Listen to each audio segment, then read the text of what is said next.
Aqueduct Racetrack in South Ozone Park, New York. It's closing day. Closing day of the 2023 Spring Meet, even if it doesn't feel like spring.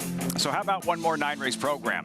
One more stakes race before the scene shifts back to Belmont. Today's feature is the Affirmed Success, named in honor of that New York-based late 90s sprinting dynamo. The favorite is today's flavor. Fast New York bred, just had a 4-race winning streak snap.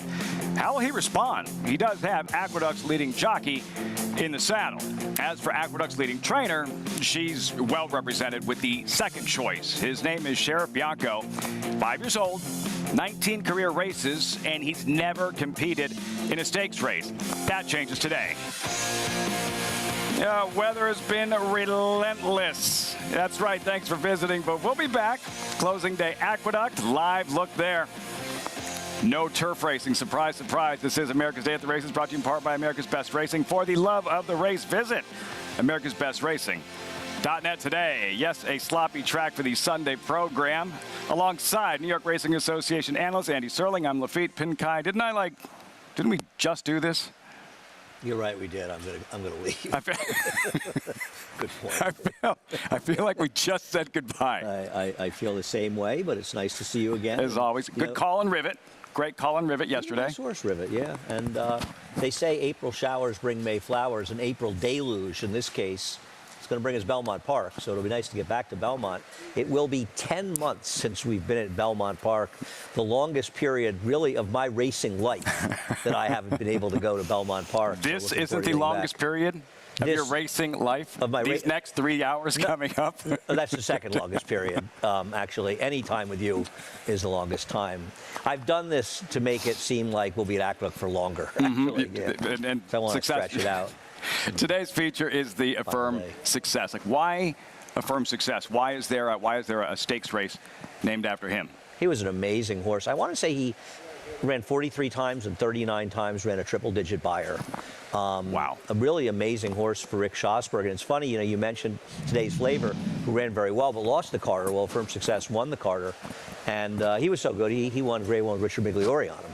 But he battled against some extremely good sprinters, and few riders know him as well as Richie did. And he was just a terrific horse for Rick Schosberg. I'll tell you something interesting about him, just a fun fact. He broke his maiden almost a year ago, it was 97, so it was, 26 years, almost the day, because I believe it was the Saturday before the Derby. And he beat a horse, Home of the Brave, who earlier in his career had finished second to Kelly Kipp when he broke his maiden first time out, and they were two very, very fast horses. But Affirmed Success, who I, for some reason, got in my head, maybe because we named a New York bred stake after him, that he was a New York bred, but he wasn't. He was a Kentucky bred. Al Freed ran here many years. Tremendous horse. Look at the MiG go to work. He ran in the Carter 4 times, won it once. Ran in the Cigar Mile 4 times, won it once. It won the Poker on grass twice. He did it all, and his legacy is honored with this 11th running of the Affirmed Success. Field looks like that. New York-bred sprinters, 3/4 of a mile dash, $100,000 purse, number 7. Paul Redham's today's flavor, 8-5 morning line favorite, and this is part of the reason why, Andy, on the strength of his 4th straight win mid-February right here, today's flavor was sent off as a 3-1 second choice in the Grade 1 Carter, as you mentioned. Yeah, people like big margin wins and horses that flaunt their speed, but I will tell you, this was his best race. He ran his best race in defeat. That was a very honest pace, and he didn't give it into the later stages, so they're cutting back a little bit today to 6 furlongs, was better for him. The truth is, leading into the Carter, he was a little dressed up. He'd gotten a couple of gold rails. He had gotten away with, not particularly slow paces, but not super, super fast paces. And he hadn't really faced this kind of competition. While this year's Carter, unfortunately, with White Abario out, wasn't as tough a race it could have been. Still a pretty decent race, and he ran very well. But I got to tell you something. Comes back in 3 weeks. I'm going to try to beat him with Amundsen. Amundsen for Andy, 9-2. Listen to your heart. Key scratch. And then Sheriff Bianco. As mentioned, the 19 career starts, coming off a win, a stakes debut for leading trainer Linda Rice. And the most fortuitous thing that happened for this horse was getting rained off the turf on October 1st. So while the rain did a number on our Belmont at the Big A meet, it was very fortuitous for Linda Rice. He'd actually run on the dirt once before for Wesley Ward, and he finished second to a horse named Cowan, who became a stakes winner for Steve Asmussen. But for some reason, Wesley never thought to run him on the turf again. And then when Linda claimed him, she ran the turf a couple times. But he fortunately got rained off for her, and I don't think he's in any hurry to get back on the turf. I guess if he couldn't find a race, he might try it again. But he's really been terrific for Linda Rice. Claimed for $30,000, and by my estimation, he's probably made about $250,000. Yeah, he's sharp. The stakes debut, 3 for 3, wet track. How does the wet track, in your opinion, figure to impact the complexion of the race? You know, I tend to not think about it that much because how do you know? Sometimes horses handle one wet track. They don't handle another one. For the most part, they really handle them. Look at yesterday's racetrack. We saw some big closers win. We saw some speeds win. We saw horses run well towards the inside. And a lot of times the riders stay away from the inside, worry it's bad. But we saw a number of horses close, at least in the two path, a path off the rail, and do well. So based on yesterday's track, and I know we're expected to get more rain as today progresses, I don't see any reason to assume it's going to be anything but fair. Maybe that'll change. 11th running of the Affirmed Success closing day feature, post time around 5:10 Eastern. Today's race is brought to you by Claiborne Farm. First of 9 from Aqueduct in about 13 minutes. No turf racing, and I blame Andy. Pick 6 starts in the fourth. Affirmed Success. Race 8. Yeah, I thought you had juice around here. Apparently not. Full slate Oaklawn. A lot of people seem to think that for some reason. Will you let me finish with today's races? No. Late pick 5 starts in the 5th good allowance race. Highlights the card, race number 8. You have 6 days before the Kentucky Derby. What do you mean you haven't signed up yet? Experience the excitement of the Derby with Naira Bets. Join now. Get a $25 free bet just in time for the Derby. Plus, new members can earn up to a $200 deposit bonus with promo code Derby25. Bet any track, anywhere, anytime. Sign up at nairabets.com for your free $25 bet and $200 deposit match. When we return, if it's closing day here, you know what's next. And it's been way too long. Just 4 days till we're back at Belmont Park. Opening day of the 2023 Spring-Summer Meet next Thursday. Back at Belmont. Just getting started on Fox Sports 2, America's Day at the Races.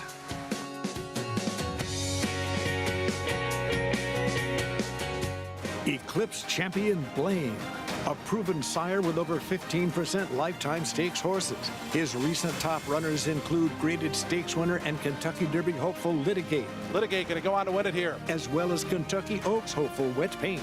Also an emerging broodmare sire, his stakes-producing daughters include the dam of Eclipse champion and Kentucky Derby favorite Forte. Forte to win the Breeders' Abdominal.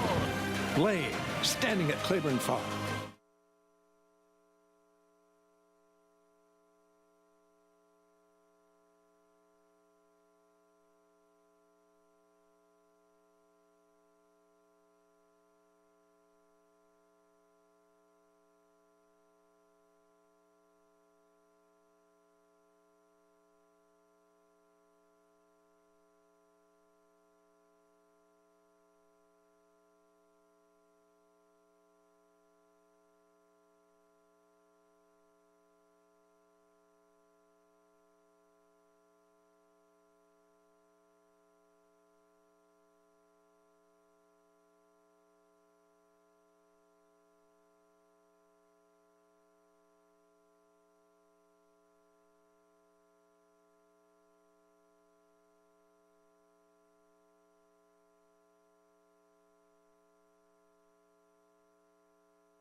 This spring, should a 14th horse capture the Triple Crown, this is where you'll see it. Fox Sports, the new home of the Belmont Stakes. The Triple Crown ends here. The Belmont, June 10th, only on Fox.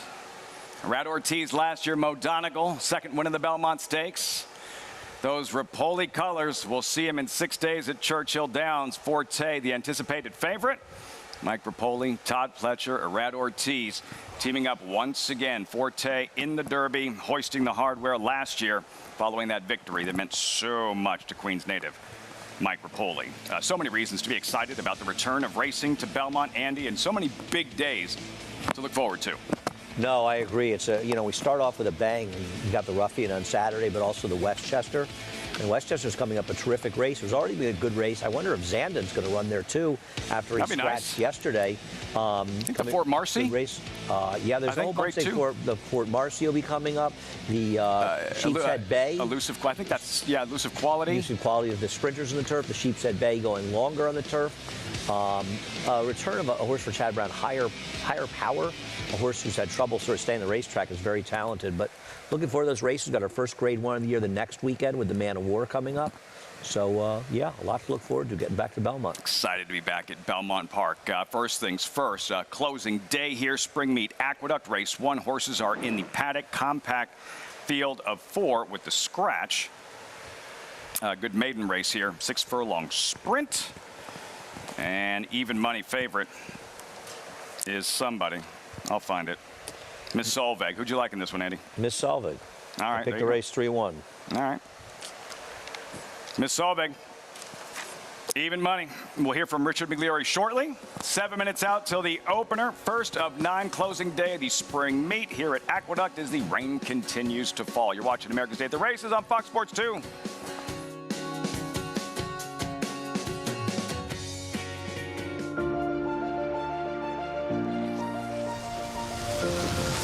Want me to tell you more about good magic? I can do that. $1,950,000, hit $1,950,000, in the vertical 50, $1,950,000, hit $1,950,000, 50, in the vertical 50, 50, in the vertical 50, we're $1,950,000, $1,950,000, $2 million, quickly, $2 million, $2 million, $1, $2 million, $1, $2 million, hold on, $2 million, $2 million, 50, all through, and I have, boom, thank you both, $2 million, Roger's way, good luck.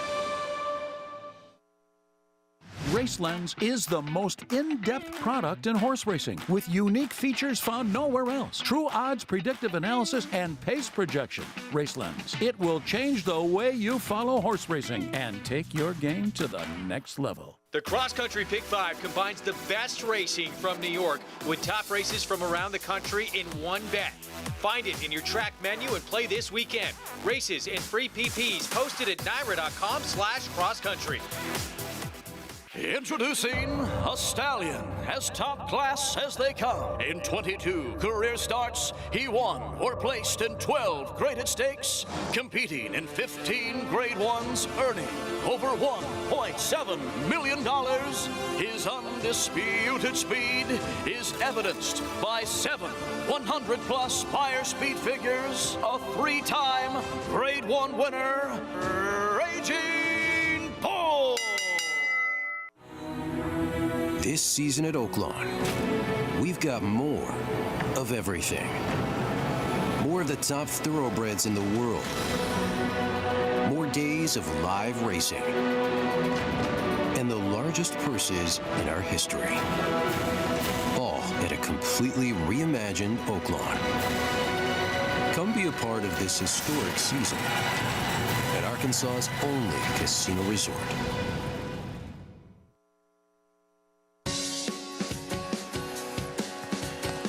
Welcome back to America's Day at the Races.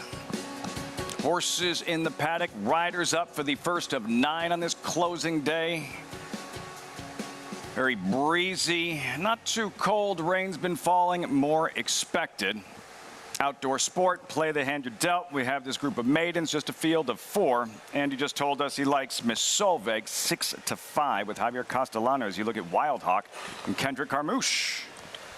Yeah, Miss Solveig's first race, actually first only 2 dirt races are both good enough to win here. Closed into a race, the pace held together first time, and then went to lead in a race where the pace fell apart.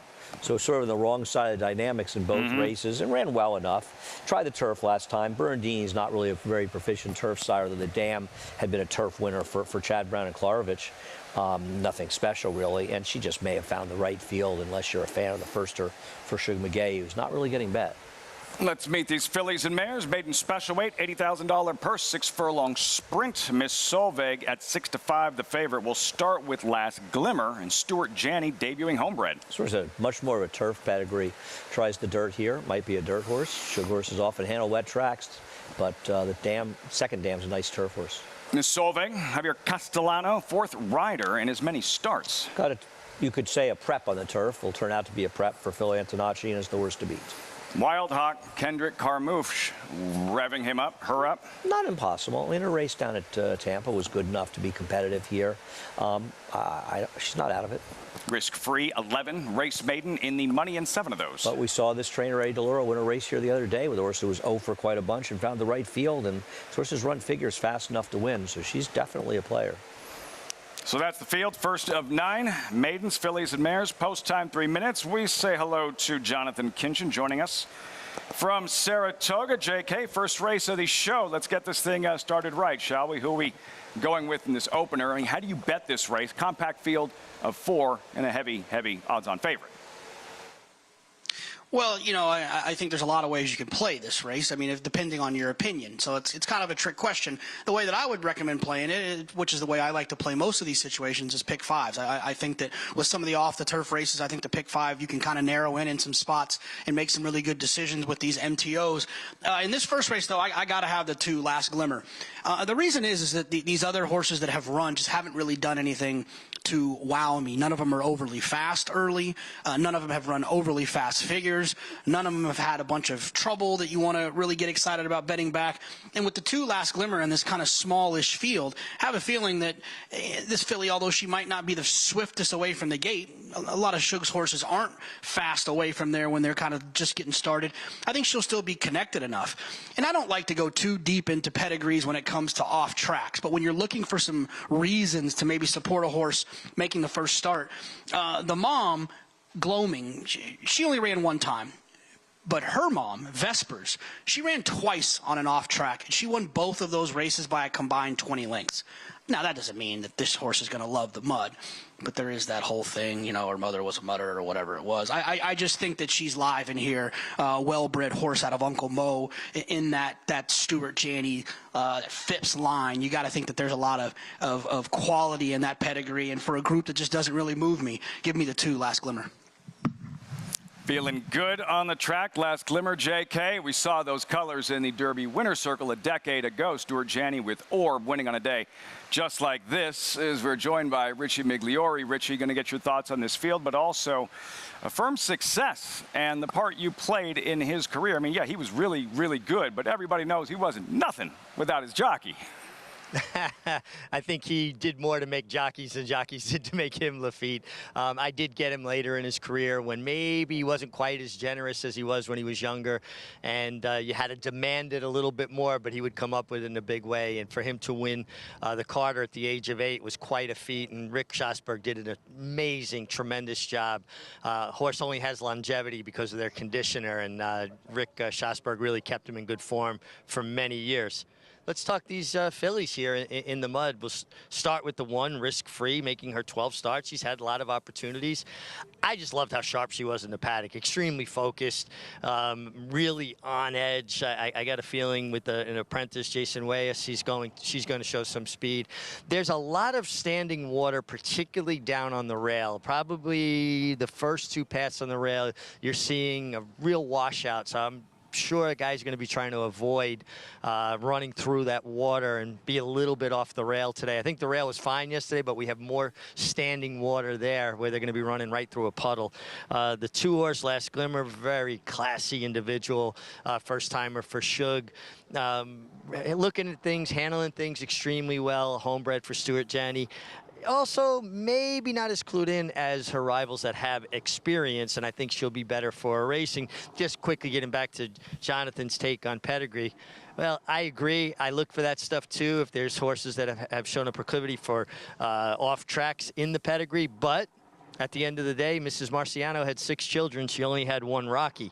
The 3, Miss Solvig, saddled by a great rider, great horseman, David Flores for Phil Antonacci. He's his assistant trainer. She looks great, short price. And that brings me to my top selection, the 5, Wild Hawk. I love the way she got over the track. I put a lot of credence in that on days like this where horses get over the top of the ground. Tommy Albatrani, a trainer who races his horses into condition. This is her 3rd start. I thought her Tampa race was good, and I think there's a big step forward. And even though it looks like she has a turf pedigree, she is by Helmet. Helmet produced Thunder Snow, who did win 2 Dubai World Cups on the dirt, Lafitte. The Derby didn't work out for Thunder Snow, but he did bank like $1 zillion, did win those 2 Dubai World Cups. Very disappointed. No goggle demonstration today. Richie's slacking. Does it count when it goes from your right pocket to your left pocket? On paper. I guess. On paper, sure. Thunder Snow was good. He was very He was good. Again, the Derby did not work out. My Met Mile pick, who was 3rd. Miss Solveig, who is the favorite, 8-5. And her last race, I believe we're going to look at on dirt. Yes. No, her first race. First, rather. Her debut, yeah, at Saratoga this past summer. Liquidity Provider, who was the horse finished 3rd in her next start, was a first-time starter for Chad Brown. The winner was actually Wayne Lucas, horse Backyard Money, who came back and won in her next start. And actually, she ran 2nd, then she won again. She was in very, very good form. It was a tough race, and it was a race that was dominated up front. So the fact that she was able to make up ground, I think, was a feather in her cap. And then they got aggressive in the next race, and that ended up being a race that sort of fell apart a little bit. I actually think her next race was John Velasquez's. Was it his 1000th win in Saratoga, whatever. Yeah. So. Or whatever. Like it wasn't a big deal. It wasn't to him. Of course it was. He didn't make a big deal about it. You could tell how excited he was, and his wife Leona leading him into the winner's circle. It was a great scene. All that means he's old. So he's been around a long time. Oh, Andy. My sentimental friend. All set. First of 9. Chris Griffin. And they're off. Good speed from in between horses. Miss Solveig is in the early mix, but there's Wild Hawk and Kendrick Carmouche and Wild Hawk. They're on a move, and they're up on the outside. Wants to get out just a touch, is crossing over, and is now clear by 1.5 lengths. Right in behind that is Miss Solveig, who's going to stalk this pace setter. Just off of them is Last Glimmer, and the trailer is Risk Free. They work up the backstretch, and now more settled. That's Wild Hawk in front at 5-2 on the board. Has less than 4 furlongs to go and is in full command right now. 23.39 for that opening quarter mile. Miss Solveig is in pursuit and at the rail. Risk Free is making up some quick ground. Here comes Risk Free, is now within 1.5 lengths of this leader, is traveling right there as a pair with Miss Solveig, who's got a touch more. Now a neck in front of that 2nd place, 3rd place runner. At the back gets Last Glimmer. They're chasing Wild Hawk, who's got a quarter mile left to go, drifts out well into the center of the racetrack, and now Wild Hawk gets the cue and kicks for home. It's still Risk Free, who's in pursuit. Miss Solveig on the grandstand side, and Last Glimmer is at the back. They approach that final furlong, and Wild Hawk is still there. It's Wild Hawk, who's still 1.5 lengths, now 2 clear. Risk Free continues to chase there. Miss Solveig. Wild Hawk is going to take them all the way. It's Wild Hawk to win the opener, then came Risk Free, Miss Solveig, and Last Glimmer in 1 minute 11 flat. Kendrick Carmouche warmed her up aggressively, rode her aggressively, makes the lead, never looks back. Wild Hawk graduating in her 3rd career start. Mig locked in on this one, 5-2 at post time. Yeah, this race was basically over at the start. Nobody was catching this horse. Interesting, the final time, 1:11 flat. Well, we've had a lot of moisture. This track has played pretty quickly the last couple of days, despite the fact that it's had so much moisture. But she was able to wire the field, and there was really never a point in the race where it looked like anybody was seriously threatening her. Pretty slow pace, to be honest with you, when you look at the pace, but still. 5-1-3. Heard Chris Griffin calling the race. By the way, we won't be on all afternoon. It may only feel that way. Chris Griffin, in a salute, a terrific job on the mic this spring, this season at Aqueduct. Agreed. Took over for Johnny I when we went beginning of November. He's been here for 6 months. He's done an exceptional job. We wish him the best of luck out at Monmouth, and we'll see him again in November. But, very sharp, very accurate. Great job. Great job, Chris Griffin. And 8 more races to call here at Aqueduct. 1 down, 9 left. Wild Hawk at 5-2. John O'Connor, Tom Albatrani, Kendrick Carmouche in the opener. Results coming up. Meantime, out at Oaklawn Park, Hot Springs, sun's out. Much nicer day this Sunday afternoon. Getting ready for the opener, $12,500 maiden claimer, mile and a 16th fillies and mares, 3-year-olds and older. Updated odds with a 3-5 favorite here. Worthiness, 3-5, 5 minutes out. What was compelling about this horse to become a private purchase to run a $12,500 maiden race as a cowbred at Oaklawn? Maybe we'll find out. The entry, Bootlegging Girl, Sophie Star, 2 for 1. You're getting 7-2. I will say Bootlegging Girl actually did run fairly well last time. I don't know where the race came from, but it was a big improvement. Not much early speed, not much late speed, though. Old school flash. Team rated our superstar, Caldwell via Franco. Yeah, she's had her share of chances with 3 seconds and just a little bit on the slow side.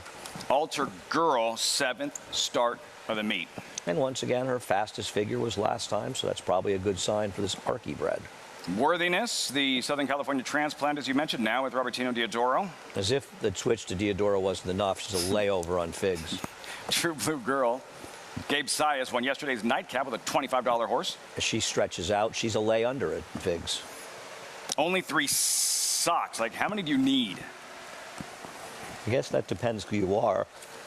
What she might need is a dry track, as she has not run a step on 2 wet tracks. Could be a Red Hot Chili Peppers fan. Is that a song? Oh, there's that. Is Grateful Dead a band? Yeah. I guess not. Bachelor winning jockey Keith Asmussen in the saddle. I got that bad joke a little late. This one's a little slow. The field for the opener. And a 1-2 favorite. Worthiness, as you mentioned, now with Robertino Diodoro and the speed figures on paper, it all adds up to about 1-2. I mean, I don't see any reason to try to beat a horse switching to Diodoro, who's dominated this meet from start to finish, who excels particularly with routers in the dirt at Oaklawn, who has one figure after another faster than the others. This horse should be 1-2. I have no argument against that price, and I wouldn't try to beat this horse. JK, are we going against the grain and trying to take a stab against Worthiness in this first at Oaklawn? What do you think? I mean, look, I have a hard time with short price horses like this that don't have a lot of early speed. Look, this horse does feel like their best. There's a lot of really kind of average horses in here, but I'll take a little bit of a chance with the rail horse, with the one Bootlegging Girl, who is cutting back. I'm sorry, is not cutting back. Was going the mile and 16th last time, going the maiden special weight, ran an okay figure that day. Her figures, she was running a little bit early in that race, which is also something that you like to see. It's not like she just kind of took back and made one run. Look, I'm not telling anyone to cut in line to try to bet on this one horse instead of the 4, but I do think the 4 offers a ton more value than the 2-5 you're getting on the 4. I mean, the 4 has been running in a bunch of maiden 20 races out in California and still wasn't able to get it done. So it's no sense to me. 2-5 here. Worthiness moving the starting gate into place. Mile and a 16th the distance. Christian Torres, as you look at True Blue Girl, but Torres aboard Worthiness, he knows exactly where that finish line is. And yesterday, with his 90th win of the meet, and I realize there's a lot more days at Oaklawn, 92 and counting, joining the Hall of Famer Pat Day is the only jockeys to have registered 90 wins at Oaklawn in a single meet. Right. Now, in fairness, I believe this is a longer meet than Pat did it. Yes. But I think a lot of Pat's records were set against pretty uncompetitive jockey qualities. He used to win at Keeneland before the New York riders used to go there, and he dominated at Oaklawn when the competition wasn't stern, and there's a lot of good riders on that list, and a lot of guys coming out of town. Obviously, looking up with Diodoro's helped him a great deal, but his exceptional riding has been the biggest part of it. And just his 3rd year as a jockey, Christian Torres is showing enormous promise. Some synergy with... Go ahead. Yeah, I think this horse will either wire the field or stalk Bootlegging Girl and take over and win. But I think this horse will be right on or near the lead the whole way. 2-5, Torres, Diodoro, leading jock trainer. Some synergy with Cabrera. David Cabrera won a riding title, Remington. Went to Oaklawn, put up big numbers. Christian Torres, riding title, Remington. Big numbers, Oaklawn. The difference, Cabrera injured last year for Torres. finishing strong and bound for Churchill Downs. Next stop, leading rider Oaklawn, Christian Torres. Meantime, here at Aqueduct, Kendrick Carmouche, the winning ride, striking on Wild Hawk in the opener. Yeah, getting it done, aggressively going in the front and paying a generous price in a four-horse field. Four-horse field, first year wasn't really bet much, didn't do any running, and so was able to dominate the other horses in here. Just went to the front, and Richie, good call by Richie. I did not see this horse. Richie was right, though. How many races on a day like this do you have to watch to say, okay, I feel like the horses with speed have an edge, closers have an edge, inside v outside? 9. That's helpful. No, but I mean, what did you learn from this race? It was a four-horse, it was a three-horse field. It was the first time, sorry, they can't run. Maybe you can run the turf, can't run the turf. And it was a slow pace, and this horse wired the field, and they all sat out in the middle of the racetrack. I don't know if the rail's bad. Nobody was near it. That's why I'm asking. It's like yesterday. You look at yesterday, right? And, as the day early in the card, I think it felt kind of speedy, and then you saw that landmine, was a landmine or something like that, came from the clouds to win a race. Right. So I think you have to, and we saw horses. We thought the rail wasn't a good place to be, and then as the day went on, horses were making moves, maybe not right on the rail, but in the two-path. So I don't think it was a good two-path. I think the track was very fair. And one of the remarkable jobs that our track maintenance guys do, and particularly, is dealing with wet tracks. We have a lot of wet tracks that are a lot more fair than they used to be. Right. A lot of the old days used to see a lot of wet tracks and be very speed favoring. You see a lot of fair racetracks on wet tracks, and also they'll play very quickly. 111 flat for the first race with a relatively slow pace. For that quality of horse, I mean, that's pretty quick. Track still listed as muddy out at Oaklawn. I mentioned Pat Day, Christian Torres joining Day. Only jockeys to have won 90 races in a single meet at Oaklawn Park. Who's the first horse that comes to mind when somebody brings up Hall of Famer Pat Day for you? Oh, how many races he blew on horses I like Easy Goer and Java Gold and. That's the first thing that comes to mind? Pat Day is not a greatly popular rider among hardened New York horse players, How about we like Angel. How about Sunday Silence? We like your dad. Better. But we like. Sunday Silence was a great horse. I'm not denying any of that. But I'm just saying we're bitter about it. Pat Day stole my college tuition in that '84 Breeders' Cup Classic. There you on go. Wild again. That's the first one that came to mind. And you hate him too, so it's fair. He came out more than Gate Dancer came in. I don't care what anybody says. You're kind of a closet East Coast guy anyway, Really, you're pretending to be a West Coast guy. I'm going to transplant myself now. Just like the favorite out at Oaklawn, Worthiness. SoCal transplant now with Robertino Diodoro. Odds-on favorite for the Calbred. Worthiness in the first at Oaklawn. Jim Byer standing by. Here is Worthiness. And she steps in, and now the last in will be Sophie Star. They're in the gate. And they're off. And off to a good start in the first.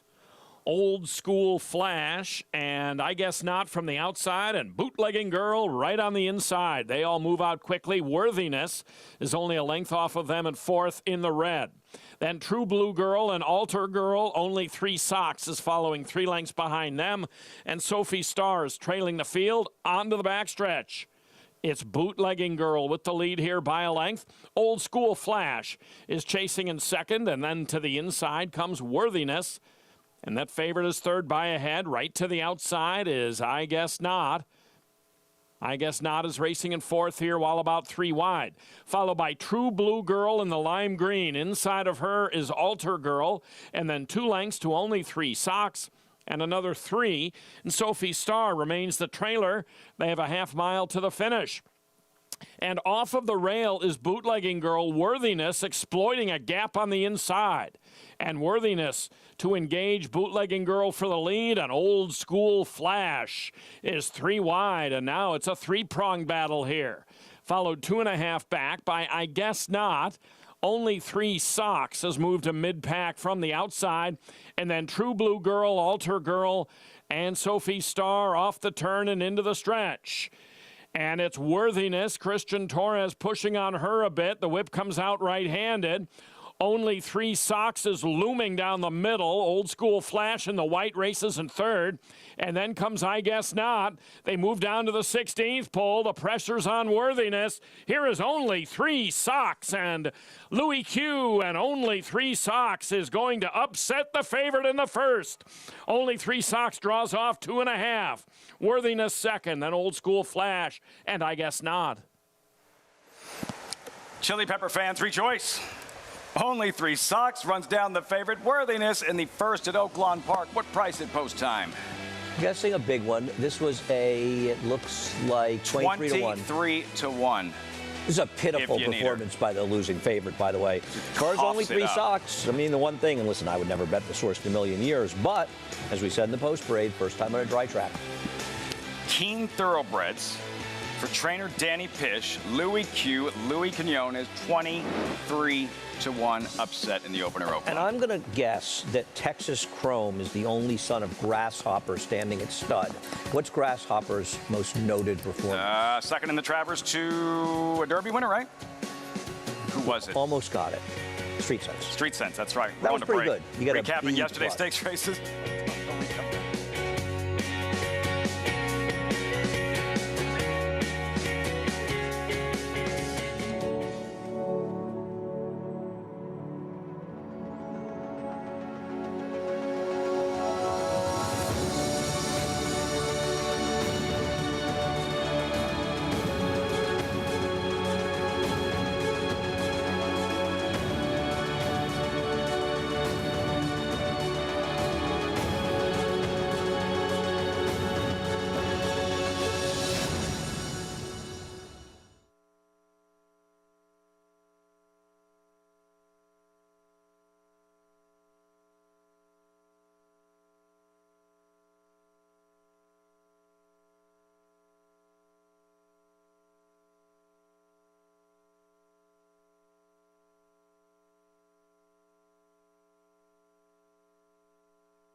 Great to have you with us on Fox Sports 2, America's Day at the Races. As always, brought to you in part by Claiborne Farm, 100 years doing the usual, unusually well. 14 minutes out, race 2, very dreary closing day here at Aqueduct. The show does continue. Yesterday, we saw some real good stakes racing all over the country. Opening night, Churchill Downs, right here, Aqueduct. And a pair of stakes races at Oaklawn Park. One of them in particular featuring some very fast 3-year-olds, the Bachelor Stakes. Andy like Rivet going in, and Rivet performs accordingly for Steve Asmussen in a first stakes win at Oaklawn for son Keith. Who really had a terrific meet. He just turned things around the second half of the meet. This horse outran Tyler's Tribe to the lead. Not an easy thing to do. Opened up a big lead, and second place finisher Mo Power for Mo Power? Mo Strike. Mo Strike. Mo Strike. Excuse me. Really good Making a big comeback run at effort the there. end. He is closing. Yes, very promising effort. But I'm a Rivet fan. And it'll be interesting if Steve is going to come back in 3 weeks and run in a race like the Chick Lang and Pimlico, a race he's running a lot, or would he wait for the Woody Stevens? Is he Woody Stevens good, improving that quickly in your opinion? who are the killer 3-year-old sprinters we've seen so far, you know? I mean, it's not exactly... a really fast 3-year-old filly sprinter. Yeah, right. Yeah, right. But she's not going to run in that race in all likelihood. She probably should. She'd probably win it. Probably. See what she does in the 8 Bells this weekend at Churchill. But, yeah, he belongs in the group with any of them at this point. That's Team Matoli for the Heiligbroots and trainer Steve Asmussen. And when he gets when you see a sprinter for Asmussen starting to improve like this, like, look out. This could be the start of something special with Rivet. No, I agree. I think he's a very promising horse, and you saw it really turning around last time. We got that 90 buyer. He rated comfortably, and he showed he could rate 2 back. Went the lead in this race. They didn't fool around. He's a good one. After the race, Jonathan will love this one. Asmussen said, like, that was a win for UT. Bill and Corey and Heilig both UT grads. His son Keith, UT as well. University of Texas, well represented yesterday in Arkansas. Earlier, about half hour earlier, an upset. Martin Garcia on the lead with Coastal Charm in the Dig a Diamond Stakes. I give him a lot of credit, Martin, for going the lead in here. It's about time somebody didn't just let Lovely Ride have her own way around the racetrack. And lo and behold, when she didn't have her own way, she had nothing. Now, maybe she was tired out after sort of running a number of races already. But this was a very, very smart ride on a horse that even after the race, I had trouble making. But give Martin Garcia credit for being aggressive, and give the filly or mare credit for being able to take him wire to wire. Martin Garcia, 3 wins on the afternoon. What a claim by Steve Hobby. And I think even Hobby was surprised that she wound up in front early on. It was the right move. He had that inside position, and he took it to the favorite, and I like it. I love aggressive riding. Coastal Charm, Martin Garcia. Yesterday at Oaklawn Park, the Sunday program rolls on as well at Oaklawn. We just saw an upset, a 23-1 shot in race number 1. Also, when we come back with the Kentucky Derby in 6 days, the draw tomorrow afternoon, the battle lines will be drawn. Forte, anticipated favorite. Forte last ran in the Florida Derby. Confidence game ran like 6 months ago. The Rebel winner for trainer Keith DeSormo, it breezed yesterday at Churchill Downs. Finishing touches for the Derby. Can he win it off 10 weeks rest? The momentum continues for War Dancer as 26 Black closes to take the first turf race of the 2023 Aqueduct meet. 26 Black in time! Now with over $5 million in progeny earnings, including Dancing Buck. Dancing Buck by a half dozen lengths. Long Shot Surprise Boss. Surprise Boss is not going anywhere. Surprise Boss, look at this effort. New York's #1 turf sire begs the question, shouldn't you have a War Dancer? Visit wardancerstud.com to book your mayor today. Experience the adrenaline-pumping, suspense-filled action of the Sport of Kings no matter where you are with Naira Bets. It's fast, easy, and secure. Download the app today and start winning with our lucrative weekly promotions, thrilling handicapping contests, and a one-of-a-kind VIP rewards program. Don't just watch horse racing, be a part of the action with Naira Bets.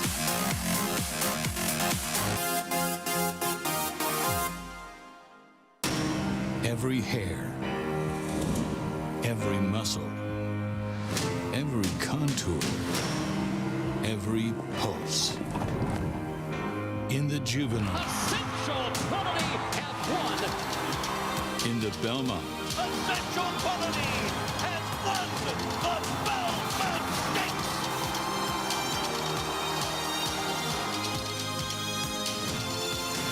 Well named. Racetrack Television Network brings you every race, from every track, on every screen, every day.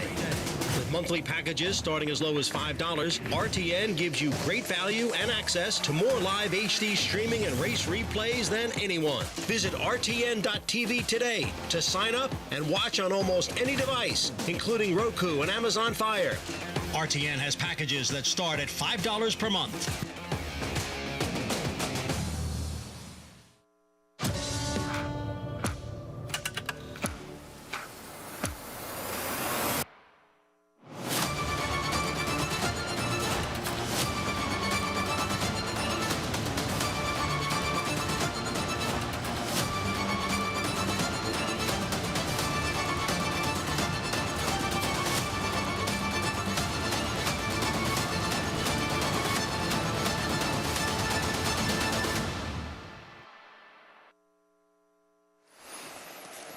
Thanks for spending part of your Sunday with us. You're watching America's Day at the Races at Fox Sports 2. Horses in the Paddock race to Aqueduct. 6 days from today in Louisville. 149th running of the Kentucky Derby. The draw is tomorrow. I know you like to wait until the draw to make an actual selection for the Derby, but I have to ask you about Confidence Game and how you feel about his chances, the Rebel winner, and trying to win the Derby, not having raced since the last weekend in February. Yeah, not a decision, and I think the horse probably made the decision for Keith DeSormo. I thought he ran very well in the Rebel. I think he's a really nice horse. He feels like the kind of horse that if he comes out of the Derby, no worse for the wear, could win the Preakness, sort of like Keith did with Exaggerator. But I doubt that he's going to be able to pull off a win in the Derby off of this kind of layoff. But he is a good horse, and he ran well in here. He was near the pace. The race was falling apart in the late stages, and he was a dominant winner of this race. So that was a very impressive effort. And had he had a race after it and a similar type effort, I think he would, in fact, be a major player in the Derby. But I don't want to bet a horse when the plans have gone awry before a race. Yeah, this wasn't the plan. Keith DeSormo said that Rebel performance just really took a lot out of them. They were looking at the Louisiana Derby. All right, well, we have a couple of weeks to make the Arkansas Derby, maybe even the Lexington, or train up to the Kentucky Derby. I know we can't garner that much because it was such an odd situation. And in 2020, the year the Kentucky Derby was contested in September in front of nobody at Churchill Downs, but, you know, that, I believe, since 1920 some odd is the longest layoff a horse has had and won the Kentucky Derby. That was authentic, going wire to wire. Again, kind of an asterisk surrounding that particular Kentucky Derby, but it's been like, we haven't seen this in a long, long time or anything close to it. And it's bad enough if it was by design, but it's not by design. And I'm not betting horses in the Derby, and I'm trying to keep an open mind, and I think he's a very good horse, but I'm not inclined to want to bet horses in the Derby that aren't coming into it with everything going right. So, Richie, everything going right. Confidence Game did breeze yesterday at Churchill Downs for a horse who has not raced in that long. Are you expecting to see a little bit more from Confidence Game in his works because it's been that long since he last raced? Well, absolutely. And I'm normally not a guy that likes to see horses come into a race like the Derby off of that long a layoff and, you know, just on works. But he also had a couple of mile works that were eye-catching and very stamina building. And then this 5 furlong work with Jimmy Graham aboard was outstanding. I mean, he gets up underneath himself, really strong, powerful hind end. I mean, he is a horse that I think really gets over the surface well. And I'm less concerned with him over the time off heading into the Derby because of how much he puts into his training. He fooled Jimmy Graham. He didn't think he went this fast. And Keith DeSormo was saying, well, he did it the right way. He did it within himself, and he finished with his legs underneath him and a big gallop out. A horse that puts this much into it, I'm less concerned with that layoff. Obviously, it wasn't by design, but it's not how fast they're going. It's how they're going fast. When you watch this guy work, he does it pretty easily. Confidence Game for Keith DeSormo, second with Exaggerator 2016 to Nyquist. Andy, do you remember a horse named I've Struck a Nerve, trained by Keith DeSormo, ridden by Jimmy Graham 10 years ago? No. Won the Risen Star at 133 to 1. He never raced again. Go ahead, say it was a fluke all you want. You know who I've Struck a Nerve beat that afternoon in the Risen Star? What year was it? 03. Excuse me, 13. 10 years ago. Yeah, I know. No, I don't know. Eventual Preakness winner, Oxbow. Eventual Belmont winner, Palace Malice. Normandy Invasion. Wow. Golden Soul, 2-4 finishers in the Kentucky Derby. Say it was a fluke all you want. He ran that day. Did I say it was a fluke? Stop putting words in my mouth. When are you going back to California? Half hour from now. As soon as I can book this thing, because it's not far. Post Parade, race 2, Aqueduct, upper level 9 at 5, Jose Gomez. Yeah, he's probably the horse to beat in here. He's run well on dirt. He's run well on turf. He's kept better company. I think he should be favored. I don't know why that 11 was favored. Off the turf in the main track, of course. There's a look at Clash AJ, Matty Oliver, and then the favorite. And you're surprised by the price here, 8 and Sand now 4 to 5. I would like to book this horse in both win place, and I might allow it in some third spot and 4 spots in the Tri-Sim Super, but This horse beat a very soft field here a few days ago. And 7 days ago. I think that Upper Level's the better horse, and I have to imagine that Goma's going to go. I think the interesting horse in here is the 3 Basis Risk. Why? I picked the race 4-3 because he's run fast enough and he's been running against much better horses. This horse is a terrible 4-5 shot, in my opinion. JK, your thoughts on the odds-on choice here, who we're looking at? Yeah, look, I got to go with the 11 towards the outside. I mean, look, these off-the-turf races, they get tricky because I do think it's hard to find some value and when you're looking to bet to win. You know, you're head first into the takeout. You've got there's only 5 horses in here. It makes it very hard to find these options. It's why I think the multi-race bets are so much fun on these days because you can actually narrow and be a little bit more precise than you have to when there's these 12-horse turf races. And so while I'm not trying to convince anyone that the 11 8 and Sand is the horse that you need to bet to win, I do think that this horse does make a ton of sense if you're trying to hook up some other opinions later in the card, like, say, the pick 4. Drawn towards the outside, you get an aggressive rider in Kendrick.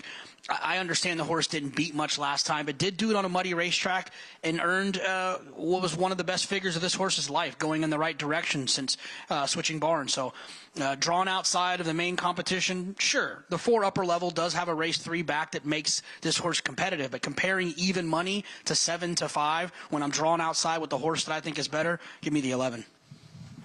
So the reasons to support and to go with 8 and Sand in the second race, Aqueduct, and this brings up a point you've made, Andy, about the surface switch off the turf on the main track and the kind of opportunities it can represent for the handicappers. Maybe this is one of them.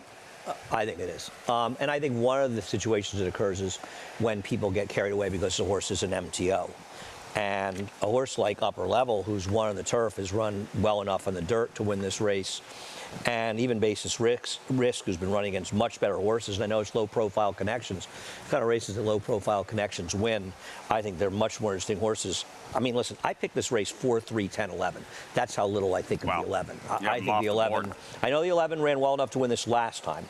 That was a race a week ago against an extraordinarily weak Maiden claiming field. Extraordinarily weak. Richie, down on the track there, what are you noticing? Well, yesterday we saw some horses rally well along the inside. I don't think you'll see that today as much because if you look at how much standing water is on the rail in spots, there, comes out pretty far, probably 3 or 4 paths. And that much water, horses are reluctant. Now, horses lack the depth perception that we have. They can walk up to a puddle. They don't know if that puddle is 1 inch deep or 10 feet deep. And that's why you'll see horses sometimes jump puddles, shadows, that kind of thing, because they lack that depth perception. I don't think riders are going to want to take the risk of horses not reacting well running into that water, and they're going to avoid the rail more from a safety concern than if maybe the ground is firmer down there. It may be, but I know if I was riding, I would avoid those washouts and try to put them on more of the sealed, firm part of the racetrack if it's possible. Sometimes you get forced in there and you have no choice about it. And some horses react differently. Some don't care, and some react negatively. So I think it's just something to talk about. Let's talk about the 4 Upper Level. He returns as a first-time gelding. I was talking to Natalia Lynch, the horse's conditioner, and what the reasoning was behind gelding the horse. You'll geld a horse sometimes because of behavioral issues. Sometimes it's focus. And also, it lightens them up physically. They don't carry as much weight in their neck and their shoulders, and they're easier on themselves. Natalia Lynch said that this horse has really responded positively to the gelding. He lightened up. He was never a behavioral issue with him, but he lacked a little bit of focus. In his training, he's been a lot more forward and lighter on his feet. So he's my top selection, and I think just gelding him could make him a better horse. From a physical perspective, a horse that's outstanding is the 10, Clash AJ. He's 8-1. Man, this horse was absolutely the Paddock check mark, and I love the way he moved over this racetrack, and I put a lot of credence in that on days like this. And then the 11, 8 and Sand. Listen, I understand why he's taking money. He's quick. He's got Kendrick Carmouche, who seems to, put all the horses in the game, and he's going to be tough to beat. But I prefer the 4 at 9-5. As does Andy, both with Upper Level. 8 and Sand, the favorite. Number 10, Andy, Class AJ. Richie says looks the part on paper. Can you make a case for him? Absolutely. I know he's a one for a lot horse, but this is a one for a lot type of race. And he's another horse running against better horses in his recent starts. I think he makes perfect sense as a horse to use in here, especially at 7-1. I have a different opinion here. I think you're supposed to be playing against the 11, which opens up using the 10 with the 3 and 4. Just as important for the handicapper, zeroing in on the right horse who you think is going to win, zeroing in on who the wrong favorite, the wrong horse, the horse to avoid and play around. Of course, of course. I mean, I may be wrong about it, in which case I'll lose. I lose a lot, so I don't have a problem with that, or lose frequently, I should say. But I think that these are the kind of race you're supposed to be making a play against the number 11. 8 and Sand, a win 7 days ago in the mud, trying to go back-to-back. He is the 4-5 favorite, filing into the gate for the 2nd and 9 on closing day of the spring meet. Aqueduct, Chris Griffin standing by. Raw Courage steps forward. 2 out. Clash AJ and 8 and Sand.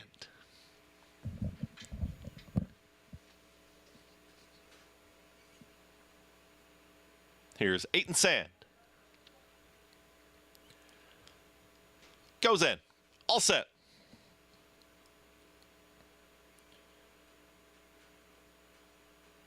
And they're off. Good speed to the outside from Clash AJ, and 8 and Sand is hard pressed here, wants to be on the front end, also upper levels in that early mix, but 8 and Sand is ahead in front, but had to fly to get there as upper level goes right with this pace setter, and a pace duel on the front end as neither one of these giving an inch, and now upper level with a head in front. 8 and Sand is just tracking off of this pace setter now. They are 4 lengths clear already from Basis Risk and Jackie Davis. They're tracking in third.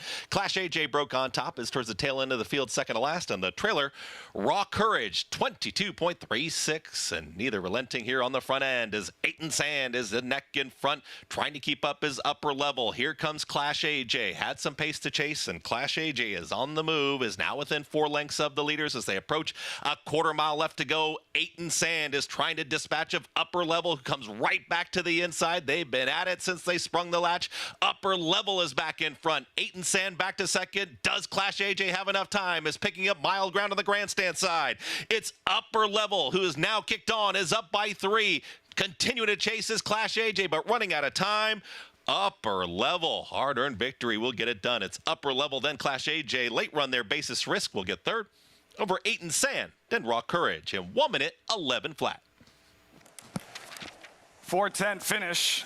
Man next to me, like the cat that ate the canary. Upper level over Clash AJ. Richie said he liked the way he looked, and he liked the way he looked on paper. Completes the exacta, the favorite, 8 and Sand, toiling late. Yeah, but I want to give Richie a lot of credit because he made valid points about the 10, and he made me realize that what I wanted to do was not so much bet the 4 as bet against the 11. And in doing so, because of what Richie said, I got my bets in and had the exacta. So thanks, Richie. And the 10 picked up the pieces for second. Did you get a cut? Richie can have whatever he wants from me. On a firm success day? Unlike you, I'm generous. Richie needs something from me. Oh, my God. He just has to come to me. We better get, can we get the break? We better get the commercial. This horse was, by the way, this horse ran very well. Yeah, it was fast early. Right. I mean, 11, to be fair, and they were similar type horses. I was against the 11, but forgetting about that. Similar type horses. Completely put them away and finished fourth, and this horse still held on for the victory. It was actually a very good performance by the winner, and it's just ridiculous that this horse was 9-5 and the 11 was 3-5. You had 8 and Sand fourth, finished fourth, 4, 10, 3, 11. Upper level, Jose Gomez. The winning pilot, Talia Lynch. Results coming up momentarily. Back to Oaklawn Park. Still have it listed as muddy, yes? No, now a fast track Oaklawn Park race because the first horse claimers. Made it a fast track because the horse couldn't handle a wet track. So. Life comes at you pretty fast, Andy Slickling. Carl G to kick things off, then dial in for loot first after the claim. Cody Rhodeson. It's amazing how many horses these last couple of weeks, last couple of days have been coming off claims at Oaklawn, considering the meet ends in 3 days. There's another one.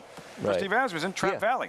Yeah, and then the 2, by the way, that trainer's been very hot. Well, Steve Asmussen, I mean, I love the guy. The guy is an action junkie, if there ever was, as far as claiming horses. I mean, he just loves it. 10,000 wins and 10 all kinds of wins. Morning Snow at 6-1. Scratch number 5, Ojitos, and then the favorite, a Side Town, a quick 5-year-old with high-riding Christian Torres aboard. I mean, isn't this horse the controlling speed in here, at least on paper? Should be. Stud puppy. 2-time Kentucky Derby winning trainer Nick Zito. Well, I root for my man, Nick Zito. I don't care how overmatched the horse looks on paper. Rockin' Junebug by the 2014 Arkansas Derby winner, Denza. Oh, wow. Another Todd Pletcher stallion, right? How many do we have in this race? Didn't we've actually got a Nick Quintaros. Zito. We got two Nick Zitos. Morning line and Dialed In. There you go. We got a Kieran McLaughlin and Trap Shot. We got Super Saver and Danza. Did you bet Dialed In or Icebox in a Derby? Icebox. I did not bet Dialed In. Was the He favorite. was the favorite in 11. He In was, 11. Yeah, yeah. Florida Derby winner. Yeah. He beat Shackelford, right? By a Yes. nose. By a nose. Yes. In that Florida Derby. We have minds full of useless information. Well, Nick Zito won't think it's useless, especially when we go back in the time machine to 1994. On a very wet day at Churchill Downs for Nick Zito, he struck in 91 with Strike the Gold and Go for Gin when Holy Bull, the favorite, was just not himself. Chris McCarron aboard, Go for Gin in control. Steals this thing at 9-1, a second Derby win for McCarron as well. With Strode's Creek finishing second here right. for Charlie Whittingham. And this was, and Go for Gin had about 3 or 4 against the track trips in a row. I will never be a career loser betting the Kentucky Derby because of the amount of money I made on this $270 exacta. But Go for Gin never won again. And but this he was a big day won for when him. it mattered. He was did. I think Gary Stevens rode Lumen Affair? Gary Stevens rode Ergen in the Wood. He beat Go for Gin, who Jerry Bailey rode. Yep. Jerry Bailey rode Lumen Affair in the Derby. Saddle available. Zito went to McCarron, and he picked it. Well, wire to wire. because Jerry took Ergen. And Ergen, got hurt. Right, and it didn't ride him back, exactly. And Nick got Chris McCarron, and he ended up getting all the best of it. And the funny thing was that Ergen, and Jerry should have known this. Jerry, you should have known this, because he's watching, because he watches the show a lot. That Wood Memorial track was a speed track. And Ergen took advantage of the speed track, and Go for Gin ran a better race. Yeah, but with Holy Bull looming out there, and he looked like the controlling speed, and he was proven on a wet track, and I don't know what happened to Holy Bull. That was the only time I ever remember him not showing up. Should we digress? He did not show up. Well, he got left. Badly left. But so did that ever happen to him at any other time? I had jury duty about a month or so before the Derby, and there was a case that came up that was going to be like a month, and so you had to talk to the judge whether or not you could serve for a month or so. And I said to the judge, I've rented a place in Lexington, and I'm going to Keeneland for the entire meet. And he said to me, "What do you think of Holy Bull in the Derby?" It's a true story. I said, "Very good horse, great. The wrong horse for the Derby." That is great. What? Couple of things. I'm picturing my cousin Vinny for some reason. Right now. Which character do you think I was? in the exchange with the Fred judge. Gwynn? Two Utes. But why didn't you like Holy Bull in the Derby? I thought 1.25 miles might be an issue for him. I was wrong.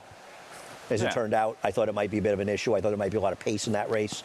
To be honest with you, I didn't appreciate Holy Bull as much as I should have. Then his Met Mile, and I liked him in the Met, but then is when I really started to appreciate him, and then obviously his Travers. But I just didn't, saw most of his races. I was in Florida. I don't know. I didn't appreciate him as much as I should have, to be honest. I remember watching his Woodward from Panama. Really? Yeah. I was a big Holy Bull fan. And Mike Smith said in the war, he was just asleep for a horse who was always he had speed. He was a front-running wrecking ball. His Florida Derby, awesome. His bluegrass, awesome. As good as he got after the Kentucky Derby. His Travers is one of legend. The Travers and Rachel Alexander's Woodwards are, in my lifetime, the two greatest winning performances in big races you'll ever see. They were very similar type races in that respect. I will say about Holy Bull, when he won the Florida Derby, it was a big inside speed track, and Go for Gin chased outside against it. Same thing happened in the Wood, and I think that's one of the reasons I was a little against him. I thought he was sort of having it his own way in those races down in Florida. Then he runs in the Met, and his Met and his Woodward were almost similar type races, and I don't think people necessarily appreciate how good the horses behind him. There were horses like Colonial Affair behind him, and I'll tell you something, Colonial Affair probably would have won the 1994 Breeders' Cup Classic if he hadn't gotten hurt a couple weeks before the race. Won by Tabasco Cat at Churchill Downs, that Correct. big closing move from Concern in deep stretch. Yeah. It's surprising. See, Holy Bull is your type of... No, I take fell in love with him later. Use your speed. That's surprising. Yeah. But at that time, he had been taking advantage of biases. I got you. He went to now, before this, and then he went and he won the Bluegrass. He beat Valiant Affair, I want to say. Valiant Nature. Valiant Nature. But my he old man waltzed rode around Valiant your father rode him, right? Ron McNally. For Ronnie Mac. Tons of trouble. Yeah. Not that he didn't. He good horse. Powis Castle wiped Valiant Nature out in the first turn. That was a very, very good crop horse. Now, listen, Go Virginia may not have gone on to win a race. Bracco was in there. And, of course, Bracco was the one who upset DeHare in the Breeders' Cup. DeHare had gone by the wayside by then. But those were some very, very good horses in that group. Really good crew. And for Zito, who has a shot in here, those 2 Derby wins, Strike the Gold, Go for Gin, Wire, 2-Wire, always rooting for Nick Zito. And as you can tell, you can start talking about those horses and Nick Zito, and you can go off on a tangent. But back to the live racing, race 2, loading up $8,000 restricted claimers, 6 furlong sprints, post time, race 2, Oaklawn. And the last 2 in are Morning Snow and Tillis. Tillis will be the last to load on the outside.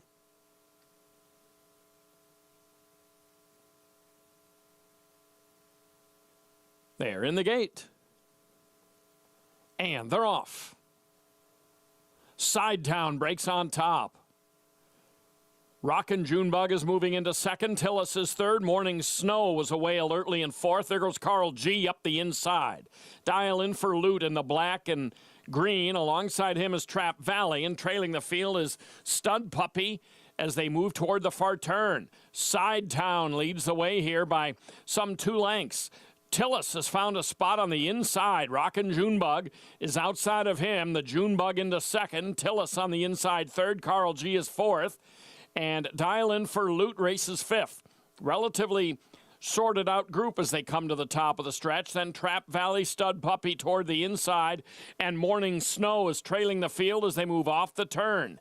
Sidetown has ballooned that margin to some 3 lengths. Then comes on the inside Tillis from between horses Rockin' Junebug. Then in the lime sleeves is Dial in for Loot. Farther out, Trap Valley trying to make an impression. Then Carl G, final 16th. And Sidetown with the lead and a daylight cushion.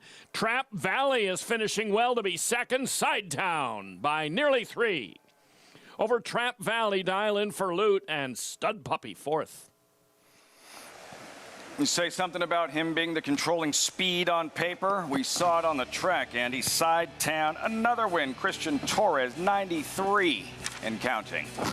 So what has he got? He's got himself about 35 or so to 40 races left to win 7 more. He's got to be a favorite to win 100. Absolutely. That's pretty cool. Do that by the end of the day. Well, when you ride horses the right way, good things happen. Takes no prisoners. Christian Torres. And the favorite here, 3-2, Sidetown. 4th lifetime win. Results coming up. Oaklawn also the star opening night at Churchill Downs. There she is, Frank's Raquette. 3rd straight stakes win. She had work tested by an unexpected foe. We'll recap last night's Roxalana.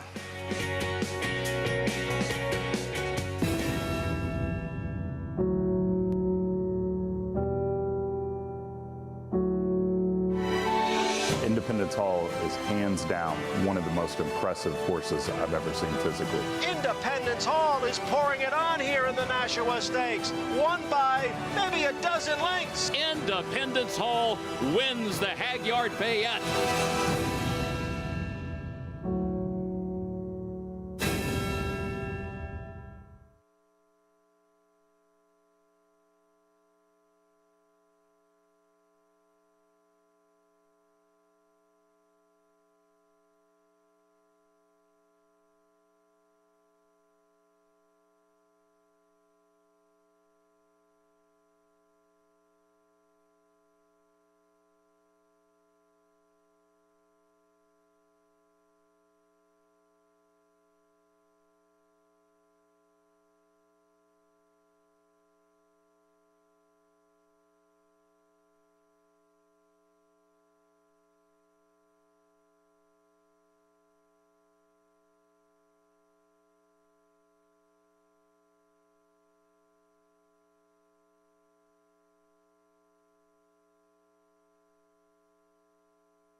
Welcome back.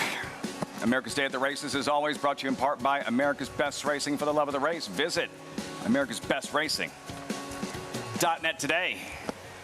In the winner's circle moments ago, winner of the second upper level. The favorites hooked up. Put away 8 in sand. Solid closing effort. From Class AJ, you had the Exacta. Mig like the runner-up as well, right here, upper level. It has more, while 8 in sand is going to start to spin his wheels a little bit. And I'll tell you something else. Now, listen, they were way off the rail, and I'm not. But he was inside, actually, the other one. And what I liked about Jose Gomez's ride is he's got to get back to being more aggressive. Have you seen a change? Has there been a change? He needs to become more aggressive again, because that's what's going to help him here. Don't fall in the thing of rating. And he didn't let Kendrick have the run of the race. You know, Kendrick wanted to sort of control, and he said, no, I got a horse with speed too. I'm going to go toe-to-toe with you. I think I'm riding the better horse, and he was right. And ride your horse with confidence, and that's what he did. $11.60 for the dollar Exacta, upper level. Race 2, Aqueduct. Last night, opening night. Churchill Downs, a festive atmosphere and that excitement with the Kentucky Derby just around the corner, and the racing itself. Some very good racing in the latter half of the program, specifically the featured event, the Roxalana, featuring some very good, very fast female sprinters. And Frank's Roquette, we were wondering why she wasn't in the Grade 1 Derby City Distaff on the undercard of the Derby. Mott spotted her here. She handles her business, but she had to work, Andy. Well, I guess you could argue after this race, this is why she didn't run the Grade 1 next week. Because if she ran this race in the Grade 1, she would have struggled. Because frankly, this horse put a scare in her. I thought she was going to get beaten by the horse inside of her. I tried Pretty Birdie, and she had it her own way. She just couldn't be competitive. But, you know, let's give Frank's Roquette her due. She probably didn't run her A race here, and she still won. That was the question. Did Last Leaf really step up to Frank's Roquette's level, or was this just not Frank's Roquette's best? I haven't seen the figs. I didn't really follow the time, so I can't really answer that. My guess is probably some combination of both. And maybe those big Florida races that are so often don't get reproduced at other racetracks just didn't get reproduced. But she's really become a remarkable she really race is. There. A very cool horse. Like 10 stakes wins, I believe, overall. A third straight. Bill Mott said at some point, yes, we'll see her in a Grade 1 event. And yeah, Pretty Birdie, she blasted off right from the start, controlled things up front. Frank's Roquette was clocking her. I was expecting more from Pretty Birdie in the stretch. So was I. I liked Pretty Birdie. I bet her, and she was disappointing. She just doesn't really have it. I don't know. She's run some okay races, but when the going gets tough, she doesn't seem to be able to finish the way it goes. But Frank's Roquette, and Bill Mott as well. I mean, listen, he's Bill Mott, and he's won a lot of big races for a long, long, long time. But he has really been firing on all cylinders. You think about last fall into the Breeders' Cup, the kind of Breeders' Cup he had, and the way his horses have been running. And you don't want to say, boy, Bill Mott, he's really starting to win races, because he's won races for a long, long time. Even by his standards, lately, does a great, listen, he's a great trainer, and he's got great help as well. Leanna Wolford, who works for him here, does a sensational job. She's been with him for so many years, and you can't do it without having good help. But boy, is that barn firing on all cylinders. Cody's Wish, I saw him as a possible for the state. Breeders' Cup winner last fall, Elite Power, the reigning champion male sprinter. So yeah, even by Mott, what's that? What job he's done with him? Yeah, no, absolutely. Yeah, he's a 6th straight, I think it is, the Breeders' Cup win, the win overseas at Saudi Arabia for Bill Mott, even by his standards. And Bill Mott, who has won a Kentucky Derby, it was by disqualification with Country House a couple of years back, but wants to win one outright, and maybe he can do so this year. Rocket Can, he is an outsider. Breeze this morning at Churchill Downs. Rocket Can, the Holy Bull winner. What will he do in the 149th Kentucky Derby? We'll find out next Saturday.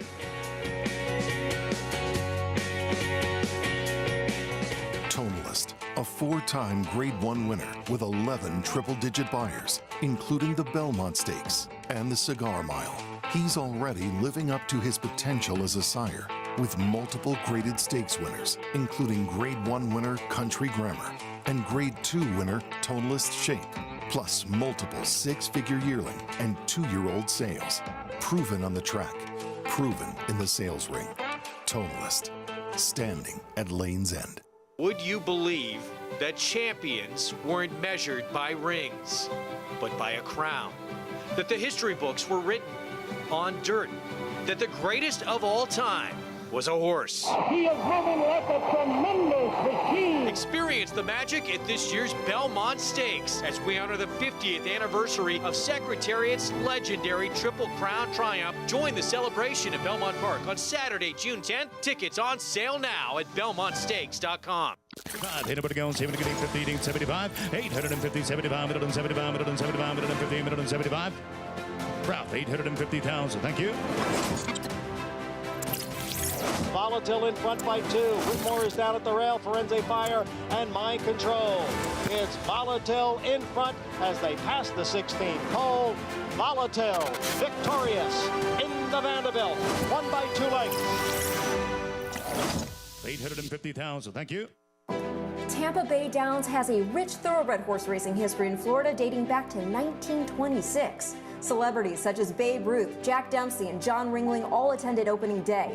In 1981, Hall of Fame jockey Julie Crone won her first career race here, and in 2007, we saw Straight Sense win the Tampa Bay Derby and go on later that year to win the Kentucky Derby. Featuring full fields, great turf racing, and a 15% takeout on our Pick 5, Tampa Bay Downs is live racing every Wednesday, Friday, Saturday, and Sunday. Aqueduct is the only racetrack within the confines of the 5 boroughs of New York City and faced intense competition from several other tracks located in the vicinity. True to its nature, the racetrack not only survived, but thrived. Aqueduct underwent an extensive 3-year overhaul and reopened on September 15, 1959, to much fanfare, as it was one of the most modern facilities of its kind. In 1960, Aqueduct presented its first Wood Memorial. The race is New York's premier prep race for the Triple Crown and remains one of the track's signature events, along with the Cigar Mile Handicap and Remsen Stakes. Aqueduct was the first and only track to have a triple dead heat win in a stakes race when Brownie, Bousset, and Wait a Bit hit the wire in tandem. In 1965, it was the site of the largest crowd ever to witness a thoroughbred race at that time in the Empire State, when more than 73,000 packed the stands to see Gunbow in the Metropolitan Mile. The legendary Cigar began his famous 16-race win streak at Aqueduct. He scored impressively in the 1994 Nauru Mile as part of that win streak. The race was named in Cigar's honor after he retired in 1997. The last racetrack Secretariat placed his hooves upon was Aqueduct. He was retired there before commencing his stud career at Claiborne Farm. Aqueduct was the second track to host the Breeders' Cup in 1985 and was one of the first sporting venues where Pope John Paul II held Mass in 1995.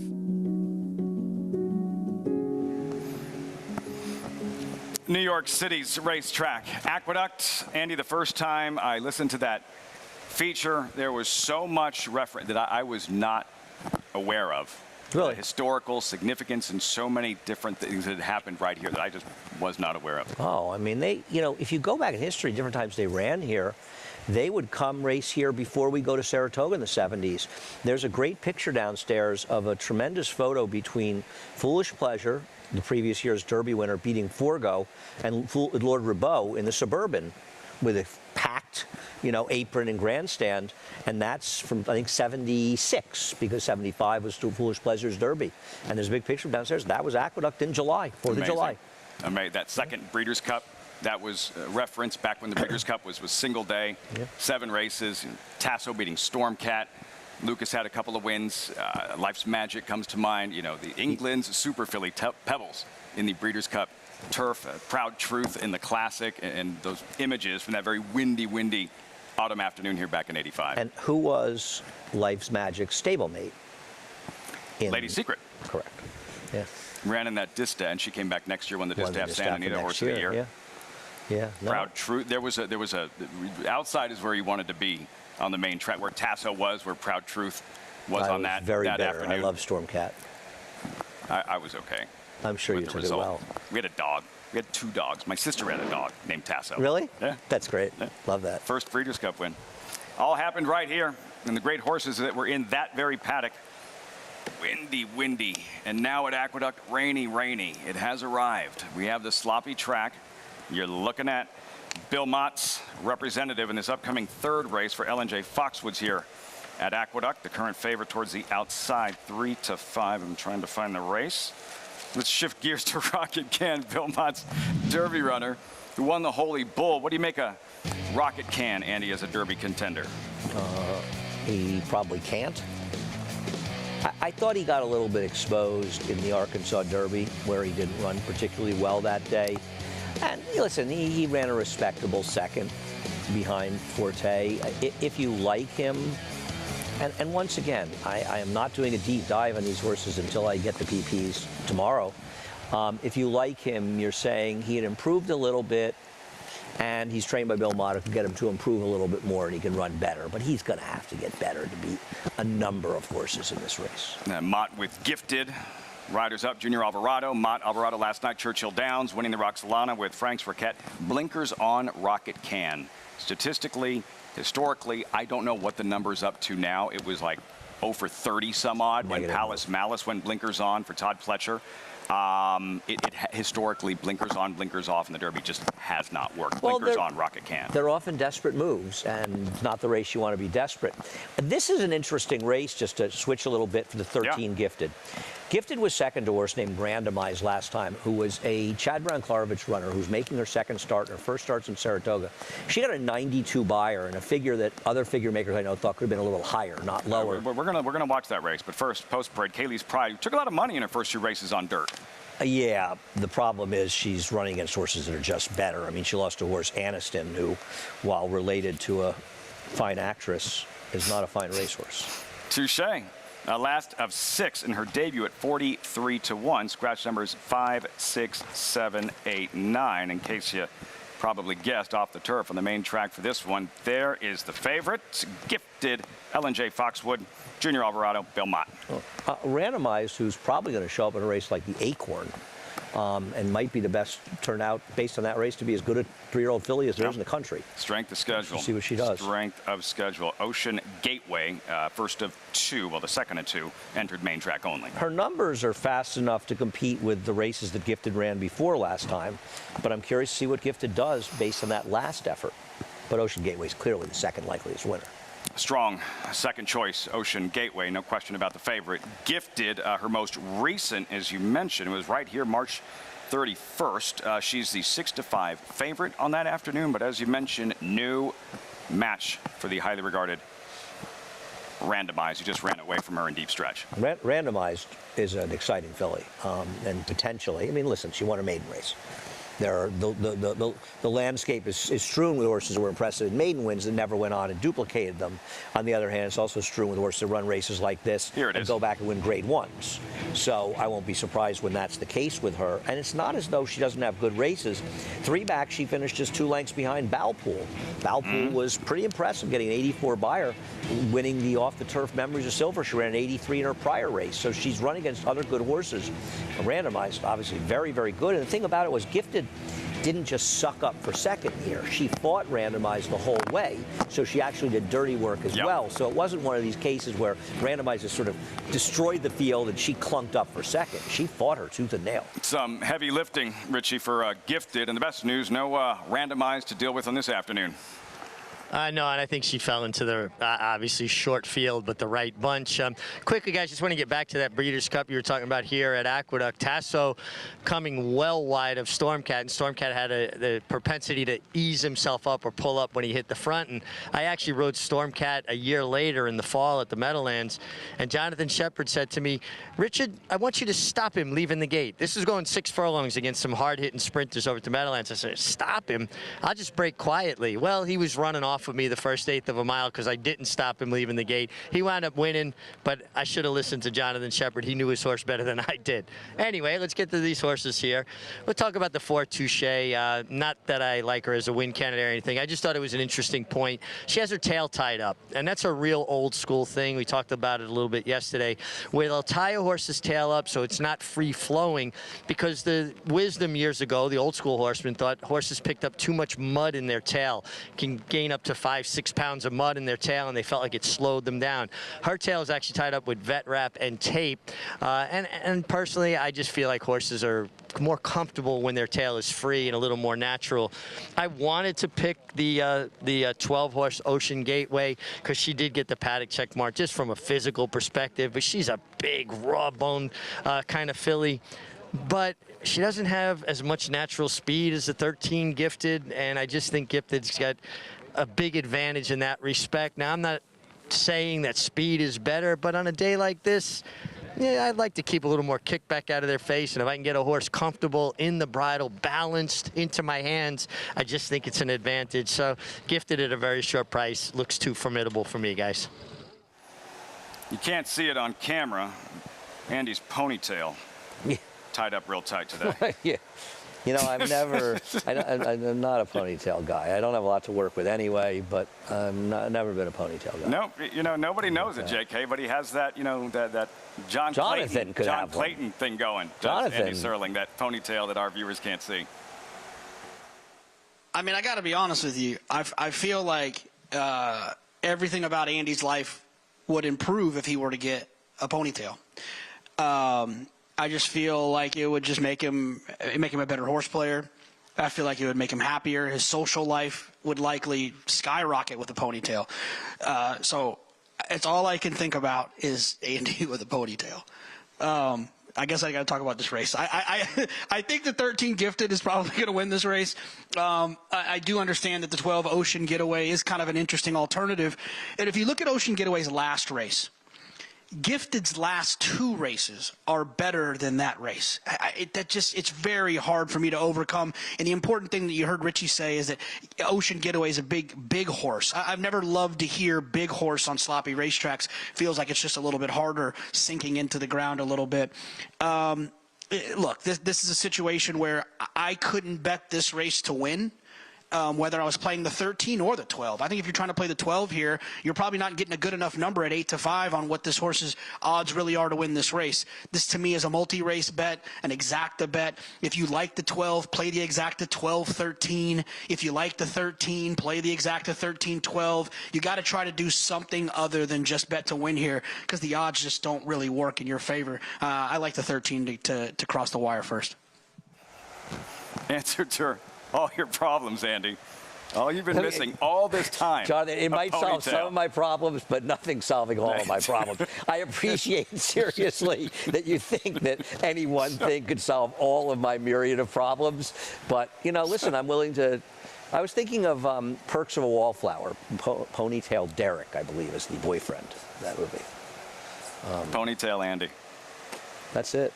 Maybe Jonathan's right. I'm going to take his advice. I'd have. It'd be really hard. If you start, you know. Yeah. You got to start from somewhere. Yeah, it's a great idea. Yeah, maybe by next year in Saratoga, Jonathan, I can have it. Really be hated. Really dramatically increase the level of hate. You would have been excused from jury duty if you had a ponytail. Really? Is that a? You would have been excused. Better handicapper. No. Better everything. That wouldn't be. All you've been missing. The easiest part. I am. You know.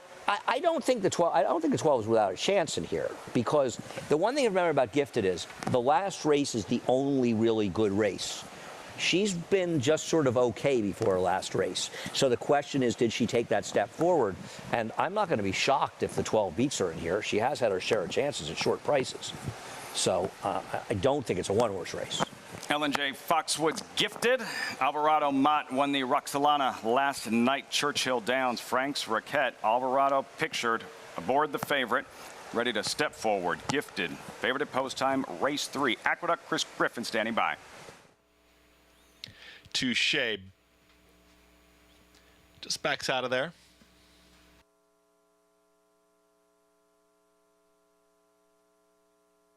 Now Touche goes in. Ocean Gateway and Gifted. Last to load. Here's Gifted. Moves forward. And in.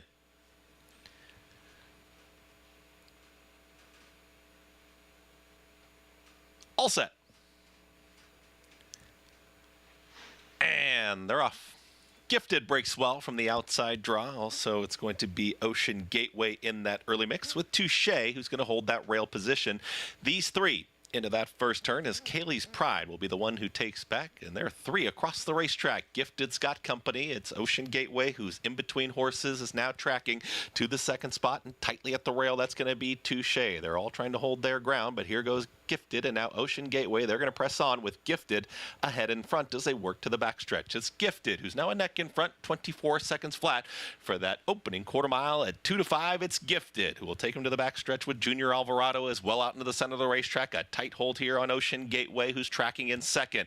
Now off the pace is going to be Touche. The long shot is a 3 off the lead and getting closer. Here's Kaylee's Pride, who starts a move as they get closer to the leader now. As they're approaching a half mile left to go, it is still on the front end with Gifted. Gifted is up by 3/4 of a length and is trying to slow things down up front.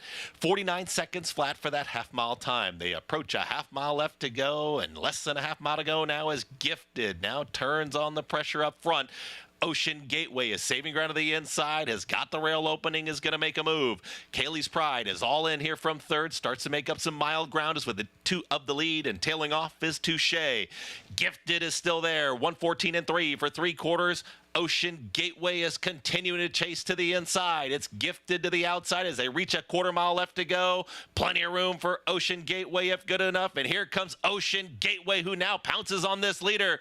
Gifted tries to come back to the outside, but Ocean Gateway is now running straight and has a final furlong. It's Ocean Gateway. Gifted wandering about here in the stretch. Ocean Gateway is up by a length and a half. Ocean Gateway will get the victory. Ocean Gateway gets the win over Gifted, far back to Kaylee's Pride and Touche. And 1 minute 52 seconds flat. Ocean Gateway puts away the favorite Gifted. Ocean Gateway, Javier Castellano, Christophe Clement in his third race at Aqueduct, closing at 2 to 1. And give it credit. You know, Javier, by the way, he wasn't right on the rail, but he was pretty close to it. And I'm starting to think it's a very similar type track to yesterday where horses are able to run just fine towards the inside. And right now, I mean, he's about right on the rail at this point. Right. So he's down there, and he was confident the whole way. He wasn't worried about it in 13. And I can tell you something about Gifted. She's a bridesmaid. I just get the feeling that she wants somebody else to beat her. Richie had Ocean Gateway put her away, did Gifted this afternoon. Yeah, I mean, I was really impressed with the way she ran through the puddle. And you could see when she hit that standing water just about the 8th pole, the way she, kind of splashed it up and threw a bunch of water around. That shows a lot of courage. A lot of horses don't run comfortably in that position. She looked like she was always traveling, always in the bridle. I just wonder, when you're in a position like Junior was, if you can clear a little bit, maybe throw some dirt in their face and try to discourage them, see how that tact would have worked out. But she got to keep a clean face, even though she was inside and had to run through some puddles down the stretch. Richie, not just did she beat her, how easily she beat her. Ocean Gateway in a canter late while Gifted was struggling to keep up. Yeah, well in hand. And I think, listen, on days like this, you want to keep the bit in horse's mouth and keep them balanced and help them, keep them with their, together, keep them framed up properly, if you will. Ocean Gateway, Javier Castellano, the best active jockey never to have won a Kentucky Derby. He'll try again in 6 days at Churchill Downs, but a trip to the winner's circle here with Ocean Gateway. 12-13-1-4 Aqueduct. Back to Oaklawn. Race 3, post-parade Bruin for this $30,000 maiden claimer, mile and a 16th, 3-year-olds and older. Humor Me Now, the favorite 2 to 1. We start with Impeccability. Expect him to come running late. Yeah, coming off the claim for a trainer I am not familiar with. It has not had any success in recent times. Brad Cox has loaded for the Derby in Oaks. He trains Humor Me Now, the favorite 2 to 1. Well, she drops down precipitously for a second start after doing no running first time. I don't know. She can win, but who knows if she's any good. Second choice, Permafrost for the Asmussens. She's run faster figures than Humor Me Now, but she's had more chances. Moon Over Dubai, Purple Colors are the lows. The last race isn't that bad, relatively speaking. Double numbers on her toes, blinkers on race since last September. She would be a big upset. At 11 to 1. The co-favorite, number 6, Daryl's Bolt, who just missed in his latest. Well, I don't know who's taking 2-1 on a horse claimed away from Chris Hartman for a trainer that's winning at less than 10%. I know it's not me. Hard to improve off Chris Hartman. Then Chrome Run to the outside by Derby Preakness winner California Chrome. Fast enough to win, but is over 20, but shouldn't be 14-1. Is better than 14-1. I guess the Daryl's Bolt came back to 6. Suggestion is coming back in 2 weeks. Running on Chris Hartman's training would be the thought, I guess. Field is 7. $30,000 Maiden claimers, mile and 3/16, mile and a 16th, 3-year-olds and older. Humor me now for Brad Cox at 2-1. Bet Andy in his debut. Trouble at the start of the race, and something to keep an eye on right from the start. Behavior pre-race and how he breaks. Right, except you pop the stall doors. Brad Cox didn't think it was an excuse because he's running the horse for $30, and they paid $250,000 to this horse, the 2-year-old sale. So Brad Cox doesn't care about this horse propping the stall doors, right? He's dropping this horse right away. Right, so we'll see. I mean, very possible winner. The 2 and 3s are the most likely. The 7 is over 20, but the 7 should not be 14-1. JK, I would love Humor Me Now if Brad Cox had a ponytail. Man, if he gets a ponytail, I guarantee if he gets a ponytail, he'll win the Derby that next year. So he's running out of time if he wants to win it this year, but as soon as Brad Cox gets a ponytail, guaranteed Derby. I know he's quote-unquote won the Derby, but he'll actually cross the wire first. I like the 7 that Andy just mentioned, Chrome Run. 18-1 is outrageous. This horse really seems to be improving. Like, I get it, the horse has taken 20 starts and hasn't gotten their picture taken.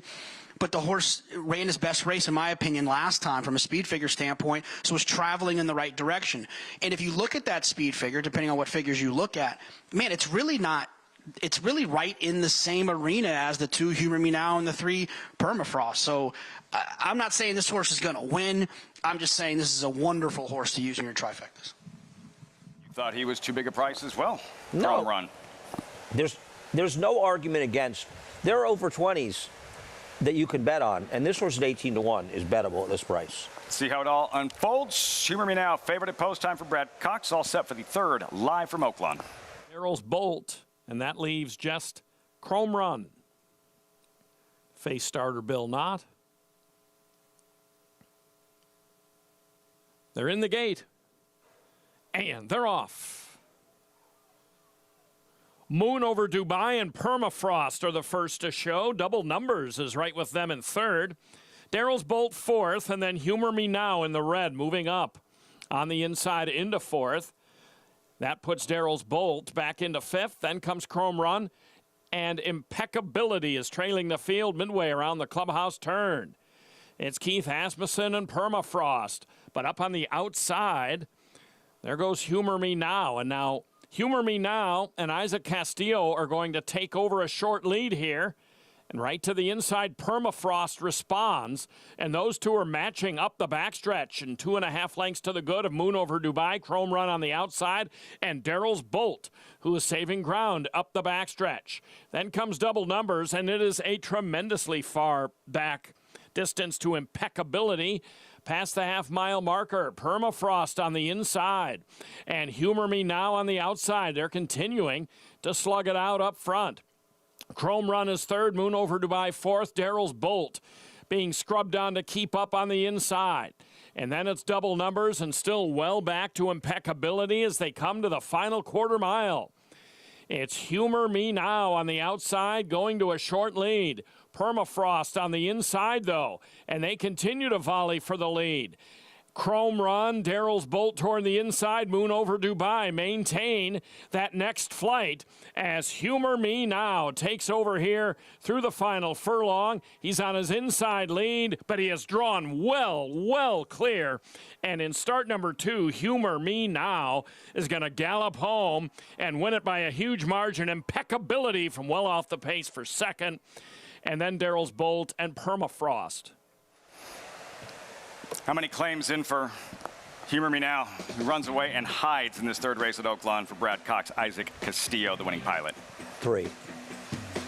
That's it. I'll take the over. Okay. What are we betting? Mr. Met. That's right. I still owe you for that. I'm supposed to wear Mets gear, a Mets uniform, dress like Mr. Met Will be Mr. Met in the next Mets-Dodgers game at Citi Field. Dropped another series to the Mets to the Dodgers since I lost that wager. They're the second best team. A lot of people going to be wagering on that Philly in the Oaks for Brad Cox.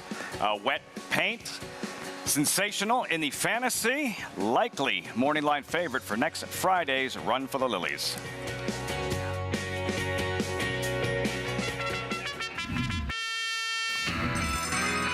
Live racing returns to Monmouth Park Saturday, May 13th with a new 1240 first post. The stakes are higher at the Jersey Shore, as every Saturday and Sunday card will feature at least one stakes event all season long.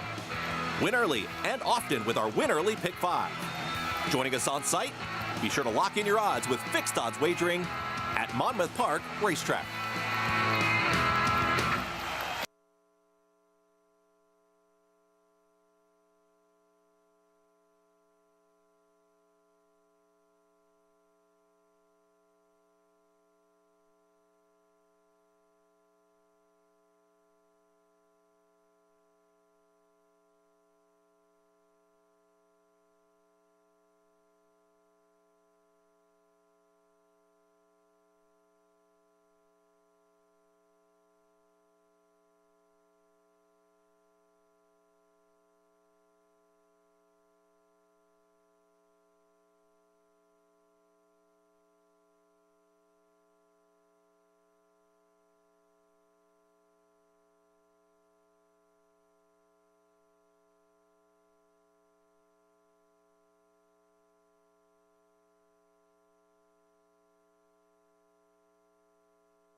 It's the stuff you don't hear on the broadcast. It's always the best stuff, right? Coverage is always America's Day at the Races, brought to you in part by Naira Bets. Any track, anywhere, anytime. Naira Bets, get started at nairabets.com today.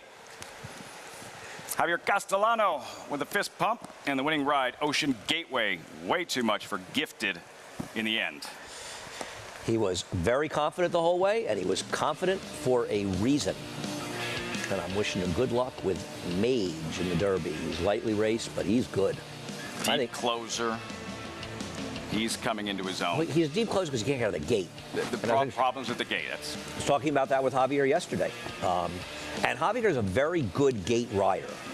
And I said to him, if anybody can get him out of the gate, it's you. But as we both sort of said, sometimes it doesn't really matter. You just can't do anything about it. But he's got a break. And if he does, he's lightly raced. But I think he's as talented as anybody. On the ascend, improving quickly. Mage for next Saturday's Run for the Roses. Ocean Gateway and handling Gifted. She toyed with her in the end. She was much Easy the best. Win. Gifted just feels to me like she can't win a race like that. I mean, come on. She's. Do you feel any different about randomized now based on how Gifted performed today? It's a fair question. I don't know.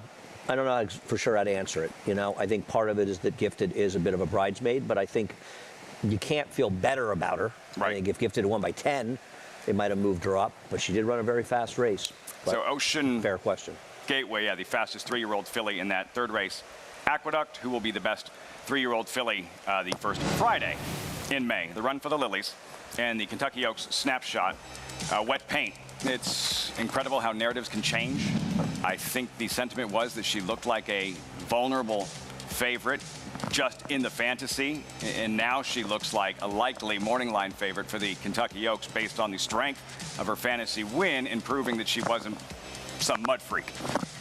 Agreed, but when the favorite for the Kentucky Oaks has an 89 Beyer in her last race to make her the favorite. It's hard to get overly excited about any of these horses. And No it leads me to pushback here. believe that you want to take a very long look at the entire field. And unfortunately, it's a race where a couple of horses, Punchbowl, Julia Shining, very likely not getting in the race and could have been major players in there. That'll help Wet Paint. Will she take her form from Oaklawn to Churchill? Well, Brad Cox horses usually do. And she has been very good making those runs. She is certainly better than the horses at Oaklawn. She's improving with every start from figure standpoint. But still, she's fortunate that none of these horses are very fast. A slow crop so far. We're not saying it's a bad crop of 3-year-old fillies so far, a slower crop. What would you, just for what we normally see in final Oaks preps from the best 3-year-old fillies in North America, what would you have expected in a final prep for a leading She'd contender? like to see mid to high 90s, wouldn't you? I feel like we saw bigger figs for some of the crew. I feel like, you know, maybe I'm wrong. Maybe I'm just sort of romanticizing it like a lot of people do. But it feels like last year's group of Secret Oath and Nest and Kathleen O, they were a little bit more formidable in this group. But you know, these horses can improve. And now Wet Paint's had a lot of races. I'm a fan of Southwell? The South Lawn for Norm Cassie. Norm Cassie horse. I think she's a big-time player in there. She's tractable. She can be forward. And I like the fact that she is a more adaptable horse to circumstance. Wet Paint's going to have to hope they're moving a little bit up front, and she can close in the pace because she has no speed. We haven't seen anything to suggest that if the pace is slower, she can be as effective closer to the pace. She does feel a little dependent in that sense, and not that we're going to have that massive field, but traffic always a concern with horses coming from that far back. One of the good things about having speed is you make your own trips a lot more easily than horses that have no speed. Wet Paint for trainer Brad Cox knows all about winning the Kentucky Oaks. Monomoy Girl, a few years back, She Dares the Devil. Looking for a third Wet Paint on Fridays. Kentucky Oaks, Churchill Downs. $25,000 maiden claimer. Coming up in race number 4, there's the field. Princess Sonia, odds on with Joel Rosario back in New York. Rosario, we saw the damage he did at Oaklawn last couple of weeks. The win in the Grade 1 Apple Blossom, a stakes sweep, 3 stakes wins last Saturday. Oaklawn Park, he's won a Derby a decade ago with Orb. Back in New York, strongest finisher in the game, Joel Rosario rides the favorite in the 4th at the Big A.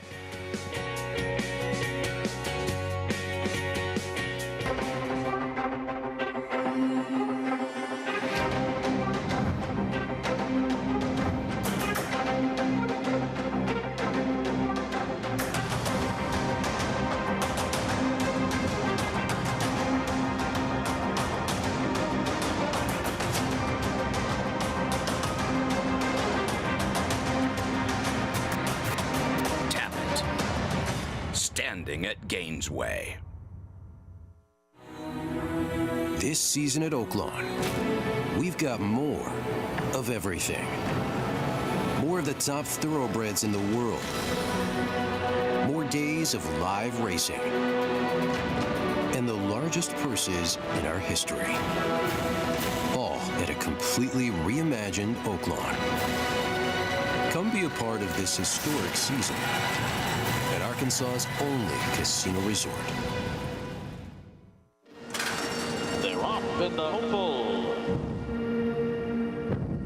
Here's Basin now running up alongside, and Basin grabs the lead. Basin and Jose Ortiz are running away in the hopeful.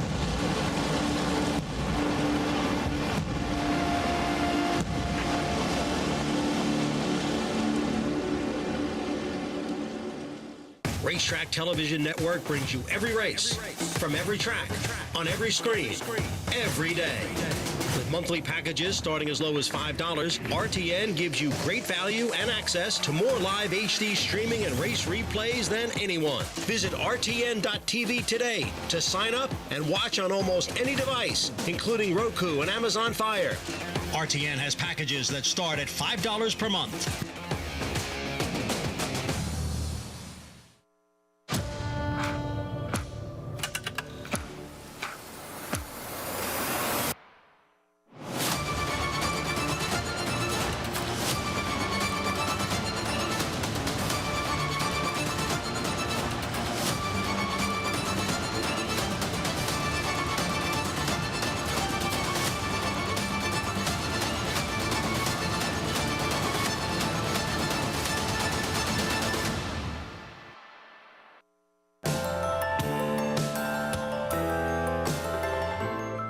call this the back 40 because nobody knows it's here. And everything's always a work in progress. The owners of Shamrock Hill Farm consider themselves lucky to have produced Derby starter Brooklyn Strong, And they're off. who earned his trip to Kentucky by earning Derby points in the Grade 2 Remsen Stakes. And it is the New York bred, Brooklyn Strong. But retired chemist Cheryl Prudhomme and her husband Michael Gallivan, who was a retired dentist, don't count on luck to keep their farm going.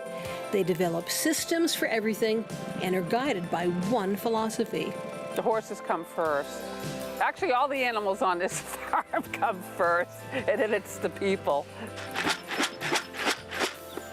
Come on. They're proud of the fact that so many of the horses they breed make the races. They believe that's because they plan the matings for their broodmares by matching up the physical looks of the stallion with the mare. We look at the phenotype of the stallion and the phenotype of the mare in question. Try to match them up. And we go to Kentucky and look at the stallions, see which stallion we think will complement a certain mare. Cheryl and Michael put up all the fencing themselves and finished the inside of a barn without outside help. The only time the two of them left the farm at the same time was to watch Brooklyn Strong and the 2021 Derby. In spite of working 24/7, it's a labor of love, but it's labor.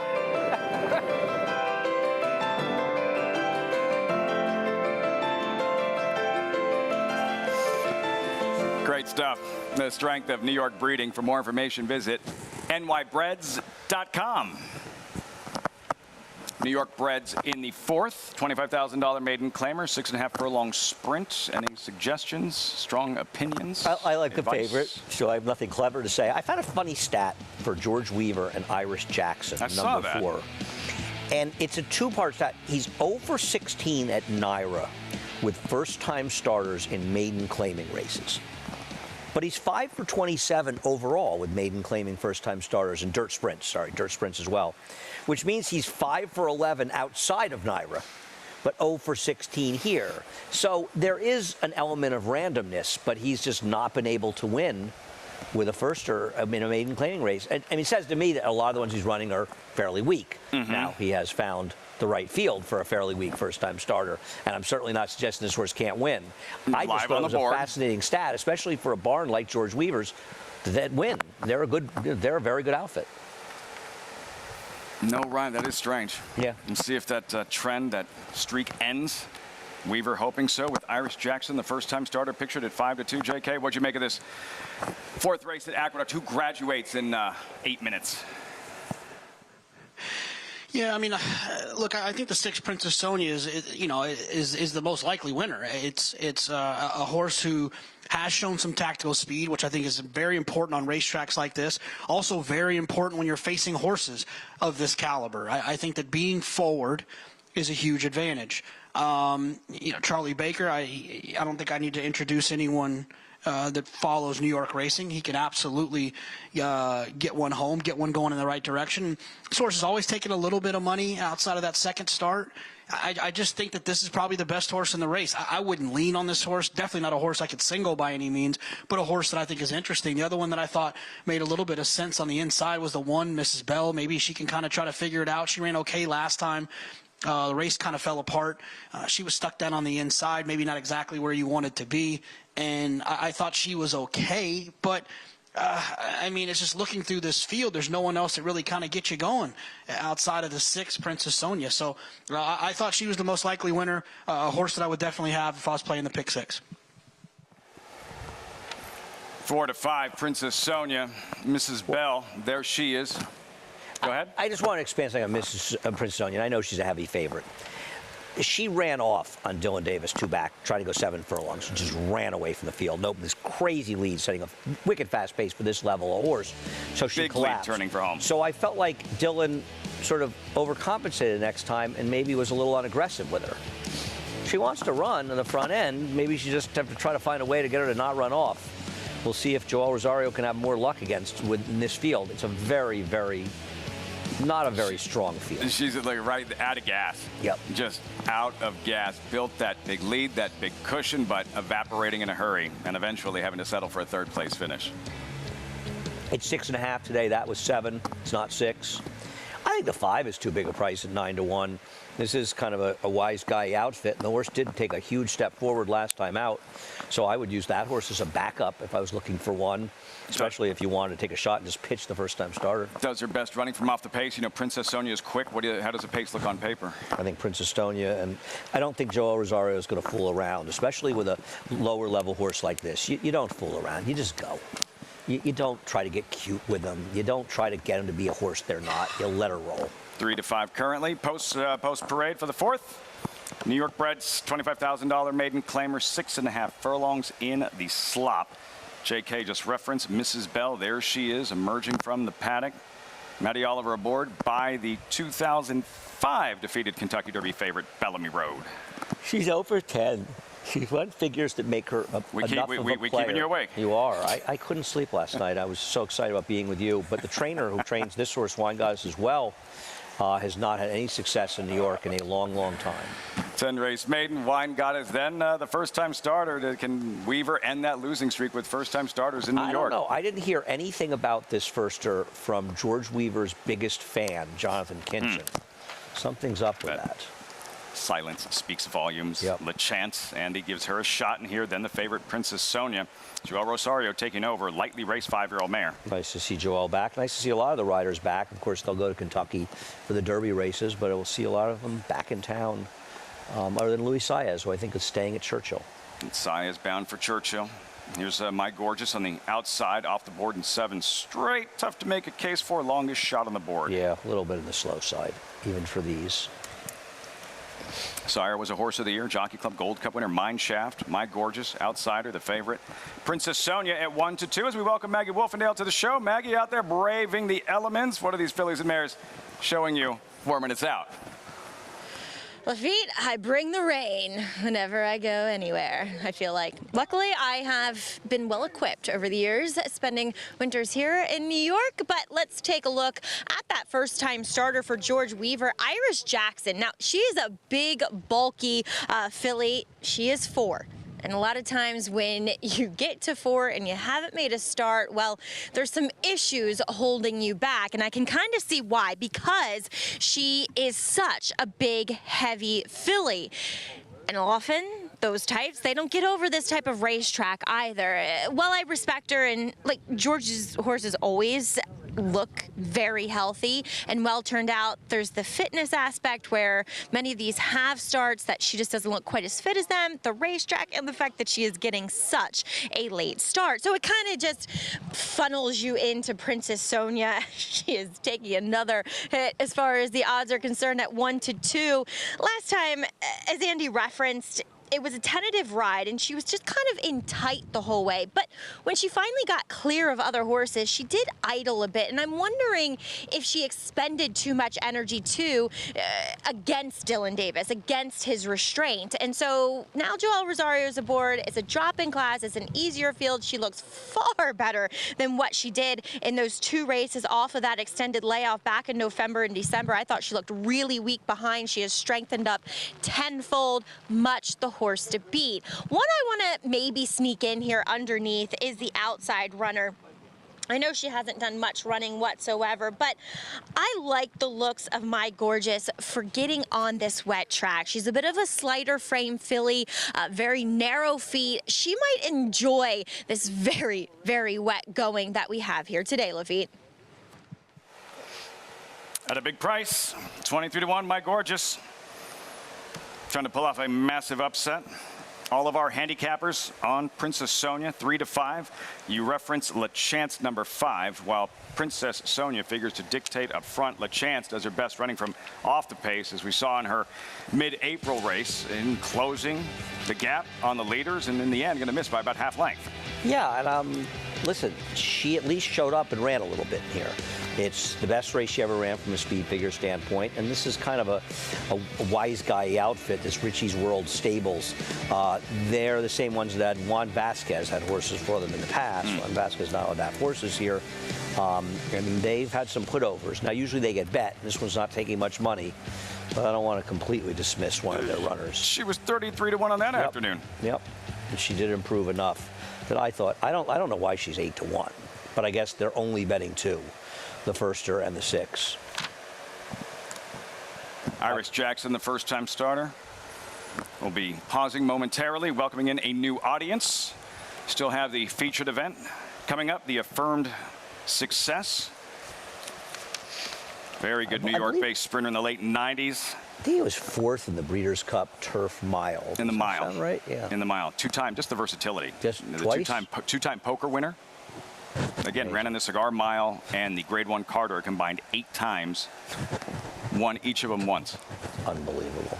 Migliore. He was a tremendous horse.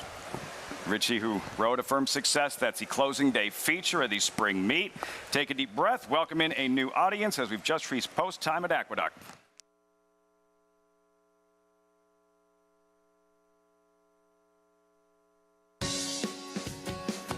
Welcome to our viewers on Bally SoCal.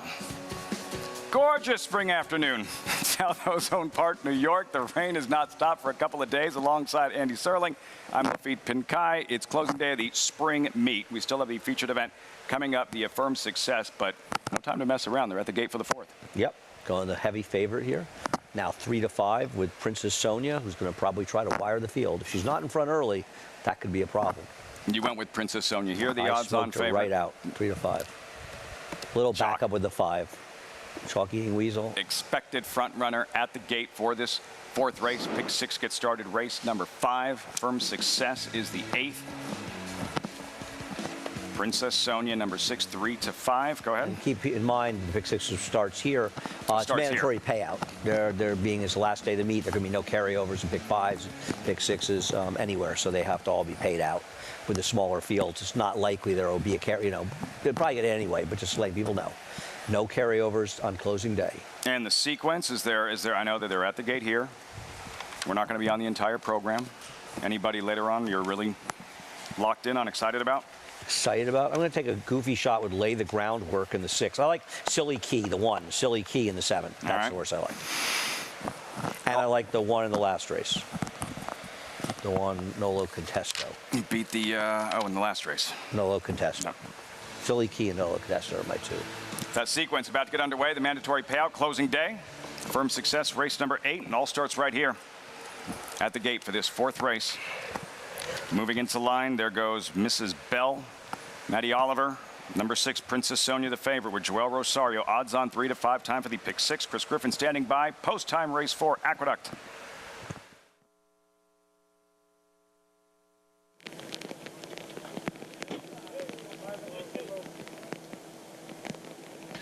Three out. LaChance. LaChance is going to step forward, and then Princess Sonia, and start of the Pick 6.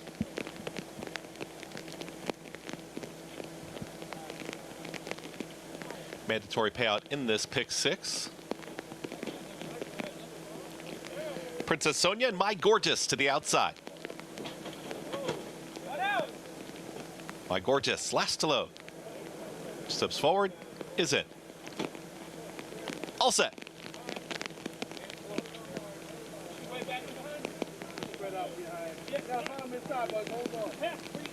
You want to back him up? What do you want to do?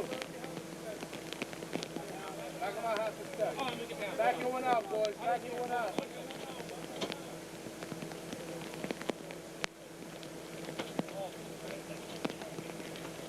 Appeared to be set, but it looks like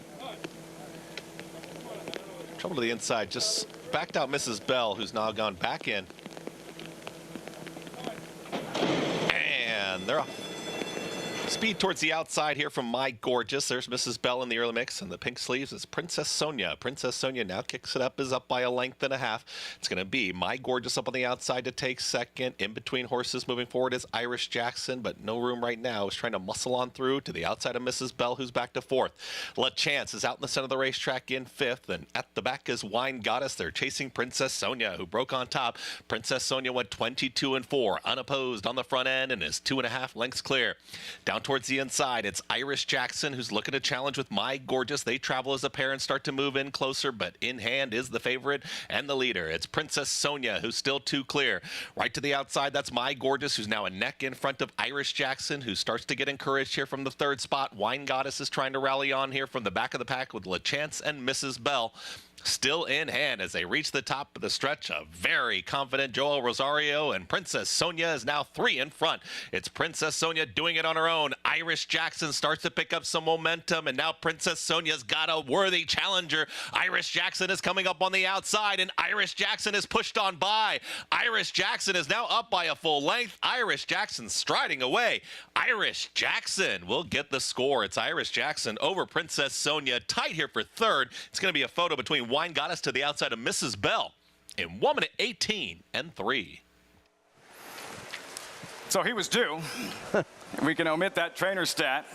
The first win at Naira with the first-time starter. Maiden claimer. For George Weaver and Maiden claimers in 27, 28 starts? Dirt sprints. No, 1 for 17. 17. Now. He's, 1 for 17. And first got left, too. First didn't even break. And Princess Sonia, she stops on a dime. I know they were well ahead of the rest, but and Chris Griffin was right. She came into the stretch under a hammerlock, and this horse just rolled right on by her. Just nothing late. Nothing. And offered no finish. Resistance when the first-time starter came up to her, Iris Jackson. She can't finish at all. This was her day to win. Now she beat the rest of them, but I don't think they love this first-time starter. I think they just found the right group. Princess Sonia, the favorite, toiling late. The first-time starter takes full advantage. Iris Jackson, Dan Racing. Union Jackson, first-time starter. The 4-year-old filly finally makes it to the races and right to the winner's circle. 4, 6, 3, 1 in the 4th race at Aqueduct to kick off the Pick 6. By the way, you lost that bet earlier. What was the bet? The claims on the winner in the 3rd at Oaklawn. 5, you said? 5 claims on Humor Me Now. Now headed to the stable of Steve Asmussen. Humor Me Now spoiled from Brad Cox to Steve Asmussen. I don't know what to tell you. Steve Asmussen claimed that horse? You did? Probably won't be winning any stakes. Xylophone 4 to 5 here post parade. Number 2, Isaac Castillo. Leola, Walter De La Cruz. Looks a little slow. Some upsets. A little slow for this group. 14 to 1. Keith Asmussen on Joe Bill. Another one that's had plenty of chances over 19. Why is the 1 running as a New York bred here? Somebody needs to claim this horse for 12.5 and bring it to New York, right? Seriously. Impressor. Christian Torres aboard. 13 to 1 shot there. Number 5. I am betting Dalton's the 5. Rutro. Why? I'm betting the 5. I thought the horse had a bit of a trip first time. I thought this was very interesting off the first debut. This horse broke 6, 7 lengths behind the field. Broke a tangle. Speedy 5-0 Fox. Didn't like this one. Blinkers on Mallory's Big Boy. Overlay. Not to me. Sunshine, Nick Juarez, 16 race maiden would be a surprise. A lot of chances. Instead of who knew, they knew. It's who knew, the first-time starter here. Maybe first-time starters go back-to-back on the show. I don't know if anyone knows about this horse because he's related to 4 horses that could not outrun you and I in a horseshoe. I'm using the 5 of the 1 and 2. Was he like a Fountain of Youth winner? It's My Lucky Day. Possible. I feel like he was on the Derby Possible. Trail. Small outfit. Possible. Did he win the Woodward? He might have won the Woodward. He might have won the Woodward. He might have beat Moreno in the Woodward. Crack staff looking it up. I know he won a Derby prep. He was on the trail as a contender for the Florida Derby. Did he get put up when Upstart got disqualified? I think he got put. We're looking. I think he got put up when Upstart got disqualified. I could be wrong, but I think he got put up in the Fountain of Youth. Eddie Pleaser Jr. trained It's My Lucky Day, sire of Who Knew. Won the Salver, Won the Mile. Woodward. Good call on the Woodward. Pete Moreno. That's impressive. Moreno had won the Beating Whitney. Moreno in prayer for relief in 2014. That's impressive. I think he had been. He won a Derby prep, didn't he? I think he was put up in the Fountain of Youth when they took down Upstart. Second in the Preakness behind Oxbow. I wouldn't have come up with that in 100 I would not years. either, and I bet Oxbow. That race in the Derby, close to the pace. The only horse that kind of hung around, came back. Won the Preakness Stakes Was with he Gary put up in the Stevens. Holy Holy Bull? Bull winner. It's Was My he Lucky Day. put Was up? it by? I want to know. Was it by disqualification or did he win outright? I think he won outright. Okay. It's My Lucky Day. Impressive, the favorite here. The New York bred 4 to 5. With Christian Torres leading rider. Jim Beyer standing by. Post time for the 4th at Oaklawn Park. Leola and Sunshine.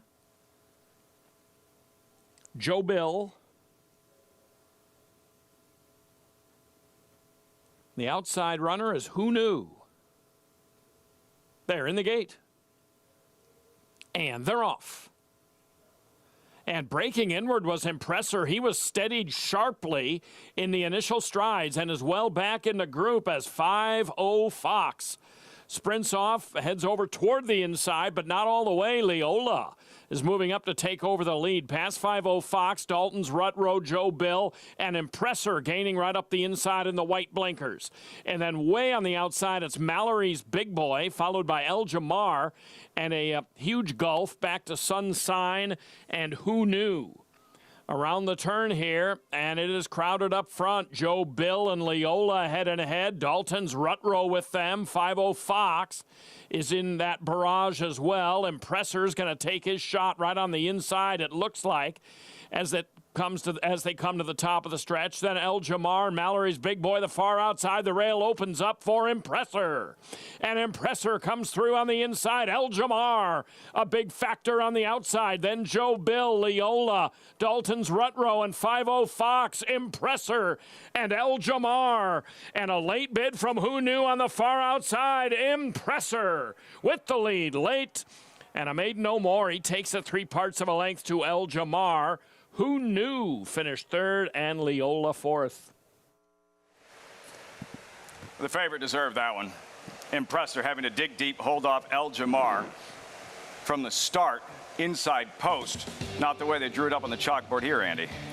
No, I don't think you want to get left when you're. Well, they didn't get left. The two starts to bear out. Oh yeah, yeah. But is he just not a horse? No, he just, I don't know. Difficult to hang. Yeah, you don't get left. But he ended up getting good position actually after that. On the rail, Impressor, you can see starting to advance now.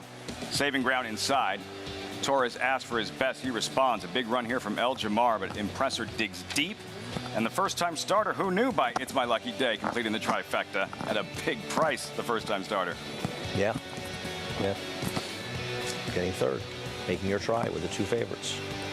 Impressor, Christian Torres closing in on 100 wins, closing in on that riding title here at Oaklawn. Strong finishing, holding off El Jamar and El Castillo.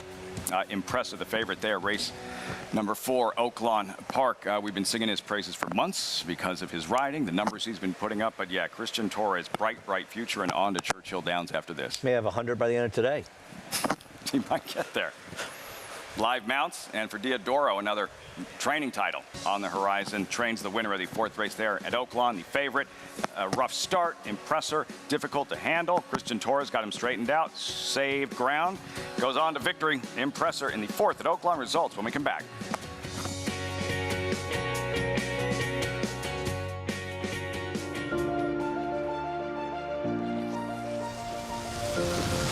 Want me to tell you more about good magic? I can do that. $1,950,000, hit $1,950,000, in the vertical 50, $1,950,000, hit $1,950,000, 50, in the vertical 50, 50, in the vertical 50, we're $1,950,000, $1,950,000, $2 million quickly, $2 million, $2 million one, $2 million one, $2 million, hold on, $2 million, $2 million 50, all through, and I have, boom, thank you both, $2 million, Roger's way, good luck.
a backstage look at how we operate as a large-scale breeding farm. These are parts of the farm that have always been off limits to the public. You know, you would only see these barns and these horses up close if you worked out here. So it's been really exciting to open that to the public, to show that end of the industry and just spread that knowledge. You know, you take a group out, they get to scratch on a mare and foal, they think it's super cool, and hopefully create a lifelong fan. So our stallions stand from anywhere from $5,000 to $100,000. That is a stand and nurse guarantee. So that fee is not paid until the next year after the mare has had her baby, the foal stands, and everything is good. We have conceived 22 Kentucky Derby winners, 19 Preakness winners, 22 Belmont winners, and 29 Breeders' Cup winners. In addition to that, 6 of the 13 Triple Crown winners have been conceived in our breeding shed.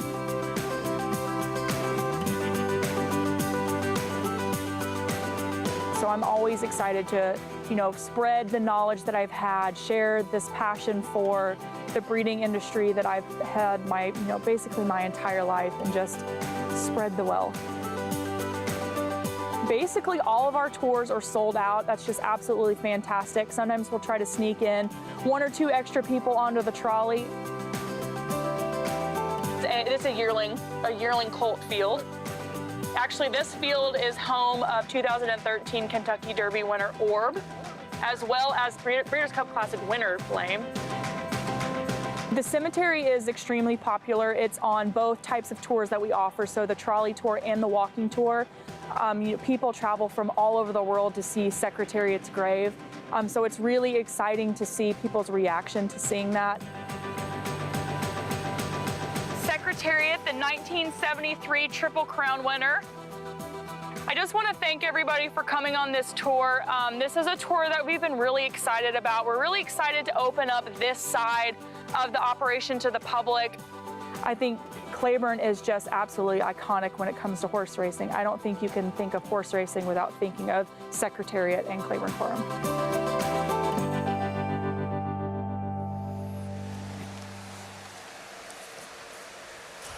The history, the tradition, as always, our coverage brought to you in part by Claiborne Farm. 100 years doing the usual, unusually well. Andy, you've been there. For someone who's only seen images on television, never had the chance to experience, what comes to mind, what stands out? Well, I mean, it's really almost a museum of the history of the game. I mean, you know, you think of the horses that have stood there, the stallions they've had, and not just Secretariat, obviously, and Bold Ruler and Round Table, but so many. If you're lucky enough to go to the private cemetery, it's a who's who of so many great horses over the years. And I mean, I just feel lucky. I've seen Mr. Prospector there. I saw Easy Goer back in the day. Believe It was one of my favorites. I saw 49er and Seeking the Gold when they were still there. Danzig. So many great horses over the years. And it's also just a terrific place, and they can't be more welcoming than they are to people coming. I mean, when I went there, I didn't work in racing. I didn't know anybody. I just called up and made an appointment, and somebody showed me around, and had the time, one of the times of my life. I still remember it. It was 30 years ago. And especially for new fans and learning more about the sport in order to appreciate today, understanding the history and the significant role that Claiborne has played throughout the years. Claiborne Farm, that tour, a must experience given the opportunity. Meantime, Aqueduct, we kick off the pick 6. And the winner here, the first-time starter. Been a little while for George Weaver, but Iris Jackson up to the task there. She is. Sight set on Princess Sonia. Princess Sonia, as Chris Griffin referenced, it looked like Rosario was loaded. Asked the question, she doesn't have the answer. Iris Jackson plugging away, puts her away. Yeah, just with the utmost of ease after getting left. Right. So, much the best. Iris Jackson, congrats. Dan Racing, 4-year-old filly. Took a while to get to the races, but as soon as she does, she cashes in her debut, 7:30 for the win over Princess Sonia. Do you think Princess Sonia, for many a pick 6 player, a single, potentially? I think for a smaller money, for sure. I mean, you got to knock out a 1 to 2 shot. She's probably, along with today's flavor, as short a price as you'll see in the sequence. Handicappers having to adjust surface switches. No turf racing on the main track. What'd you make of this fifth race? $62,500 allowance optional claimer off the turf on the main track. The distance now 1 mile. I guess there are a lot of people in Harry betting, and they love Irad Ortiz because he has no chance. Is that like a My Boy Jack thing? Yeah, he's just ridiculous in here. Majority Partner is the way the horse to beat. But Celestial Moon, who beat him 2 back, albeit with a perfect trip, is his main rival. And Kinetic Sky on the outside is not impossible. That's coming up next. Here at Aqueduct, off the turf of the main track, just like yesterday's feature, run early. The Memories of Silver, Andy, and Balpool taking it to the leaders there, taking command, and a stakes winner, and make it 2 straight for Balpool. Yeah, and Balpool's really run well. I think Downtown Hottie had a little trouble getting the mile. She's still a nice horse, but probably Lind will be keeping her to 6 to 7 furlongs for now. And Balpool's an improving horse and was able to just get it done. Winning trainer Rob Atras, and the meet, Manny Franco.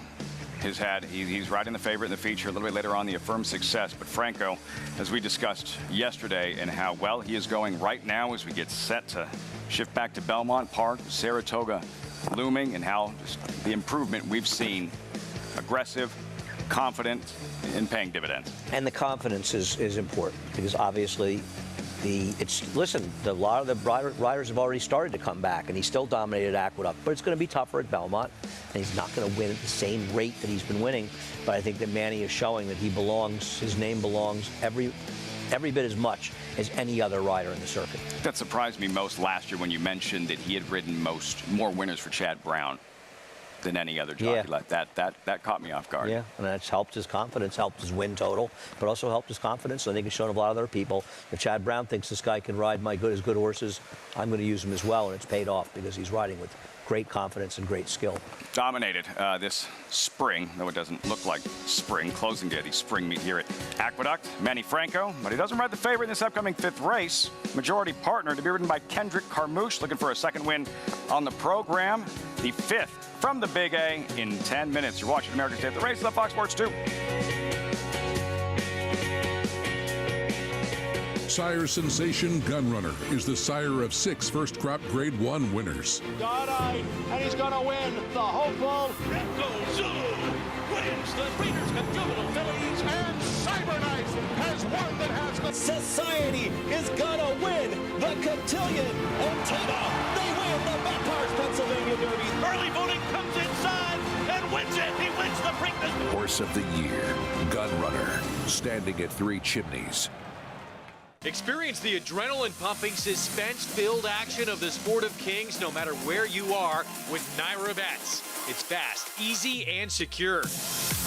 Download the app today and start winning with our lucrative weekly promotions, thrilling handicapping contests, and a one-of-a-kind VIP rewards program. Don't just watch horse racing, be a part of the action with Naira Bets.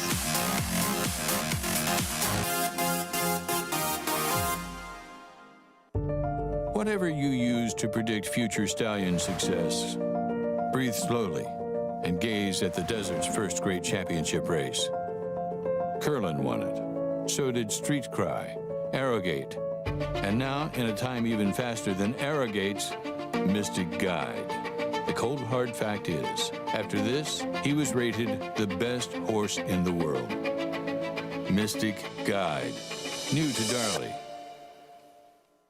These are the trainers and teachers, the cooks, carpenters, and clockers, grooms and gardeners. These are the hard-working people who show up every day to keep horse racing running across the state. Good-paying jobs that support New York families, along with the thousands of local businesses that depend on Belmont Park. Modernizing Belmont Park would generate $1 billion in economic activity and protect and create thousands of jobs. Albany, create New York jobs. Modernize Belmont Park. Welcome back to America's Day at the Races. Just call me Harry. We get set for the 5th race. Mandatory payout with the late pick 5 about to get underway. 8 minutes out, $62,500 allowance optional claimer. Off the turf on the main track. While the favorite is towards the outside, Majority Partner at 7-5. The second choice, the gelding you were just looking at, Maggie. Call me Harry. What are you noticing in the paddock? Well, Lafitte, I noticed in our open that we featured the Aqueduct waterfall. as the water from the track and from upstairs in the winner's circle does tend to funnel down here. We do have the drains centered in the middle of the racetrack. That's kind of where everything is flowed to, and that's the way it's built here. So we don't have a lot of standing water around, but it always looks really funny flowing down the steps. As we'll take a look at Call Me Harry, I agree with Andy. There's a lot of Harrys. There's a lot of IRAD fans here. He doesn't make much sense to me. I mean, yes, look, on the surface of things, he is a son of street sense out of a Bernardini mare, and there is some dirt pedigree. He's been on a wet track once, but that track doesn't, or that race doesn't really match up to the accomplished dirt horses that he's facing on the outside. And furthermore, I think he looked a bit better when he was running here over the fall and doing some good running for Joe Sharp previously. So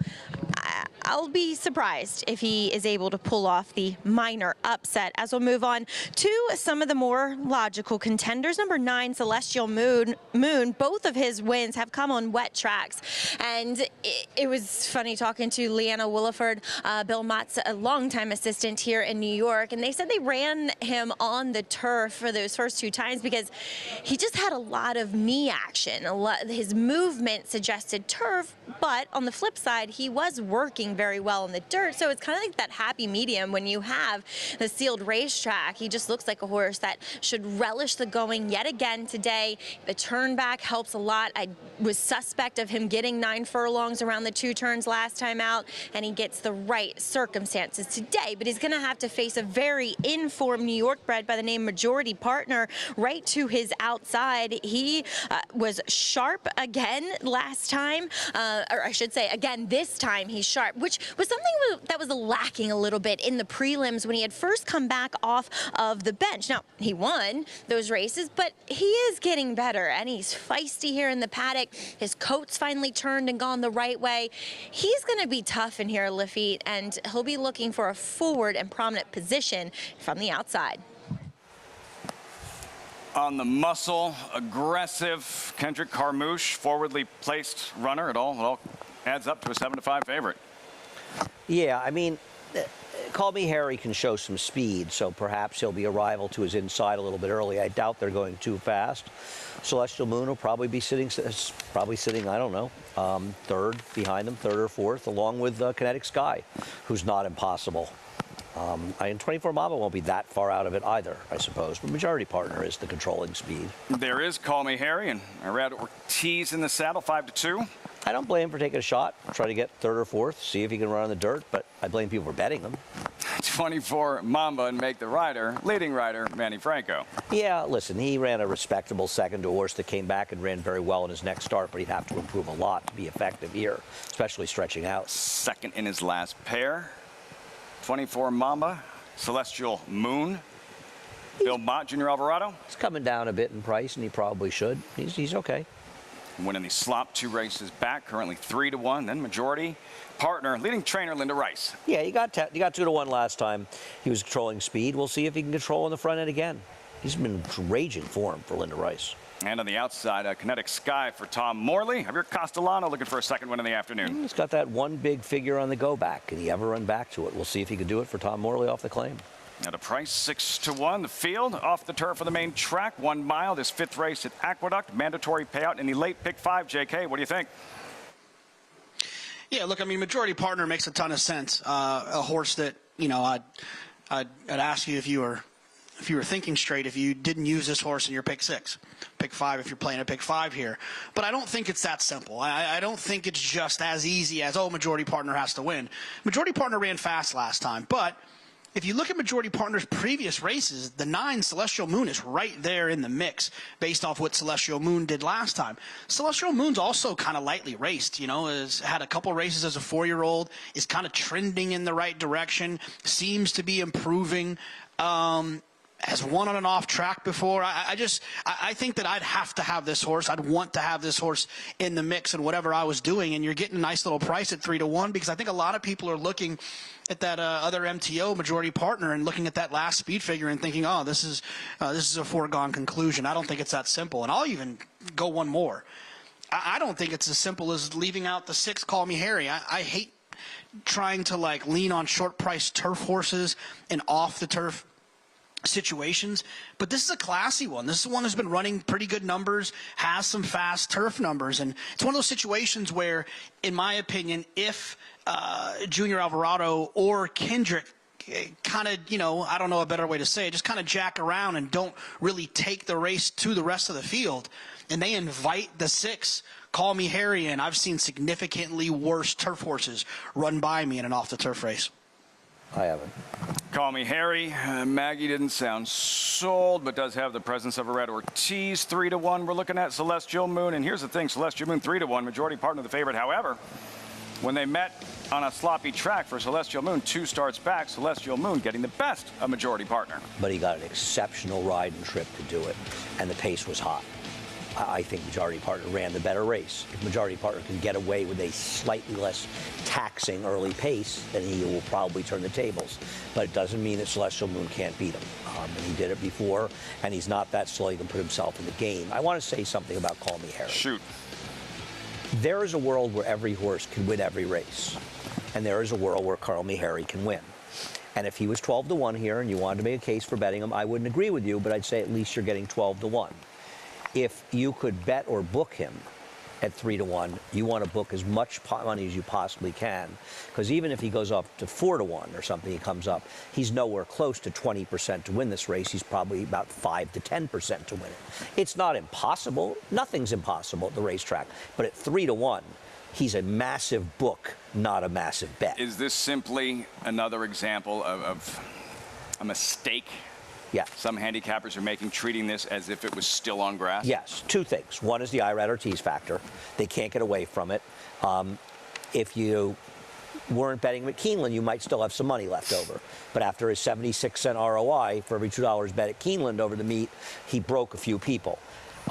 He is a great rider. So are a lot of these guys. And the reality of him is they're looking at his turf races going, he's a very good turf horse. He's fast enough to win this race. Look at his figures.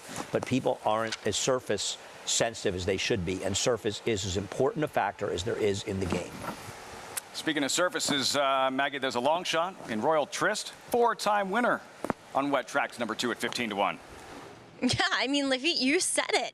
This is a horse that I would not forget about, especially, now it doesn't often happen around here, but if there is some hitting up front, if there's Call Me Harry to go and contest majority partner, and let's face it, the 8 in here as well, 24 Mamba isn't slow and should be forward stretching out to a mile. Royal Tryst is the one that could benefit from things, possibly. It's always a big question mark around here.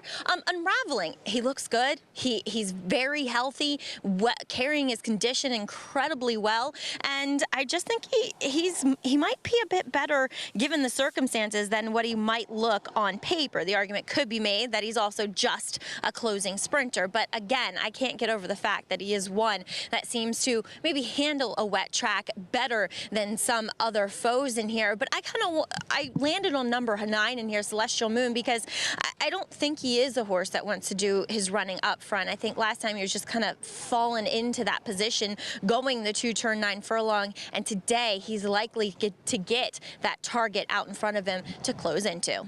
Lafitte? Maggie and JK with Celestial Moon, number 9, 5-2. Andy with the favorite. Majority partner 6-5. Mandatory payout. The late pick 5 starts here. Andy, you want to walk through the sequence quickly? I'm going to try to be a wise guy in race number 6 and get the 6 lay the groundwork home, who only has 1 dirt race. But no question, the 8 Know It All Audrey's the horse to beat over the 1X. I like Silly Key in race number 7.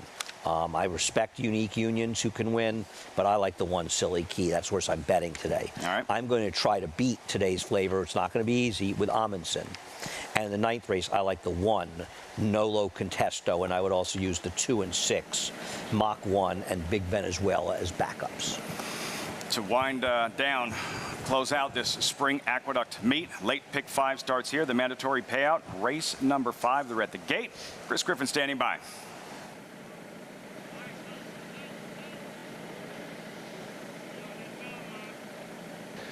Celestial Moon, Majority Partner, and Kinetic Sky.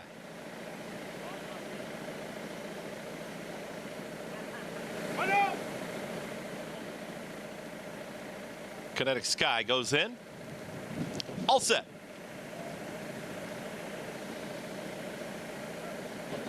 And they're off. Good breakdown towards the inside. It's Call Me Harry who's got early speed, and Call Me Harry right out to the front. 24 Mambas tracking to the outside from second.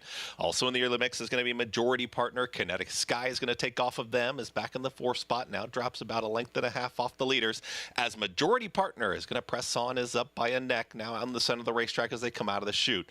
Towards the tail end of the field, that's Celestial Moon with the trailer. Royal Tryst way up on the far outside. It's Majority Partner going to steer clear, is right there in the center of the racetrack when 23 seconds flat for that opening quarter mile. Call Me Harry broke on top, is now back to second, is moving through to the inside as 24 Mamba has switched to the outside, and 24 Mamba is going to be way out in the far outside of the racetrack as they approach a half mile left to go. In behind them, Kinetic Sky is going to save ground. Purple Silk, Celestial Moon, and Royal Tryst. Majority Partner takes them into the far turn, 45-3 for that half-mile time, and Majority Partner is back up by 2.5 lengths. 24 Mamba is chasing to the outside of Call Me Harry, who's trying to keep up here from third. Under a full drive is Kinetic Sky. From the back, Celestial Moon is trying to run on, and Royal Tryst is far back as the trailer. A quarter mile left to go. Majority Partner gets the cue and kicks for home. Call Me Harry has switched to the outside, is chasing, and up on the far outside, here comes Celestial Moon with a run to the outside of 24 Mamba. Majority Partner is almost there, but Call Me Harry is starting to catch up with every stride. Majority Partner, Call Me Harry with a nose in front. Majority Partner comes back to the inside. Call Me Harry is your winner. Call Me Harry gets the win over Majority Partner. Then came Celestial Moon, trying to hold off an oncoming Kinetic Sky in a photo in 1 minute 36-3. Plugging away. Call Me Harry and Arad Ortiz wear down Majority Partner to kick off this late pick 5 at Aqueduct. Well, how do you do it? Congratulations if you had him. I know I wanted to book him. I still would book him again. And he ran down Majority Partner fair and square. What was the key? How did you late surge, Arad Ortiz finishing, and able to put away Majority Partner? I guess he ran. Nobody else ran a step. I mean, nobody else moved an inch in there. I don't know. Kind of a merry-go-round. I'm shocked. I bet against horses like this my entire life. They win 1 out of 20 times. He won today at 4-1. I didn't have him. And that's how you have to end your week. No, I'm going to lose some more money now. I'm steaming now. No, he's not happy. Not a great day for the Knicks so far. I don't and he's care not for the pleased. Knicks. I'm not a Knicks fan. And I don't have to. I'm a Nets fan. They're out. We get to do this again next week. I look Please head to the Derby. For Andy Serling, I'm Lafitte Pinkai. Thanks for joining us. 6:10-9-1. Acacia and the MiG coming up next. You're watching America's Day at the Races. This proven son of Giants Causeway has sired 7 millionaires. With over 10% stakes performers, his recent top runners include Tarabi, placed in the Grade 1 Spinaway and Breeders' Cup Juvenile Fillies, Grade 2 winner Plum Ali, plus these standout performers. It's a Bushido coming down to the wire in the Ontario Racing Stakes has run them ragged. A proven value sire. First Samurai, standing at Claiborne Farm.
You're watching America's Day at the Races. Thank you so much for joining us on this Sunday afternoon, the closing day of the Aqueduct Spring Meet. And Richie, as I said, our amazing crew who has gotten us through this entire meet, Acacia Klon, Richard Migliori, joining you on the desk now, by the way. Our amazing crew has gotten us through this whole meet at Aqueduct, including a 10-hour show yesterday. And we're back at it to wrap things up today. Yeah, incredible. And, you know, the shows just would not be what they are or nearly as good without our crew behind the scenes, and they work tirelessly. And now they've got to break everything down tonight and get over to Belmont, get everything set up, and we're going to get started again over there on Wednesday. That's right, on Tuesday, actually, as we'll have our live racing from Churchill Downs. I take it that means you're off Tuesday. Yeah, I start back on Wednesday. You start on Wednesday. The rest of us on Tuesday, too. But for now, we have the 5th race at Oaklawn Park coming up. It's a mile and a 16th, and the starter allowance, 2-1 favorite on the number 6, our Doc. Richie, just a horse that makes some sense off the win. Yeah, it comes off a nice effort and get Christian Torres, who has been riding lights out. Jim Byers with the call. Trivista comes out of there eagerly. Rum and Tonic from the outside. There goes our Doc. And also Whooping J. Whooping J and our Doc now to dispute it into the clubhouse turn. Rum and Tonic to the outside 3rd. Trivista now 4th. With Luck of the Draw racing in 5th. Length and a half then to Twitty City in 6th, and then Xylophone on the inside, and Happy Boy Rocket to the outside. That pair is about 9 lengths off the lead as they swing on to the backstretch. And we have a head-and-head battle up front.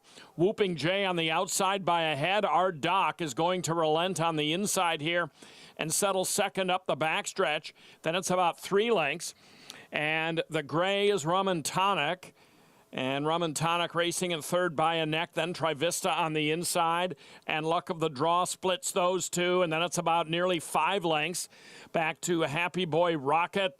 And then comes Twitty City. And Xylophone is trailing the field. And it looks like Chelsea Bailey starting to get after Xylophone to move her up now from the outside. Still with 8 lengths to close in as our Doc takes over. And up to the outside, Rum and Tonic is racing in 2nd. Whooping J is dropping back. Outside of him is Luck of the Draw. Trivista tries to get through on the inside. Then it's Happy Boy Rocket. Xylophone still with a ton of work to do as they straighten away at the top of the stretch. Here is Rum and Tonic on the outside of our Doc. Our Doc and Rum and Tonic, and Luck of the Draw on the outside of them. Rum and Tonic goes to a short lead, a 16th out. Our Doc right there to the inside. Rum and Tonic is going to take over here. Walter de la Cruz wins it going away a bit. To our Doc, Luck of the Draw, and Xylophone 4th. Walter de la Cruz and Rum and Tonic able to run down our Doc. A game finish from the top couple of finishers here, Richie. Yeah, gosh, you know, our Doc is a horse you can tell does not want to get past, doesn't want to lose, but a relentless rally from Rum and Tonic. Just kept grinding down the middle of the track to get it done. Nice effort by both the winner and the runner-up. Very, very game effort by our Doc, who showed up once again. I don't know about drinking a Rum and Tonic, though. Would not be my drink of choice, but maybe you would need a Doc, our Doc. Perhaps. There's the hunch bet and the exacta. Back over at Aqueduct in that 5th race. Call Me Harry. Victorious getting back to the main track. It's been a while since he'd been on the dirt. Irad Ortiz taking money, as we often see his mounts doing. And this one gets to the winner's circle at 4-1. Yeah, it gets to the winner's circle. Was down along the inside, but it's angled out towards the middle. You see that kind of washout, that water, standing water along the inside. Now, we saw Christophe Clement's filly come through that water to win, but I still think horses are more comfortable out in the clear on tracks of this. And Call Me Harry, bred at Newtown Anner Stud, just about a mile through the woods from my house, and he gets it done. Nice effort. Over your favorite majority partner, who is even money on the board. $10 winner, Call Me Harry, 6-10-9 in race 5. That was that off the turf race there. As just a reminder, we'll turn our attention over to race 6, and that late pick 5 did kick off in the 5th. Just a reminder, everything is mandatory payout today on closing day of the Big A. Race 6 coming up next. We're off the turf now to be run a 1.125 miles on the main track. It's an allowance race here for fillies and mares, 3-year-olds and upward. Know-it-all Audrey towards the outside, 8 to 5. When we come back, we will recap what we just saw and give you prices over at Oaklawn Park. Rum and Tonic victorious in the 5th race there, and a lot more live racing still to come after this.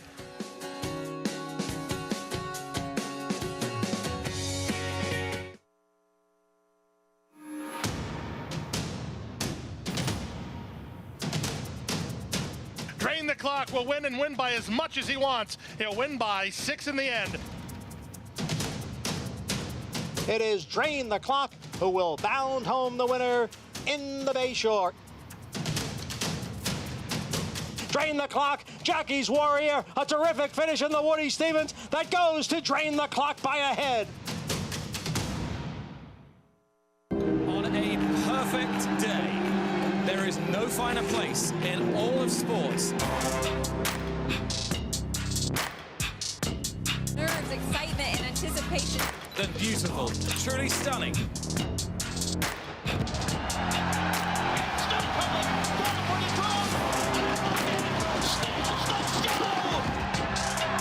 For the Breeders' Cup World Championships.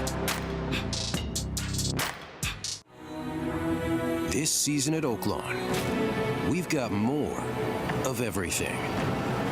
More of the top thoroughbreds in the world. More days of live racing. And the largest purses in our history. All at a completely reimagined Oaklawn. Come be a part of this historic season at Arkansas's only casino resort. Racetrack Television Network brings you every race, from every track, on every screen, every day. With monthly packages starting as low as $5, RTN gives you great value and access to more live HD streaming and race replays than anyone. Visit RTN.tv today to sign up and watch on almost any device, including Roku and Amazon Fire. RTN has packages that start at $5 per month.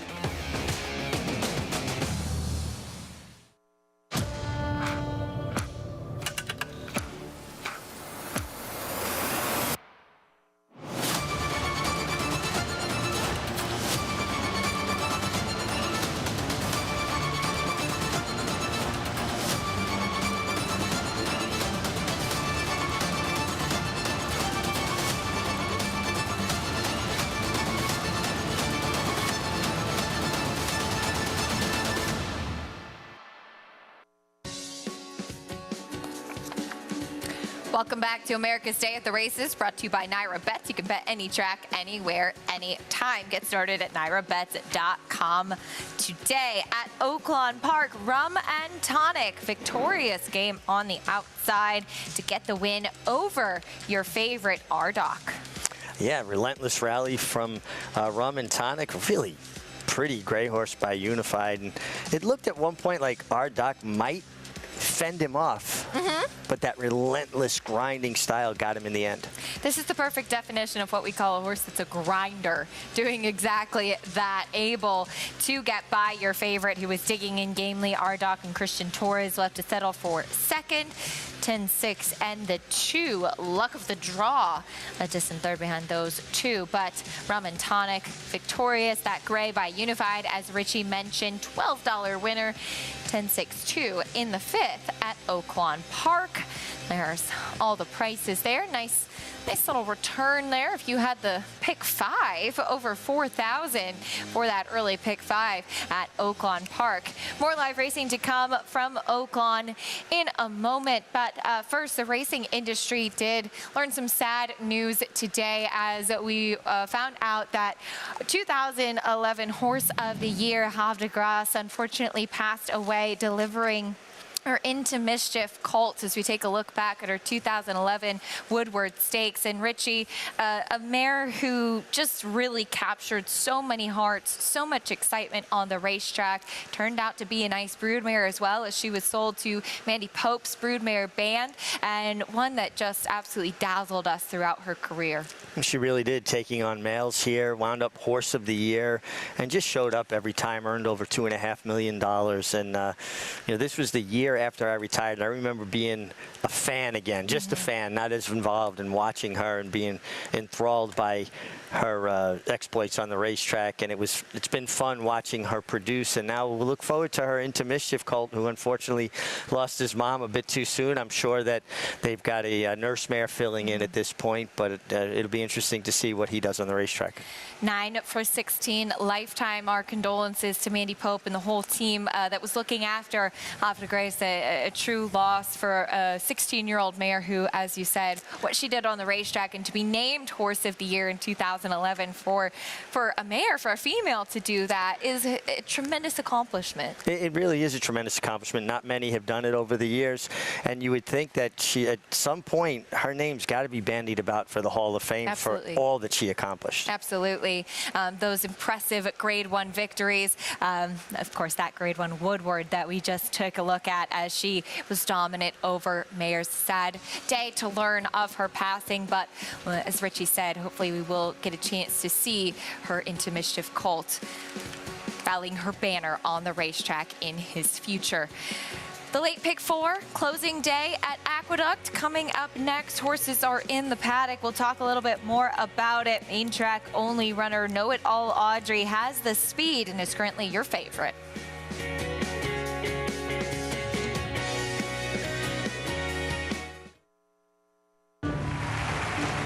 Reach the starting gate. It's post time. Home front, the favorite comes forward. And they're into the stretch. Cold Front put to the test. Old Cash on the outside trying to go with it, but Cold Front kicks away. Cold Front 2.5. Cold Front does it again, firing the field in the Amsterdam.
Welcome back to America's Day at the Races, brought to you by Claiborne Farm.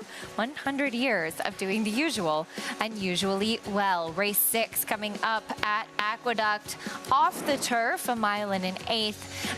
This is an allowance for fillies and mares, 3-year-olds and upward, as there's not too much left to sink your teeth into. But we'll go down to Maggie Wolfendale. Got any life-changing information for us here, Maggie? Acacia, do I ever have that information? I tend to be wrong on these days when we're off the turf. I was against the horse that was meant to run on the turf, getting on the dirt last time in the last race. But this time, I'm for the horse that's getting on the main track after being entered for the turf in number 6, Lay the Groundwork. This daughter of Speightstown, I think the biggest question mark with her is 9 furlongs. She's not totally up against it looking at her physically, but I do feel like that mile is really her jam. But nonetheless, she looks great. She's, matured nicely from 3 to 4. Last time I saw her was last summer, and she's done nicely since then. So I like what I'm seeing from her in that respect. And furthermore, while there is a ton of turf pedigree, the dam was all turf. The dams have to value engineering, a very nice turf horse. It's not like she's overwhelmingly physically screaming that. She actually has a bit more smaller feet, which is kind of like the Speightstown line. Speightstowns do tend to handle wet track very well. So I'm of the optimistic approach when it comes to Lay the Groundwork, getting back to the dirt Acacia for only the second time, but the first time on a wet track.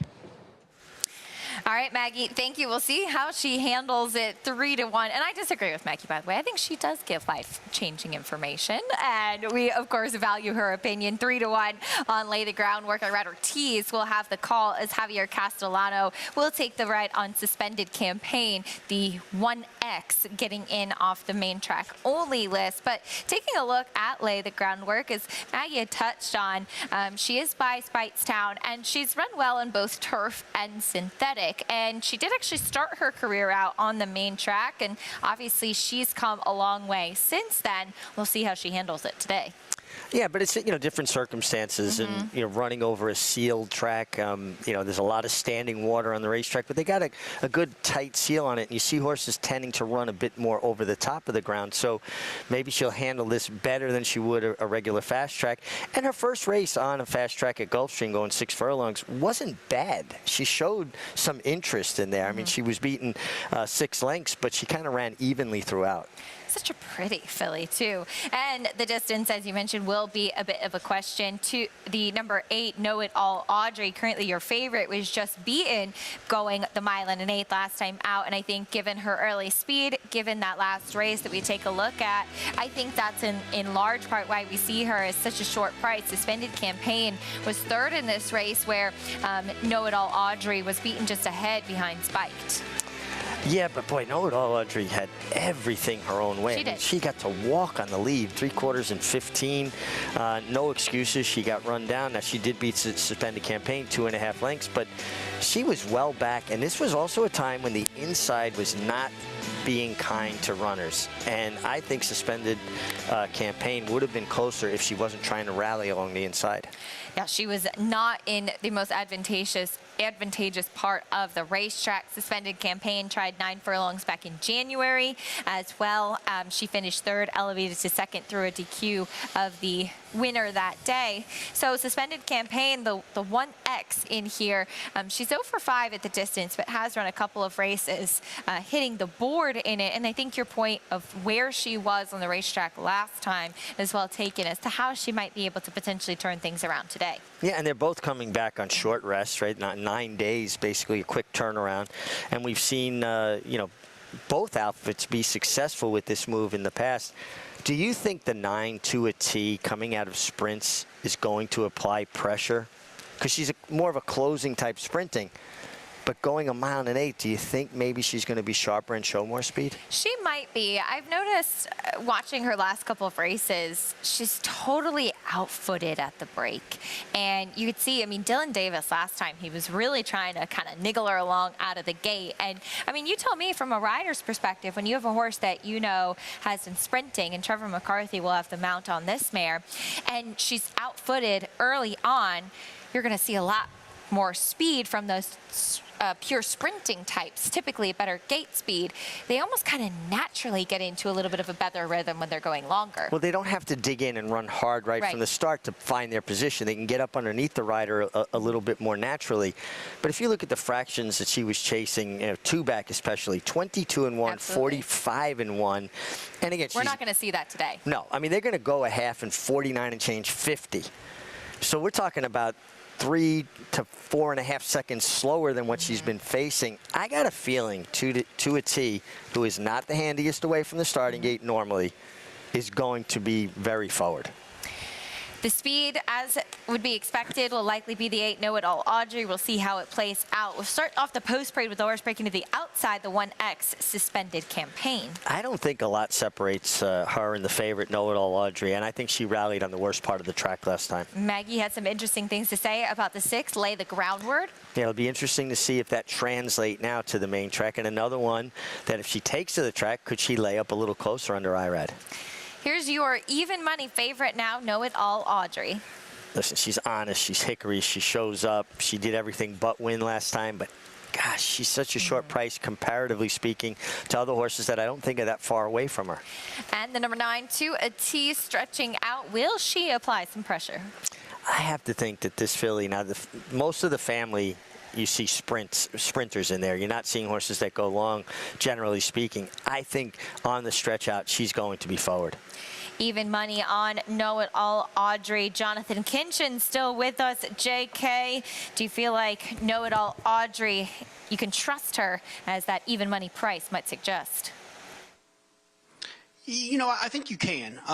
Unfortunately, in the last 2 races, we saw 2 favorites get beat. So you start to kind of wonder, wow, you know, is this racetrack? And you start to get creative about how other horses can beat horses like Know It All Audrey. I think she's loose in here. I think Jose will treat it that way. I think that he'll open up with her a little bit. There's no one else in here with any early speed. And the other 2 horses with the main competition, the 1X and the 6, they both come from way out of it. I think that Jose would be making a huge mistake to not put this horse in the race, send him away from there, and get comfortable on the front end.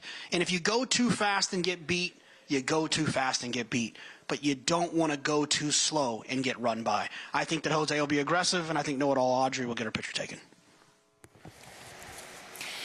All right, Jonathan, thank you. And a reminder, everybody, you can get a 10% bonus on all your winning trifectas at Aqueduct today when you bet with Naira Bets. Hopefully you're using Naira Bets anyway, but this is just another reason why you should.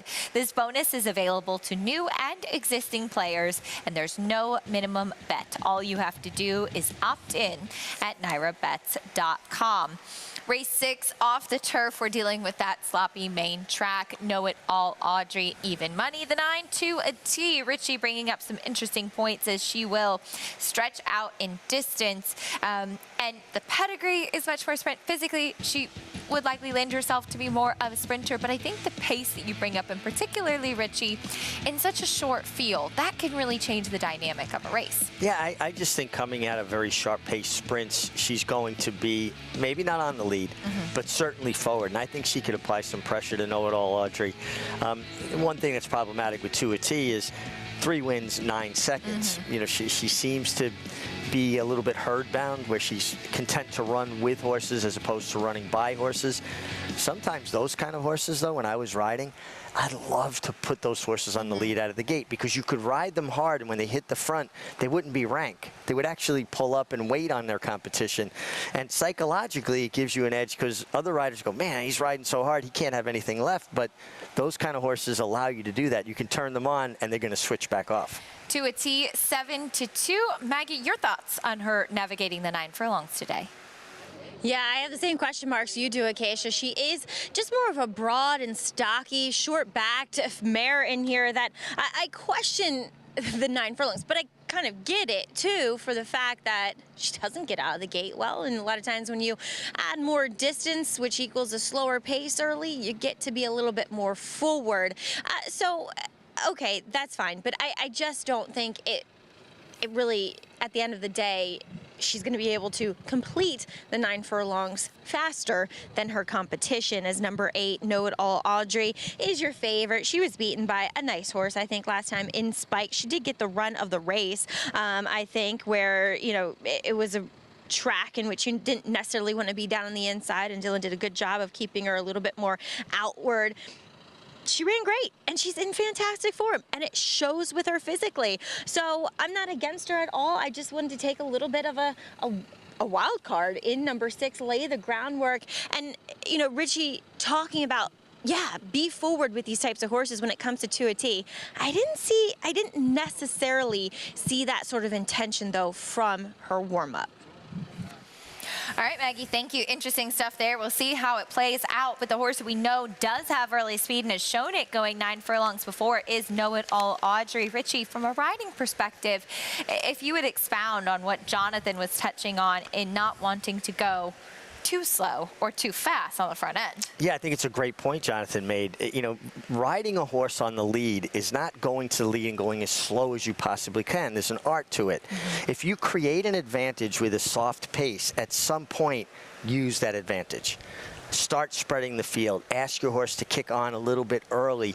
Take them off the bridle. Stretch their run out. I've never understood the strategy of holding a horse up till the closers are on top of you and then trying to outkick them. You don't outkick the kickers. You use your weapon, which is your speed, tactically.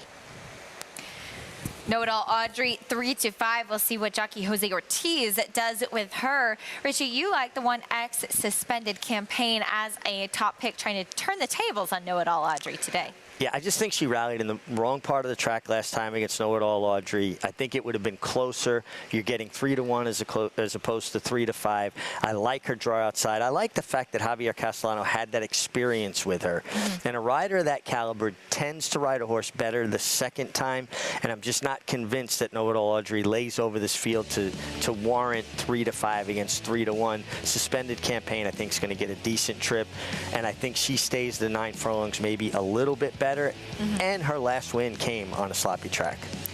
Javier Castellano looking for another win today. He won earlier on Ocean Gateway, coming up the inside, which you had really done a great job explaining the standing water, some of the puddles, where it might be a little bit of pitfalls for horses, and especially with them getting distracted. Seems like Javier's kind of figured out where horses can handle on this track. Well, I mean, she really handled it earlier and ran through those puddles, where some horses won't. They're just unsure of themselves. A horse doesn't have the same depth perception as a human being where they know how deep that puddle is. Yeah, anybody that's been around horses knows that puddles are known to just swallow horses whole, or that's how they'll in their act mind when you're trying to walk them. Yeah, that's for sure. 3-5 on the number 8, Know It All Audrey in this off the turf 6th race. We'll see who can handle the mile, and in 8th, Chris Griffin standing by. All set.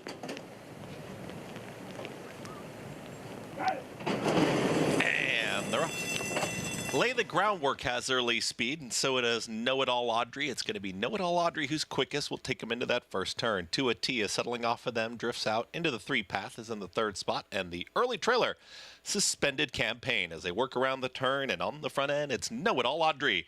Know It All Audrey is well in control, is out in the center of the racetrack, approaching the backstretch. Down towards the inside there is Lay the Groundwork in 2nd. 2 Tia under a tight hold from 3rd. Suspended Campaign is at the back of the field of 4 as they work to the back stretch. It's now Know It All Audrey up by 2. 2 is in 2nd. Losing some ground was Lay the Groundwork. Suspended Campaign still at the back. They went 25-1 for that easy opening quarter mile.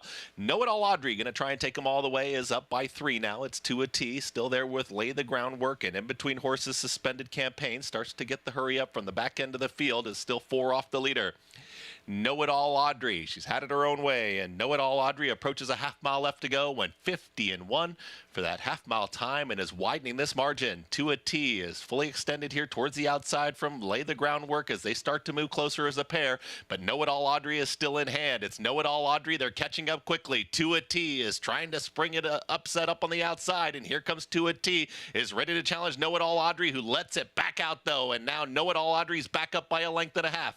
2 took her shot, and now Lay the Groundwork starts to make up some ground to the inside. Suspended Campaign still at the back as they reach the top of the stretch. Know It All Audrey is trying to run away from this field.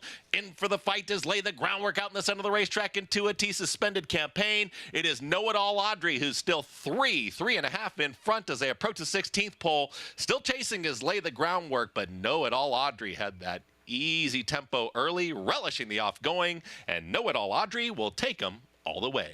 Lay the Groundwork their 2nd, Suspended Campaign, and 2 in 1 minute 51.41 seconds. Know-it-all Audrey wires the field as your favorite. Jose Ortiz doing just what Jonathan had discussed, Richie. He got her to relax on the front end, but he also opened up a little bit. Yeah, he had a 3-length lead down the backstretch and just bobbing along with her head bowed, comfortable, happy. To a tee, took a shot at her on the far turn. Things quickened up. She had more than enough left. I tried to make a case to beat her. I couldn't have been more wrong. She just took them on a tour de force. Laid the groundwork, ran well.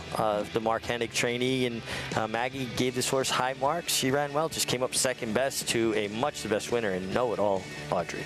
8-6-1x9 in the 6th race. No doubt about the winner, though. Know-It-all Audrey wires the field, gets her first win at the distance after just missing last time out. She got so comfortable on the front end, and you could see she was just really in a hand ride from Jose Ortiz coming down to the wire. Yeah, and you know, we really have to talk about Oscar Barrera III has had just such a good winter. His horses have been running so well. They're always well turned out. They look good in the paddock. And sometimes we get so caught up in, you know, talking about riding tactics and race strategy, we overlook just what a great job some of these conditioners are doing. She's in good form right now, and she gets back to the winner's circle. Now her 4th win with the barn, too, since being claimed back in October. So definitely a very fruitful claim for the Connections. Know-It-all Audrey, your 3-5 winner. Back over at Oaklawn Park, Arkansas breds in the spotlight for the 6th race, 6 furlongs on the main track. A maiden claiming for $12,500. Fillies and mares, 3-year-olds and upward. Maybe it's closing day at Aqueduct. A few more days of racing left at Oaklawn. Derby Day, May 6th, will be their closing day. We'll meet the field for this 6th race, starting with the one Honey Camp. Yeah, Honey Camp dropping to the lowest level yet, showed improved speed. 2 starts back in the slot, and then last time, I think a player. Here's Driving, something you and I spend a lot of time doing. Yeah, too much time doing. Driving would have to improve. Number 3 is next. 'Tis a Strategy. Yeah, another one doesn't have much speed and going further. Now drops back to a sprint, should really be outrun. 3-1, tepid favorite right now. Here's Cora Mandel. Yeah, has been consistent. Drops to the lowest level yet. Short leaf stable. Big supporter of racing at Hot Springs. Big price, Rosalie's Destiny went by. Here's the 6 May Disco. She's going to have to improve, too. Another one that's going to have to bring her dancing shoes. I see what you did there. Here's a Quarantined, number 7. Speed. Hasn't been able to hold on, but does have some speed. Sweet Holiness. He had a lot of opportunities. 0 for 24. Again, would have to find a better race. Dropping class for Greer Crossing. Yeah, she did try 12.5 a little while back. She's slow early. She'd like to see a fast pace. Big price on Relentless Rocket. Another one that just would be a surprise to me. Preordained, the 11 co-favorite, actually. This is the horse I like. I think this horse showed a lot of ability first time and could take a step forward. And Pascal. Yeah, a consistent sort, but it's going to have to improve. But she is taking a significant drop in class. Yeah, she certainly has that going for her, the lowest level that she will have run at as of yet. When we come back, we'll talk a little bit more about our Kentucky Derby spotlight. Manny Franco has been so dominant in New York. He's going to take his show on the road with the Withers winner hit show, trying to take Kentucky Derby 149. Unified, a 3-time graded stakes winner by leading sire Candy Ride, defeating multiple Grade 1 winner Mind Your Biscuits in the Gulfstream Park Sprint, and second in the Grade 1 Carter by a nose. With multiple stakes winners in his first crop, including Roger McQueen and Unified Report. Unified, a proven winner on the track, a proven stallion in the making. Experience the adrenaline-pumping, suspense-filled action of the Sport of Kings no matter where you are with Naira Bets. It's fast, easy, and secure. Download the app today and start winning with our lucrative weekly promotions, thrilling handicapping contests, and a one-of-a-kind VIP rewards program. Don't just watch horse racing, be a part of the action with Naira Bets.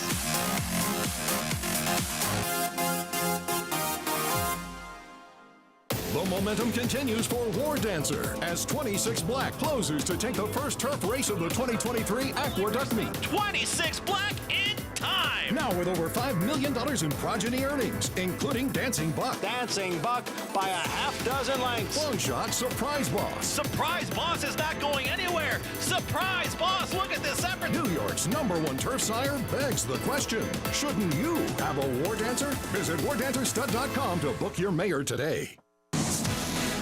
It's America's original sport, and no one covers it better than americasbestracing.net. From the sport to the lifestyle, the best races, horses, and destination venues, cocktails, gambling, fashion, and more. americasbestracing.net is a sport for you.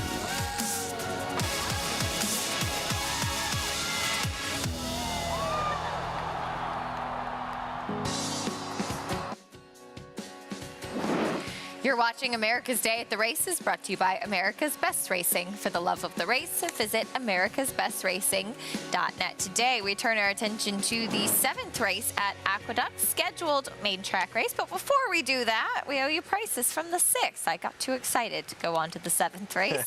Know-it-all Audrey took them every step of the way in race 6. Nice ride by Jose Ortiz, and the filly is just in good form. Yeah, really terrific form, and she just kept galloping along. She basically went a half and 50 and a fifth, and then sped up. That third quarter was in 24-1, kicked on for home. Much the best front-running tour de force for Know-it-all Audrey, who's in great form for Oscar Barrera. Another nice win number 6 of her career. She's now 6 for 19, 4 of those victories having come in the Oscar Barrera barn after being claimed back in October. $3.50 winner. She was 3-5. We take a look at the late pick 5 follow along. Again, mandatory payouts today as it is closing day at Aqueduct. Biggest price so far in the sequence, Call Me Harry, a $10 winner. Now we can turn our attention to race number 7, New York bred. 2 other than allowance race for 3-year-olds and upwards. 6 furlongs on the main track. Again, scheduled dirt race. And Silly Key, currently your favorite at 8-5. Back over at Oaklawn Park. 6th race for the Arkansas bred. Maiden claiming runners. Richie, you had some interest in the 11 preordained. Yeah, I just thought this horse only had 1 run and it could take a step forward, and I thought showed some ability, at least for this level. I think she could take a step forward, and at your second choice or co-favorite now, that's who I like, the 11 preordained. Loading in for the 6th at Oaklawn Park. Here's Jim Byers with the call. Coromandel, Rosalie's Destiny heading forward. Rider has stepped off of Honeycamp. Honeycamp was misbehaving in the gate. Still 2 left to load. May Disco and Pat's Gal, and the Honeycamp is going to come back out of the gate for a look. Also, the 4 Coromandel just tried to escape, but was very nicely held onto by the assistant starter. So the whole crew, including jockey Francisco Arrieta, will walk back of the gate.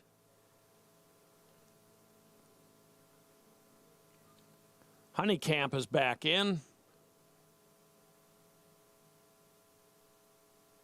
Coromandel getting an on-site inspection back of the gate.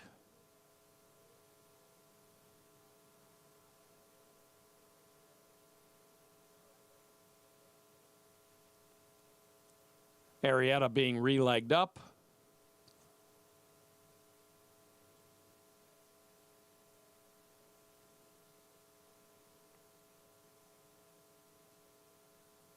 And now the last 2 will load, May Disco and Pat's Gal.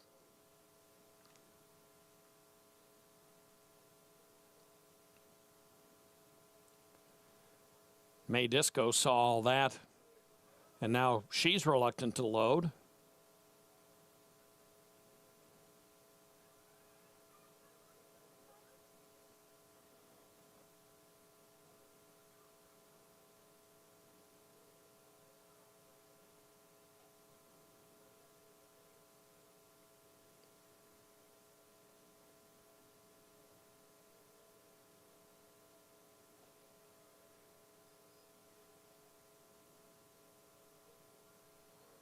May Disco steps in, and now Pat's gal.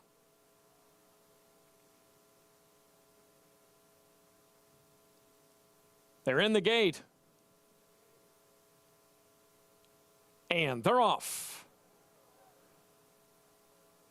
And from the inside, Honeycamp is driving out quickly. Quarantined in the light blue is taking over. Coromandel third. Sweet Holiness is fourth. Preordained fifth. Pat's Gal sixth on the extreme outside. May Disco is racing in seventh. And then it's Tis a Strategy to the inside. Relentless Rocket and Greer crossing. And then well back are driving, and it's extremely far back to Rosalie's Destiny, who was shuffled back after the start. Around the turn here, it's Quarantined with the advantage. Quarantined has the lead here by nearly 2 lengths to Honeycamp. The whip out on Coromandel. And then comes Pat's Gal to the outside. And on the extreme outside, Relentless Rocket is trying to make some progress as well. May Disco is getting into it. May Disco is racing on the inside in third as Honeycamp. May Disco on the inside. Quarantined is splitting those two. Here comes May Disco up the inside. And May Disco a bit reluctant to load, but wins drawing off to Honeycamp, Quarantined, and Coromandel fourth. May Disco, if you liked Richie's dancing pun, maybe you put a little hunch bet on this one. In race number 6, May Disco up the inside to get the win. Yeah, rallied up the inside, got it done in her 9th career start, and I didn't see it coming. Just having a little fun with it. She was 36-1. Huge price. Huge price. And I was commenting as the race was running, I just have a really hard time handicapping. We need Paul. I know, I miss Paul. Paul will be with us at Churchill this week. We saw him last night at the Churchill Downs races. He was singing some Neil Diamond for us too. Last night? Yeah. I missed it. I was watching the New York Rangers win. Well, that was good, though. Should have been watching us, obviously. We went well into the night till 11 p.m. May Disco 36-1 over at Oaklawn, as mentioned before the break. Manny Franco has had a tremendous past year on the NYRA circuit. He's won a Belmont Stakes.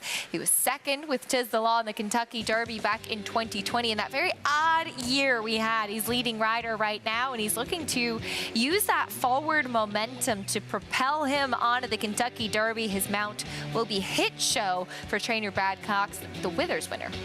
Yeah, horse that ran well despite a wide draw in the Wood Memorial. And man, he's just been riding so well. And the key to his success is putting horses in position to win from. He gets his position going forward.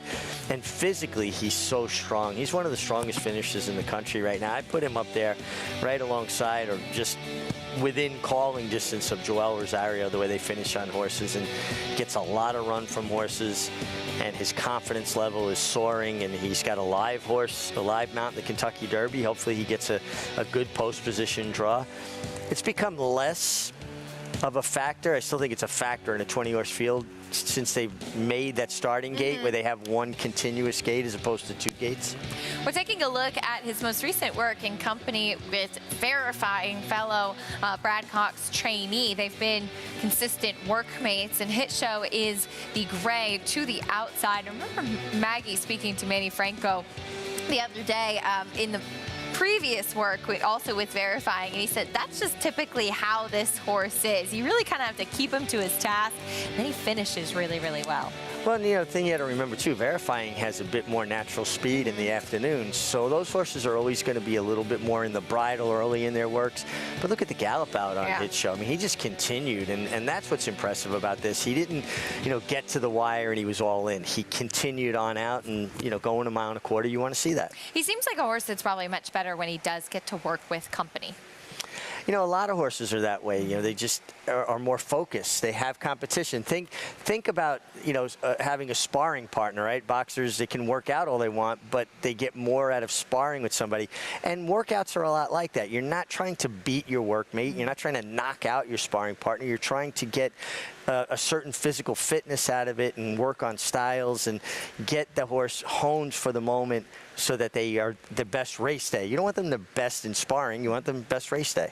We want to be best on Saturday, the first Saturday in May. Hit show, we'll see what kind of post position he gets. Was far outside when he tried the Wood Memorial last time out, and it was in that close photo finish coming down to the wire. The Withers winner will try to bring Manny Franco to the Kentucky Derby winner's circle. When we come back, we have the 7th coming up from the Big A. There is your current favorite, Unique Unions. Very talented gelding, making his first start for trainer Dave Duggan.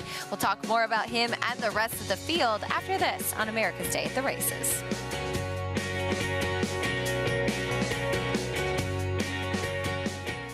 I'm very bullish on it. Tom's Dayta's got a 4-length lead at the 16th pole. Tom's Dayta has conquered the Clark.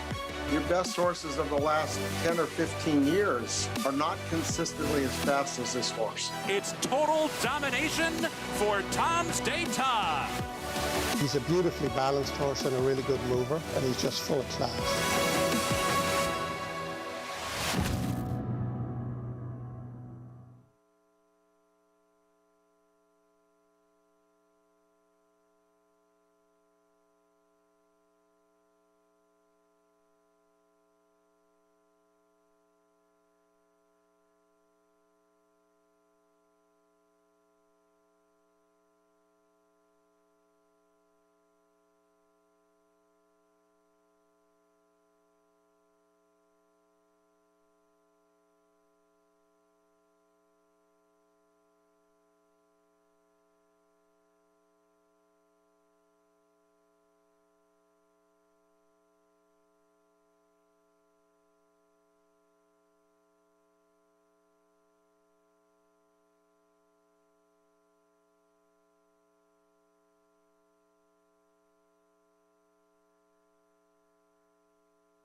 Welcome back to America's Day at the Races, brought to you by Claiborne Farm. 100 years of doing the usual, unusually well. Race 7 coming up from the Big A on this closing day of the spring meet. New York bred allowance here, and maybe it doesn't necessarily feel the most springy today, but they say April showers bring May flowers, and we're almost at May. So for more on this field, let's check in with Maggie. Yeah, Keisha, it feels like we've had a somewhat drought for a typical April, and Mother Nature's just cramming it in for the last couple days here in April, as this rain is relentless. As soon as I think it stops, it just keeps coming. We'll take a look at your current favorite. That's number 6, Unique Unions in here, and I like what I'm seeing from him. Though positionally and tactically, I'm not sure he has the easiest time of it today, as the, I think, faster type speed horse is drawn to his outside, and Foolish Ghost, who we'll get to, but he has proven time and time again he doesn't necessarily need the lead to be a winner. He looks great. I mean, he's always been a laid-back character, so that's the same disposition I'm observing here, but strong, fit, does return wearing the front wraps, but I'm not going to put too much stock into that given the fact that it's a very wet track today, but all things looking good for Unique Unions. Number 7, Foolish Ghost, I think is a little bit interesting for the fact that Oscar Barrera, who has teamed up with success with apprentice Maddie Ulver, puts her aboard. And for a speed horse, I always tend to like this move. And furthermore, he feels pretty clear today. 2, he's handled a wet track. Looks good in here. I've seen him get a little washy in some of his races over the wintertime. Not the case today.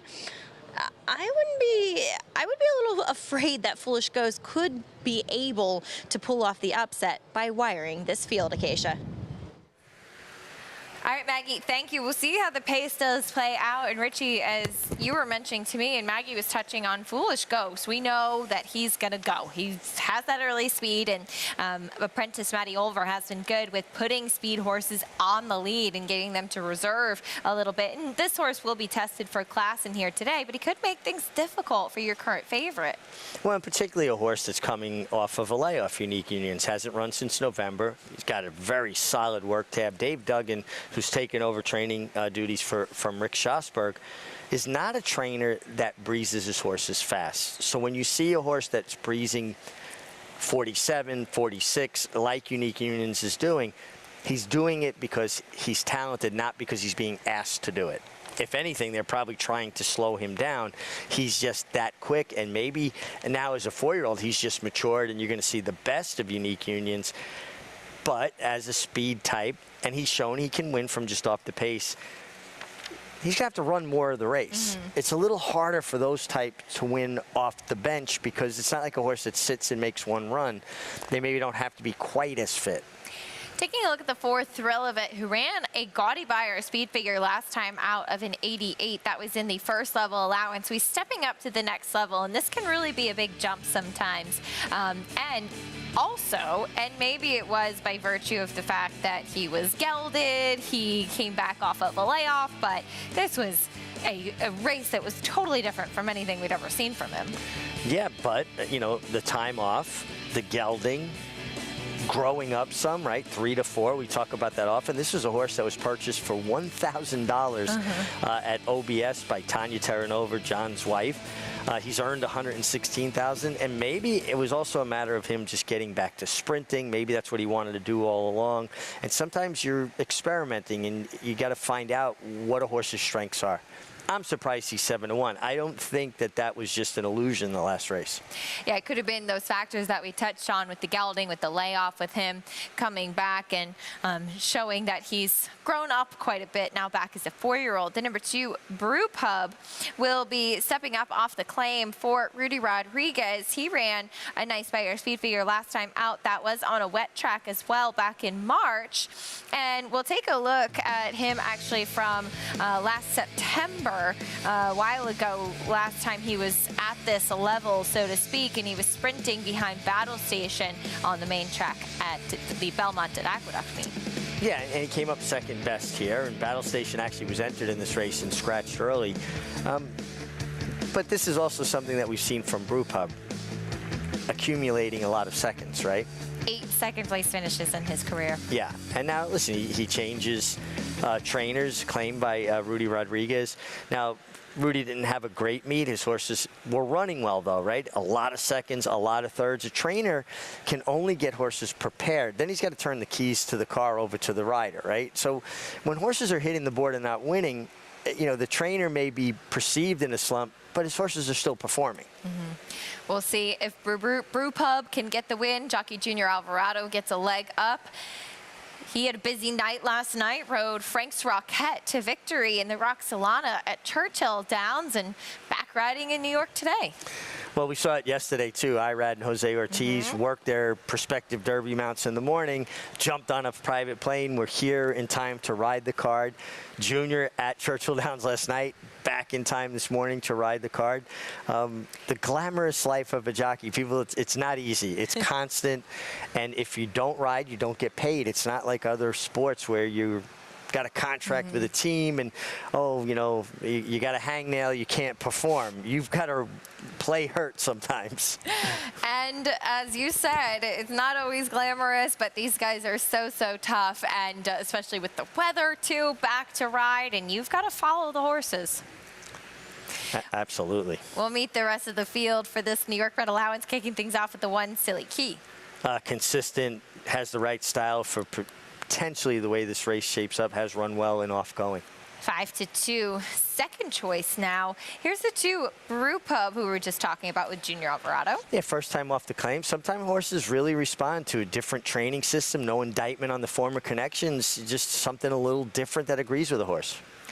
Number 4, Thrill of It.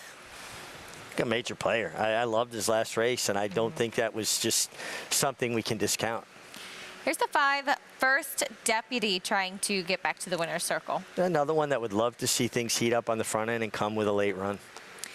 Next will be your favorite, 8 to 5, still on Unique Unions. He's just training up a storm, steady parade of bullet workouts and doing it quickly. And the speed, here's Foolish Ghost. This horse is a battle-tested warrior that has a style, and his style is to go. He's very popular at the claim box, and usually that's a vote of confidence. Horsemen see something in a horse they really like. Foolish Ghost, you gotta believe he's going to be on the lead, and I think that could make things tough on the 6 Unique Unions. Especially as Rudy Rodriguez claimed him back a couple times, and Ray Handel also claimed that horse back a couple times. You can experience the excitement of the Kentucky Derby with Naira Bets. Join now and get a $25 free bet just in time for the Derby. Plus, new members can earn up to a $200 deposit bonus using promo code Derby25. Bet any track, anywhere, anytime. Sign up at nairabets.com for your free $25 bet and a $200 deposit match. About 3 minutes away for the 7th. Let's go back to Maggie. Keisha, we'll talk a little bit about Thrill of It. I was impressed, as Richie was saying, with that comeback race. I mean, he didn't get away all that well, and then it was just a steady run and progression through the field to pull off and pull away and win by 2.5 lengths. He was one that I didn't love the last time I saw him, which was back in the summer. He just didn't look as though he was warming up well, and plus the 9 furlongs is not him. I'm surprised he won going a mile. I think he is built so much more like a sprinter, so I like the fact that we're sticking with the sprint distances here as we come back. But the wet track concerns me. He looks better in his movement, but he just doesn't look entirely comfortable over it. Just kind of, it took him a little while to get his feet underneath him. I think he looks a bit better there and settled now. I don't know. He's going to have to prove me wrong, because furthermore, I feel as though he still might benefit from a race against some pretty gritty veterans. And when you start climbing up the ladder, albeit in these New York bred ranks, it does get tougher. So again, he's a generous price of dropping down to 4-1 now. If you like him, fine, but I wasn't ready to jump on board with him. Acacia. Fair enough, Maggie. Thank you. 4-1 on Thrill of It. As you see, $74 winner over at Oaklawn back in that 6th race with May Disco. But talking about these races here, to touch on what Maggie was saying about going through the conditions, one of the benefits of having a New York bred is you can go through your maiden race, your first level allowance, your second level allowance, which is what we have here in New York bred restricted company. Then you can step up to open first level allowance, second level allowance, so to speak. So you have more options, more races as a New York bred. That being said, the waters get deeper each time. No doubt. Now, he's facing horses. Last time it was non-winners of 1 other than a maiden, claiming, or starter. Now it's non-winners of 2, so horses that have accomplished more. So you get a horse like Silly Key, who's won 5. Foolish Ghost, who's won 11. First Deputy, who's won 7. These are horses that are battle-tested, right? When I look at a race like this, and full disclosure, I handicap like who would I want to ride? How do I think a race is going to develop? And I landed on the 1. If I wanted to ride one horse in here today, maybe not in the future, Silly Key would be the one I would want to ride, because I think he is a horse that's versatile, is going to get pace, and can close. And I just think the way this race projects to shape up, his style will suit it better. We saw Eric Cancel give Silly Key a nice warm-up there. I know that you are a big proponent of a good warm-up.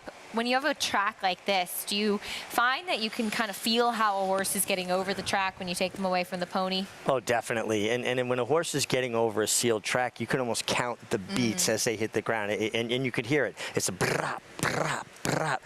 And you know the ones that are really comfortable with Italian. it. Yeah, that when I'm arguing, I sound like that sometimes. Loading in for race 7, New York bred allowance here. Unique Union, still your favorite at 8 to 5. Let's go to Chris Griffin for the call.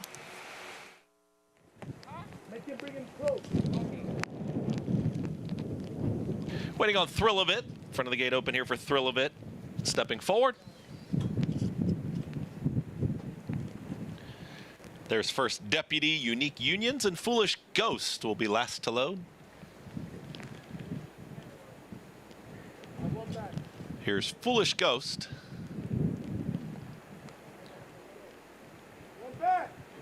Foolish Ghost, Madison Olver stepping forward. Front of the gate is open. Foolish Ghost not quite in yet. Now in. All set. And they're off. Foolish Ghost has early speed from the outside draw and is up by a neck. Right there is going to be Unique Unions, who's in the early fray, and they're 1-2. Just off of them is going to be Brew Pub, who's going to take back, now shifts towards the outside, and saving ground to the inside is Silly Key. Nowhere to go is going to be shuffled back to last here. As passing up on the outside will be Thrill of It, and also First Deputy, who was off slowly, but is out in the center of the racetrack and is second to last with the trailer Silly Key. Less than 4 furlongs to go, and on the front end, it's Foolish Ghost, who's got the lead. Right there in second is Unique Unions, and still saving ground is Brew Pub now down towards the inside from third. Following them is Thrill of It, who's under a drive. The rest with some running to do. It's First Deputy, and Silly Key is now 8 off the leader. Foolish Ghost is in front, but Unique Unions has had a nice journey, and here comes Unique Unions up alongside. Unique Unions and Manny Franco, but Foolish Ghost is not going away yet. It's Unique Unions trying to push on by. Foolish Ghost is down to the inside, is back there in second. Unique Unions. Here comes Brew Pub with a late run as well. Unique Unions, Foolish Ghost, and Brew Pub getting closer with every stride. Unique Unions has taken the lead, but not for long. Brew Pub is going to push on by. Brew Pub is your winner. Brew Pub gets up over Unique Unions and Foolish Ghosts, and Thrill of It in 1 minute 10.37 seconds. Maybe a sign things are turning around for Rudy Rodriguez. As you mentioned, Richie, horses running well. I'm sure it's frustrating for the last few months. A winner yesterday, and now Brew Pub getting back to the winner's circle today. Yeah, Brew Pub got a real nice ride, real nice trip from Junior Alvarado. Was off that pace, so we expected there to be a duel between the 7 Foolish Ghosts, the 6 Unique Unions. They were battling out. Here comes Brew Pub to pick them both off late. Silly Key was in another county early. Thrill of It ran on okay. The first 3 finishes, though, ran big races, and Brew Pub got the best trip of the closers. And Unique Unions and Foolish Ghosts put on quite a show battling out for second and third.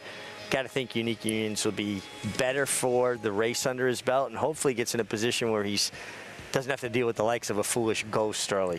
Foolish Ghost went right out to the front as was anticipated, and when Manny Franco took Unique Unions to the attack, so to speak, Foolish Ghost dug in gamely, but it was Brew Pub at 8-1 who reaped the spoils of that duel late. Back to Oaklawn Park, race 7 coming up next, 5.5 furlongs on the main track. Track now fast, and we have a allowance race for fillies and mares, 4-year-olds and upward, meeting the field starting with Argumental. Yeah, Argumental, good speed, cuts back to 5.5, has the rail, should be forward. Third start of her form cycle from Mike Maker. Here's the 2, Jets a Ginin. Get your leading rider, Christian Torres here for Martin Villafranco. Another one that has some speed. Hartley is next. More of a closing type, would like to see things heat up on the front end. Sassy Seiji first off the claim. Yeah, we just saw a horse win off the claim in New York. We talk about it. Sometimes horses just respond to a little different system. Here's Comedy Act, the 5. Comedy Act, another one, a horse that can be involved, well drawn with Martin Garcia outside some of those other speeds. Currently your favorite at 2-1, Sylvia. Yeah, Tom Vanberg, son of the late, great Jack Vanberg, Hall of Famer, trainer of Gate Dancer, but who was a horse you won the Derby with? Oh, we're going to have to do some research. Drawing a blank.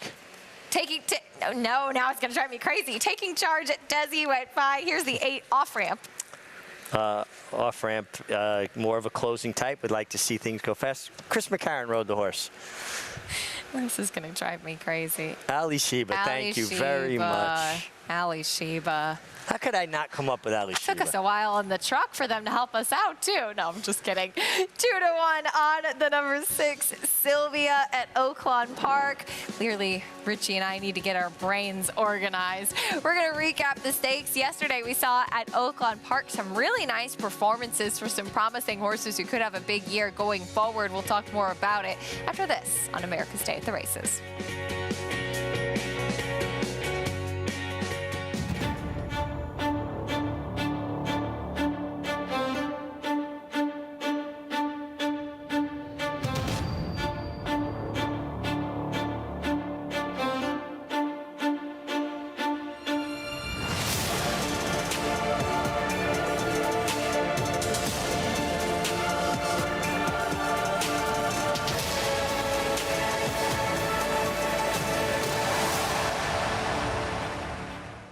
Now more than ever, it's time to get with the program.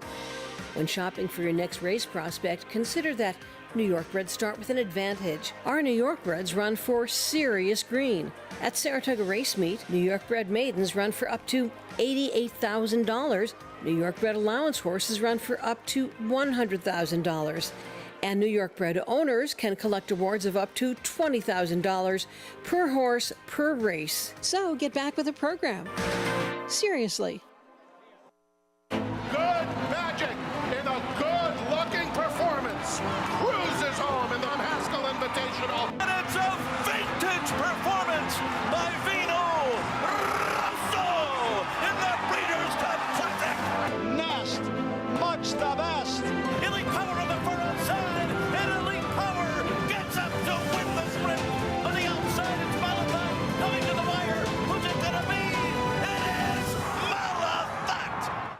Racetrack Television Network brings you every race, from every track, on every screen, every day. With monthly packages starting as low as $5, RTN gives you great value and access to more live HD streaming and race replays than anyone. Visit RTN.tv today to sign up and watch on almost any device, including Roku and Amazon Fire. RTN has packages that start at $5 per month.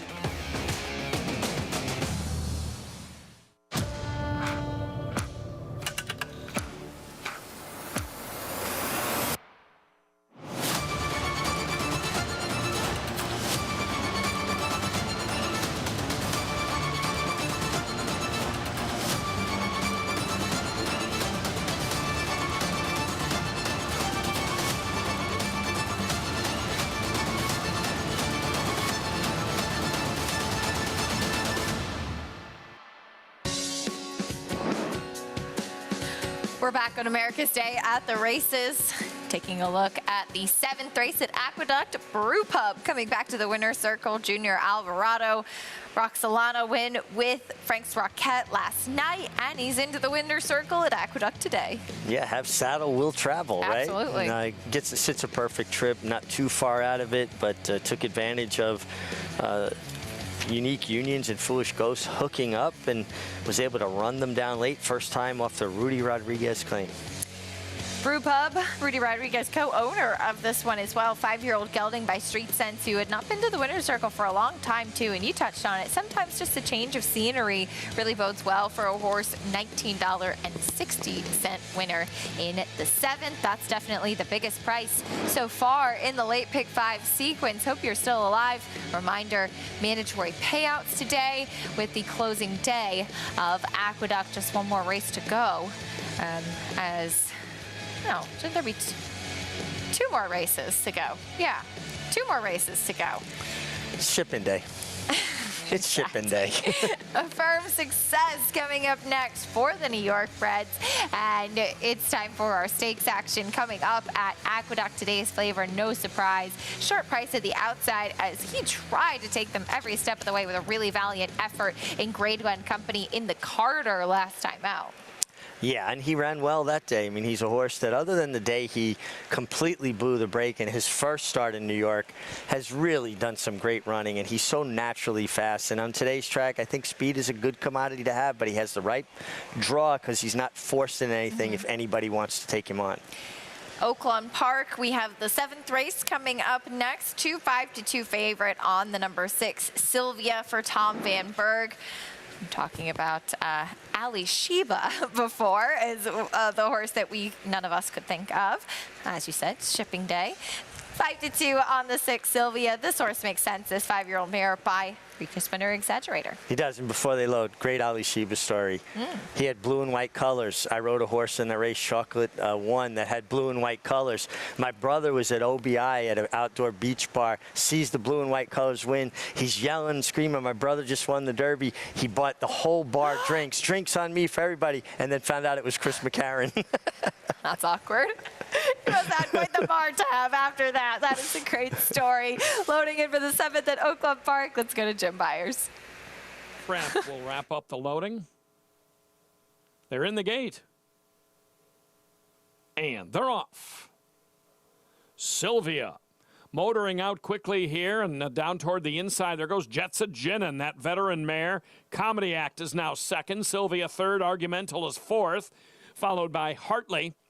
She gets out in 5th in between rivals, and then it's off-ramp to the outside. Sassy Seiji and Taking Charge Desi is trailing the field. Into the turn, Jetsa Ginin by a half length. Comedy Act is alongside. Off-ramp, in with a chance on the outside. Sylvia is being pushed here. She's racing in 4th, about 3.5 from the lead. Then comes Hartley. Argumental has dropped straight out of it. Past her on the outside is Taking Charge Desi, and at the back is Sassy Seiji. They're off the turn. Comedy Act, Jetsa Ginin. Here's off-ramp on the outside. In behind that barrage is Sylvia. She's looking for a way through here, through the final furlong. It is Comedy Act, and up to the outside, off-ramp, right on the inside, Jetsa Ginin.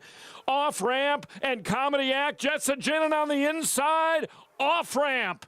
It looked like off-ramp over Jetsa Ginin and Comedy Act, but 3 heads on the wire here in the 7th.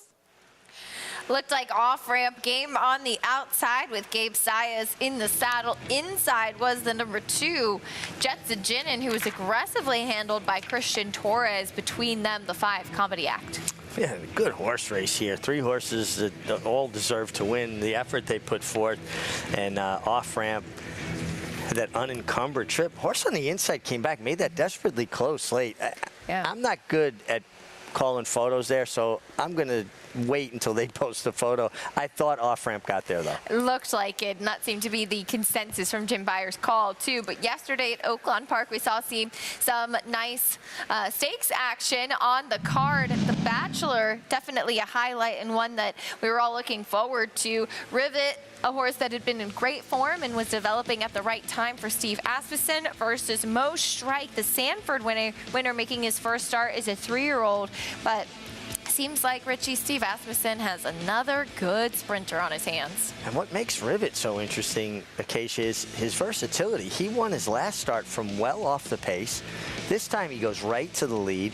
He's got a beautiful way of going. He covers a lot of ground. I love the way he reaches with his head and neck out and down.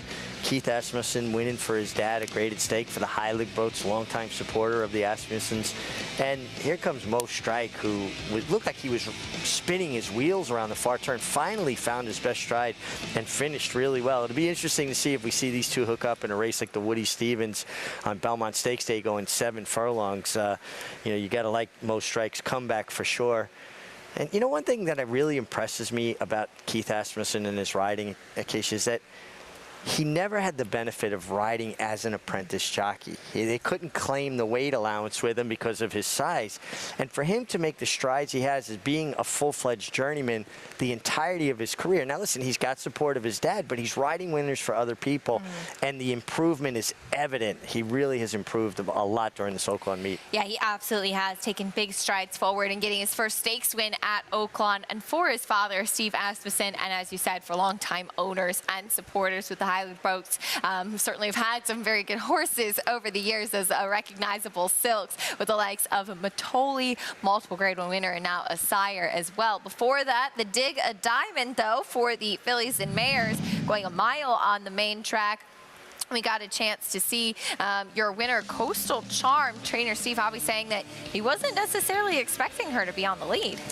Yeah, but she made it the right way, and Martine Garcia has shown a rider not to take anything away that comes easy, and she just ran them off their feet, set moderate fractions, kicked on for home, and got it done. I thought Lovely Ride might be the one they'd all be chasing, but she got cast into that chase mode. Winning the Dig a Diamond Stakes yesterday, Coastal Charm cutting back a little bit to the mile, though a 2-turn mile at Oaklawn Park. She now makes it 2 wins in a row and picks up the first stakes win of her career. A filly that they claimed for $30,000 back in September, and now a stakes win, so it has been a fruitful claim for the barn as well. Absolutely, not only enhancing her value by black type, but a 94,000 winner share for a $35,000 claim. Pretty good insight and a great claim. Has turned out well for the Connections. Back to today at Oaklawn Park. It was indeed the number 8 off ramp on the outside with that game finish. You got up in time. Jockey Gabriel Saez in the saddle. Yeah, got a nice trip, made that 3-wide run, battled with Jetsa. Ginin, I think. Ginin, okay. Yeah. And Comedy Act. Sylvia was a little bit bottled up, had an angle out when she was blocked a little bit by off-ramp, but off-ramp was very game and a good horse race. $10.80 winner in the 7th at Oaklawn Park. It's stakes time at Aqueduct. Final stake of the meet. The Affirmed success for the New York breds as today's Flavor gets back in with his friends after trying and running a valiant effort in the Grade 1 Carter. Can he take them every step of the way? We'll talk more about it after this. A Grade 1 winner of nearly $2 million, Silver State hails from the sire line of legendary Claiborne stallion Danzig. And his second dam is full sister to Kentucky Derby winner Monarchos. After winning the Oaklawn Handicap, Silver State defeated Knicks Go in the Grade 1 Metropolitan Handicap. Now his first foals have arrived. Grade 1 winner Silver State, standing at Claiborne Farm.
As the field turns for home, and Affirmed success is taken over. It's Affirmed success in front as they come to the 8th pole. Rusty Spur is now back second. On the outside, here's Zealous is third. Farther back, Snow Ridge had to take up. Voodoo's there on the outside, and Safe Florida Sandy. They're coming down to the finish, and it is 8-year-old Affirmed success still getting it done. Affirmed success wins by a diminishing length. Richard Migliori and Affirmed success in the 2002 Grade 1 Carter. And Richie, my only question is, did your wife Carmela scold you for celebrating at the wire like that? Yeah, Carmela, not a big fan of the celebration, and ultimately she's right. You know, the horse has done all the work, and now you're jumping up and down. And you better off, keep the bit in your mouth, keep them balanced, show respect to your dance partner.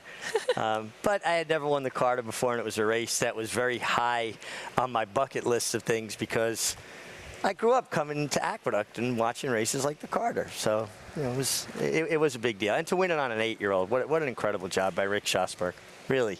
He was an amazing horse. He won the Fosberg, the Cigar Mile. We saw that Carter win. And he kept turf going. too. And turf as well. Yeah. And he kept running. I think 37 out of his 42 starts, triple-digit buyer figures. Wow. You just don't see that.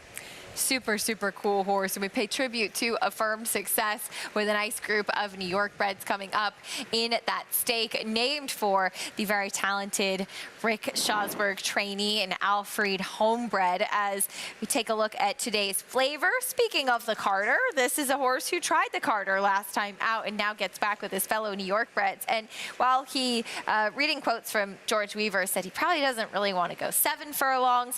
And also, he was running against Grade 1 quality horses, and he dug in there, holding on as long as he could. Yeah, I don't know if it was the 7/8 as much as the company he was hooking. And listen, he set fast fractions, 22-2, 44-4. And he was beaten less than 2 lengths. This was a big effort from him, coming off 4 consecutive, easy wins. It's a really nice horse. I'm sure he's going to appreciate getting back in against New York breds. And he's well drawn. He's so naturally fast, but it allows Manny Franco just to let him gallop into the race. He's probably going to be on the lead, but if somebody like Admonson wanted to really go crazy, or Scacciatore, which interestingly enough means pest or nuisance, if Scacciatore wants to be a pest and show speed, he's drawn outside. For more on your favorite today's flavor, let's check in with Maggie. And I just echo the same sentiment that you guys mentioned with regards to today's flavor. What a valiant performance in that Grade 1 Carter when you consider that the winner doppelganger came from well back that day too. You always wonder, did you kind of, squeeze the towel dry? Is a big performance like that coming back, are they going to react negatively to it? I don't see any reason why that would be the case here. He looks fantastic, and he is. He is more of a sprinter frame, where I can see why George Weaver, his trainer, would say that. He's very compact, built downhill, massive engine to him. I like what I'm seeing from today's flavor. We'll see how much pressure he gets up front, though. Amundsen's kind of this interesting horse who has won his races in varying fashions throughout his career. Interesting reclaim here by Rob Atras, who did only have him for that 1 start back in October, but I think it's promising that Rob went back in for him, and this is one of the better times I've seen Admonson look. He looks fantastic. Just his coats come around the right way, flesh fantastic, and I know that maybe he was beating a little bit of a suspect field, but Happy Farm did come back to run well in another start. So I like what I'm seeing from Amundsen. I think he's pretty interesting here, as it feels like with this Affirmed Success, we're almost seeing a little bit of a changing of the guard. We kind of had that core group of New York bred dirt sprinters, and now we see some new faces, but one guy who always comes through. That's number 4, My Boy Tate. When they take entries for these races, the 9-year-old returns off a bit of a freshening here for Michelle Nevin, owner, breeder, and trainer of this son of Boys of Toscanova. I just thought he seemed quite dull in his demeanor and the way he looked. He's usually a horse that really gets on his toes, and while he's not maybe the same My Boy Tate of yesteryear, of when he used to get really, frisky and prancing around the paddock, he's still bright in his demeanor. Eyes, ears are up. He's very alert, and physically, his weight and conditioning and coat, this is one of the better times I've seen My Boy Tate appear. So we'll see what the old boy can do today. Acacia? All right, Maggie, thank you. You've got to love My Boy Tate. The 9-year-old won the Hudson back in October. And just a quick note, not post time for race 8 at Aqueduct, about 9 minutes to post before we have the Affirmed Success. So do take note of that if you see that listed in that top left-hand corner of your screen. Take a look at the number 2, Sheriff Bianco Ritchie for Linda Rice, coming in off of a win over Secret Rules. The top 2 finishers quite game in that start. That was back on April 23rd, so a pretty quick turnaround for Sheriff Bianco, which we often see Linda Rice do when she has a horse that's going well.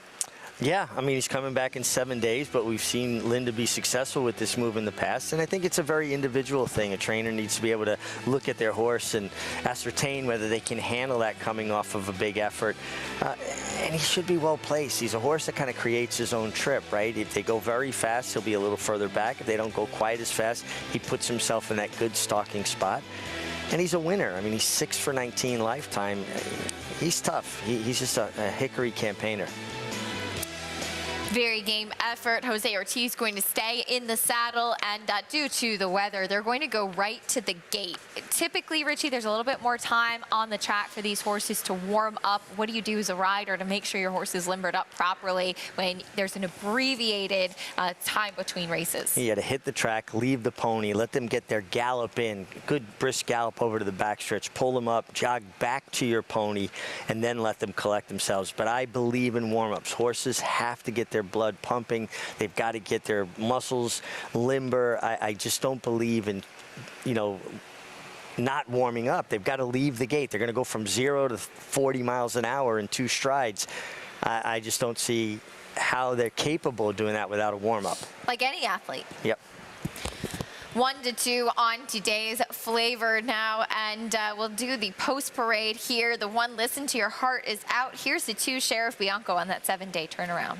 Short rest, but a trainer that's proficient at that, and a horse that is very tactical. You see Jose Ortiz taking him right off for a good gallop. Irad Ortiz will be aboard the 3, Amundsen. 10-time winner out of the mare Bridgehampton, who is a stakes winner, and a good producer. Amundsen, always tough. The ageless My Boy Tate. Gotta love this horse. 11-time winner, over $830,000 in earnings. Scottatore. He could be a nuisance. Here's Lobster. Lobster has run some nice races in off racetracks. The half-brother to Chowda. And your favorite, today's flavor. Very formidable. Great post, a horse that's got a lot of natural speed and should put himself where he needs to be. 3 to 5 on this one, and he will try to take them every step of the way. He's having a pretty quiet warm-up out there, though, as they are heading right to the gate. Yeah, well, he is a horse that can act up a bit at the gate, and I think that Manny Franco, after that first experience, it tries to keep him a little bit below that boiling over point, right? He's a horse that is always kind of at that simmering level. I'm going to take a little bit of a swing with Admonson. I like that the thoughts that Maggie had about this horse in the paddock. He's very, very honest. He's a Stonewall Farm homebred, Barry Schwartz, by Curlin. He's run well on wet tracks, and I think if today's flavor isn't at his best, Admonson is the kind of horse that can make him pay. Let's go back to Maggie, trackside. The thunder rolls and the lightning strikes. Channeling a little Garth Brooks here in this outfit I am, but that is what's happening as we are heading straight to the gate. We did see some big warm-ups from some of the inside runners. As you guys saw, today's flavor did stay with the pony. Now, sometimes that's because they're a little tough to handle, but as they do head to the gate, I just want to make a quick equipment change with number 5, Scacciatore. Casey, you said it really well, I must say. He is wearing an extension blinker for the first time, a piece of equipment that Rudy Rodriguez's trainer is a big fan of. Guys? I just said the exact same thing as Maggie did. I said Rudy loves that extension blinker. A great note by Maggie, fully covered on the right eye for horses that would have the tendency to drift out a little bit so they can't see their competition to their outside. Yeah, the wisdom behind that is horses won't run to where they can't see. As a former rider, I'm going to tell you that's a fallacy. And I was not a big fan of riding horses with extension blinkers. Give me a proper bit and allow me to handle the horse. And also, it's important that the horse can see the brake. So the inside eye that's not encumbered with an extension blinker like that needs to be angled enough where it sees the opening of the doors. All right, loading in for the Affirmed Success. Trying to outrun the weather here. A nice group of New York breds. Your favorite, today's flavor. Last to load, we'll send it up to Chris Griffin. All set.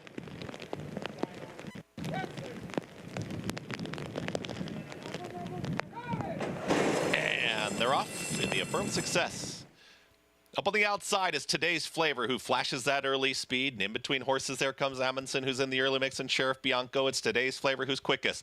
Lobster's going to track in fourth. Switching to the outside, Scocciatore is now making a move out in the 4 outside. And the trailer is My Boy Tate. As they work up the backstretch, they're chasing the favorite. It's Today's Flavor who's in front, is up by a length and a half. Sheriff Bianco's trying to make a move to the inside of Amundsen, who holds that position, is now reclaimed second. Scocciatore's got some late momentum here, is taken fourth, now third. Dropping back quickly was Lobster, who just lost some ground as they went into the turn, and My Boy Tate starts to launch the rally from the back of the field, but Today's Flavor is doing it easily so far, is up by 2. Amundsen now moves to the outside here from second. Sheriff Bianco is now to third. Scocciatore is trying to rally on with My Boy Tate. Lobster is at the back of the field. Today's Flavor and Manny Franco are in front. Sheriff Bianco is trying to pick up some ground to the inside. Amundsen is up on the grandstand side. Today's Flavor is still clear. It's Today's Flavor going very fast up front. It's Today's Flavor just striding away here in the late stages inside the final 16th. Today's Flavor wins the Affirmed Success. Today's Flavor does it nicely there in 1 minute 9.58 over Sheriff Bianco. Then came Amundsen. Today's Flavor, just too much racehorse back with New York breds, and that Carter did not seem to take any of the starch out of him. No, and again, the outside post, he broke well, not as sharp as he has at times, but well enough. And then within 4 strides, he had taken Manny to the lead and just set fast fractions and continued on. And what a gem of consistency. 10 starts, 5 wins, 3 seconds. And a horse that's just in really, really good form and very talented. He's absolutely flourished here in New York. Talented New York bred takes the Affirmed Success, taking them every step of the way. A nice effort, too, from the runner-up, Sheriff Bianco, on that quick turnaround. As we often talk about, Linda Rice is very sharp with horses that are doing well, wheeling them back pretty quickly, and it often pays off. Yeah, again, and just being able to assess which horses can take it. They can handle, you know, the rigors of hard racing like that. Admonson took a big shot at Today's Flavor. Probably cost him second ultimately because he went to try to win the race, but a good effort from him. And once again, how many times have we seen this yet? Manny Franco, Jose Ortiz, Irad Ortiz, all graduates of the jockey school in Puerto Rico. Man, whoever teaches there does an incredible job. They turn out a great product. Representing well, 7, 2, 3, 5. Manny Franco victorious with Today's Flavor, takes them every step of the way in the Affirmed Success. We'll bring you prices, reactions, and more after this break. Stay with us for more on America's Day at the Races.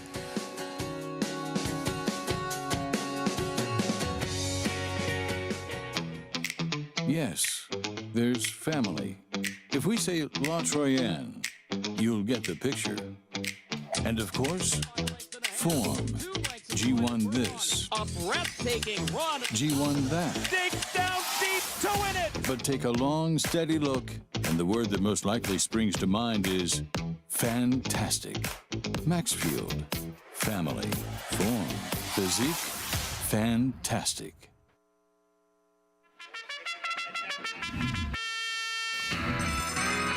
Live racing returns to Monmouth Park Saturday, May 13th with a new 1240 first post. The stakes are higher at the Jersey Shore, as every Saturday and Sunday card will feature at least one stakes event all season long. Win early and often with our Win Early Pick 5. Joining us on site, be sure to lock in your odds with fixed odds wagering at Monmouth Park Racetrack. Harris Farms, proudly standing Smiling Tiger, a triple Grade 1 winner, defeating Breeders' Cup champions Dancing in Silks and Amazombie, a leading California sire with over $9.7 million in progeny earnings, with 94 winners in 2021 and graded stakes superstars like Spice Perfection. Spice Perfection wins the Grade 1 La Brea. And Tiger Dad. Smiling Tiger, a leading California sire, standing at Harris Farms. It pays to be Cal bred. If you're looking into racing partnerships, you should know they're not all the same. When you partner with Bond Racing Stables, you become a member of a growing family of racing enthusiasts, all guided by 3 generations of experience in thoroughbred breeding, training, and racing. Sharing the excitement at Saratoga and Belmont Park, where we've graced the winner's circle with winners like Giacosa, who was bred, born, and raised here at our Song Hill Farm. Get more than just a partnership. Become a member of the Bond Racing family. 3 generations of thoroughbred excellence. on America's Day at the Races, brought to you in part by Claiborne Farm. 100 years of doing the usual, unusually well. The Affirmed success in the books. This Winter Circle lead-in is brought to you by Fasig-Tipton Digital, North America's #1 digital auction platform for thoroughbreds. Fasig-Tipton Digital, the newest from the oldest. Learn more at digital.fasig-tipton.com. Today's flavor takes them every step of the way. Aggressively handled by Manny Franco, and your $3.20 winner, the favorite, delivers.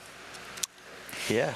Just learning, and we just saw a flash of lightning here from Aqueduct. The final race of the day, race 9, that starter allowance has been canceled here at Aqueduct. When there's lightning in the vicinity, no live racing can take place. Yeah, they'll run in the rain. It's the lightning that's problematic, and let me tell you, it's not a comfortable position when there's a lightning storm around and you're in a steel starting gate. Absolutely. Manny Franco in today's flavor, though, a nice win in the Affirmed success. Let's go to Maggie for more. Oh, Manny trying to keep his distance away from the girl who's holding a metal rod in her hand while the lightning's coming. Don't blame you, Manny, but electric on the racetrack was today's flavor. He is fast, and he just keeps going, especially against these New York breds. Yeah, definitely. He's a fast horse out of the gate, and he just made my job easier. I just out there, I'm trying to, you know, slowing down things a little bit, not much, because he's kind of natural speed. He got natural speed, so I just let him do his thing, and he's a nice horse. Talk a little bit about getting over the surface. He actually had really proficient action over the wet track. Yeah, he run once before. He won on him, so I was not concerned about the track. So he handled it pretty well, and you can see he made the gate to wire. So. You made your job very easy, and hopefully Hit Show does the same. Put in a nice workout. I like how excited you are, as you should be. I really liked the last work that we saw from him. What was it today? Me too. I saw the work, and he made me, you know, he surprised me the way he kind of was pulling the rider, and I just looking for a good trip over there and try to get it done. We're wishing you the best of luck, Manny. You will be riding Friday at Belmont. Then you're shipping down to Churchill, but congratulations here with today's flavor, and get out of the lightning and thunder. Thank you, Maggie. He's got the rest of the day off. Take it off, Manny. Go home. You won the stake, guys. And Maggie with the puns, electric. Yeah. I like it. I like it.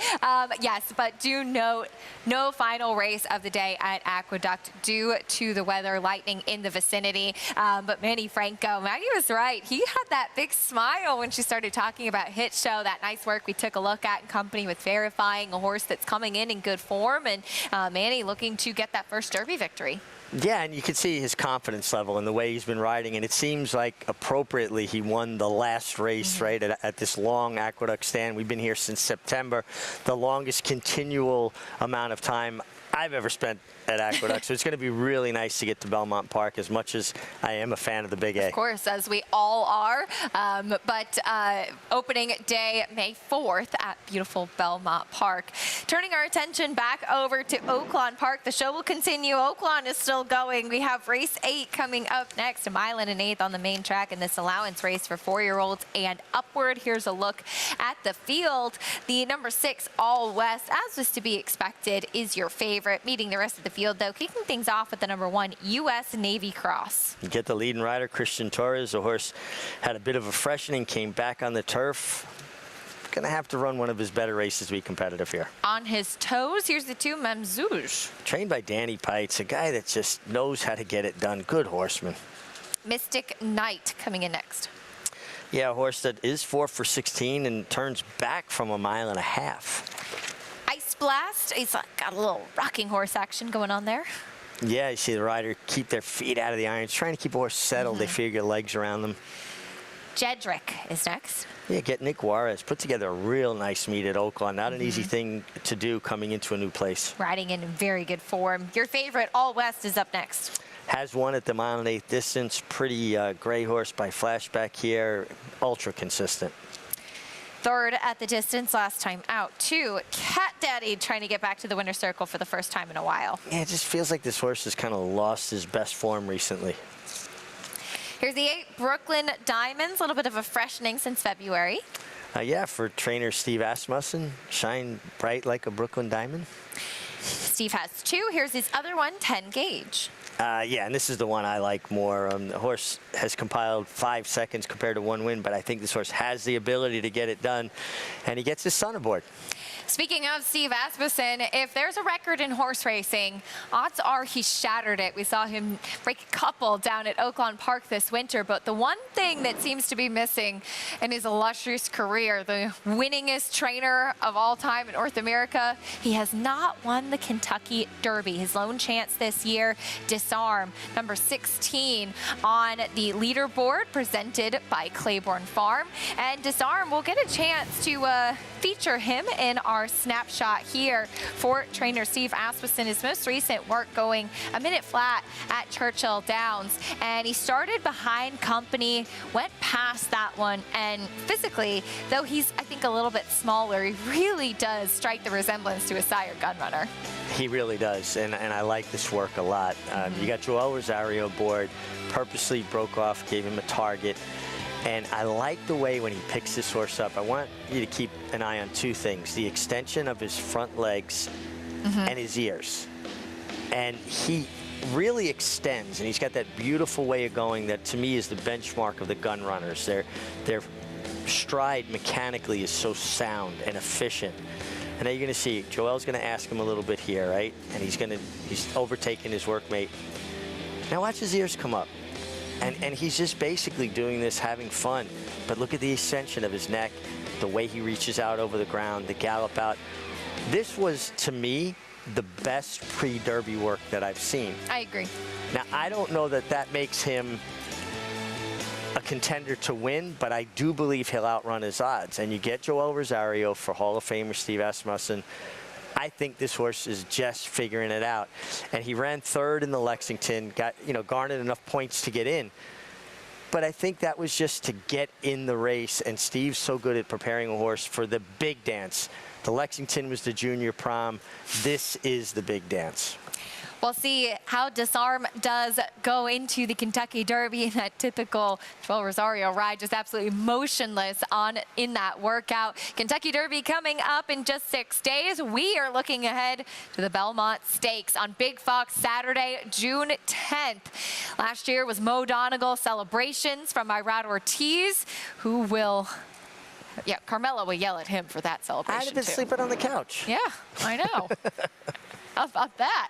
Back to Oaklawn Park, race 8, a mile and an 1/8 coming up here. 5-2 favorite is the number 6, All West. Do note, with the final race at Aqueduct canceled, we were just notified we will be off the air at 5:30, so in about 10 minutes. So do note that after this 8th race at Oaklawn Park, we'll wrap up things on America's Day at the races. 2-1 favorite, though, for All West loading in, and All West does have that benefit of a win at the distance.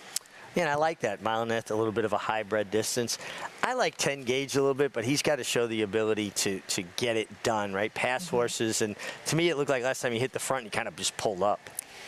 2-1 favorite on All West. Mitchell Murrill going to be in the saddle as they load in. Let's go to Jim Byers for the call. Side 2, Brooklyn Diamonds and 10 gauge. Brooklyn Diamonds is in. 10 gauge is moving in. Race 8 at Oaklawn, all in line. And they're off. Jedrick came out well. So did Mystic Knight on the inside. All West is the gray toward the front end. Cat Daddy is out there in 4th. Ice Blast is settling inside in 5th. Mamzouge is between runners in 6th and the Red Sleeves. Outside of him is 10 gauge, then Brooklyn Diamonds and U.S. Navy Cross on the inside. The 9 of them fairly tightly bunched as they move on to the backstretch.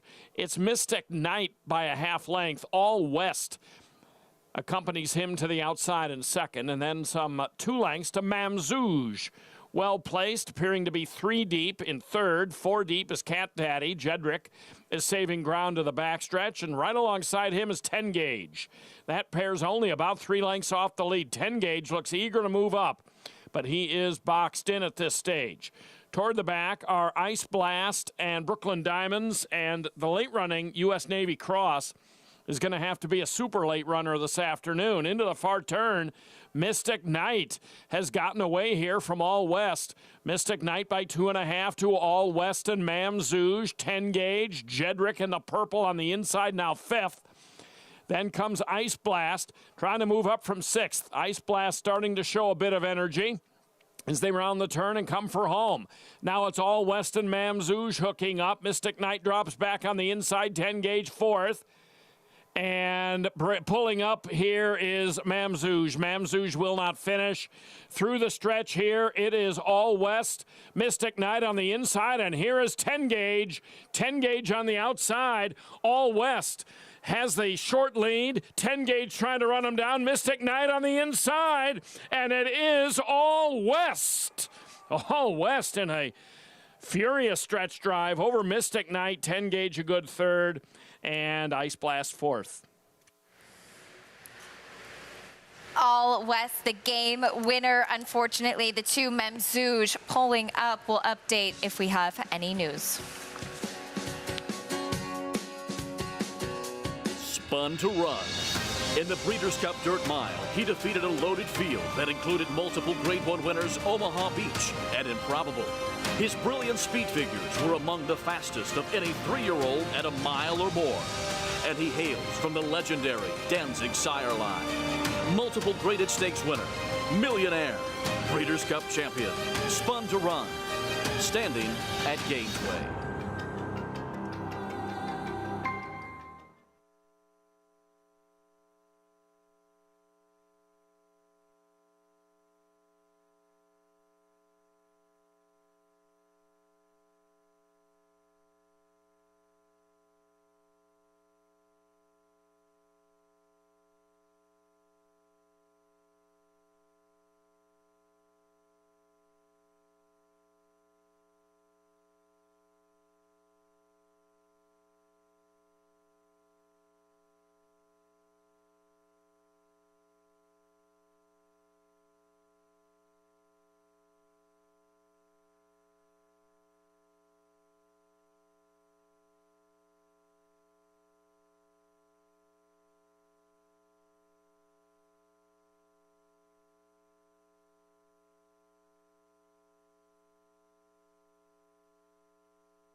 We're back on America's Day at the Races, brought to you by Naira Bets. You can bet over 300 tracks anytime, anywhere. Check out nairabets.com or download the app today, and you can experience all of the excitement of the Kentucky Derby with Naira Bets. Just 6 days away. Use promo code DERBY25 for a free $25 Derby bet.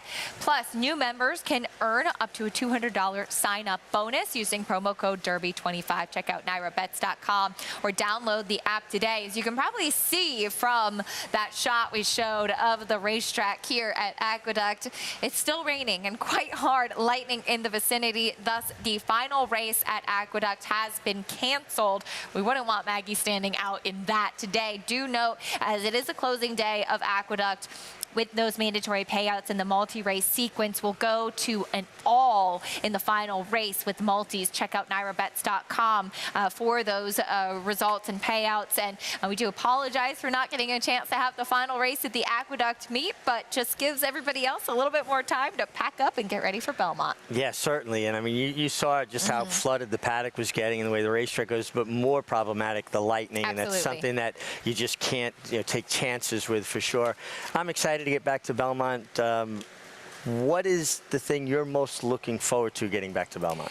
I do love beautiful Belmont Park. I think just the view when you walk out of that paddock up the ramp out onto the racetrack. But a lot of really great stakes. I'm looking forward to the 2-year-old races starting too. First race of the meet on Thursday. The overnight's out. You can check that out. It will be a 2-year-old race. It's kind of that time of the year when the dream is alive, so to speak. But more than anything, looking forward to getting a chance to be there at beautiful Belmont Park. We haven't been there since last July before we went to Saratoga.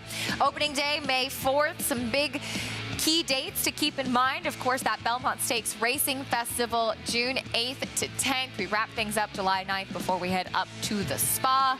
But some really exciting races to come, including that Belmont Derby in Oaks, which has proved to be a very, very fun and international affair. Yeah, I love when we get that international participation, and we don't have to wait long for our first Grade 1 either. The Man of War starts off pretty quickly, and I'm really excited just to get back. I mean, I love Aqueduct. I grew up 8 miles from here, but there's something very special, and I always liked walking up the tunnel opening day, and then you see that great expanse of the green grass. It felt like the first time I ever got to Yankee Stadium, and you kind of see all that beautiful empty space. For me, in the paddock there too, when you walk up, and it almost kind of takes your breath away just how beautiful it is with the big tree in the paddock, and just the gardens are always amazing. And how many champions has have that walked tree there seen? under that tree? Oof. Yeah, absolutely. We'll be back there on Thursday. Physically, we will be there Tuesday for the Churchill Downs races. Richie is off on Tuesday, so we won't be there. I'll be there Wednesday. I need 2 days off. I'm older than you guys. I need a little more rest. Back at Oaklawn Park, it was the number 6 All West in race number 8, $6.20 winner game in that victory there. And we will be wrapping up our show, America's Day at the Races, due to that inclement weather. It's been a lot of fun here at Aqueduct with you, Richie. Yeah, it has been, and some great performances we've been privileged to watch. A big thank you to our whole crew as well for making America's Day at the Races possible all these months at the Big A. It was today's flavor, taking them every step of the way in the Affirmed success. We're just 6 days away from the Kentucky Derby. Who will wear the blanket of roses the first Saturday in May? We'll soon find out. We'll be back with live racing from Churchill Downs on Tuesday. Our show starting at 12:30 on FS2. Thanks for joining us on America's Day at the Races.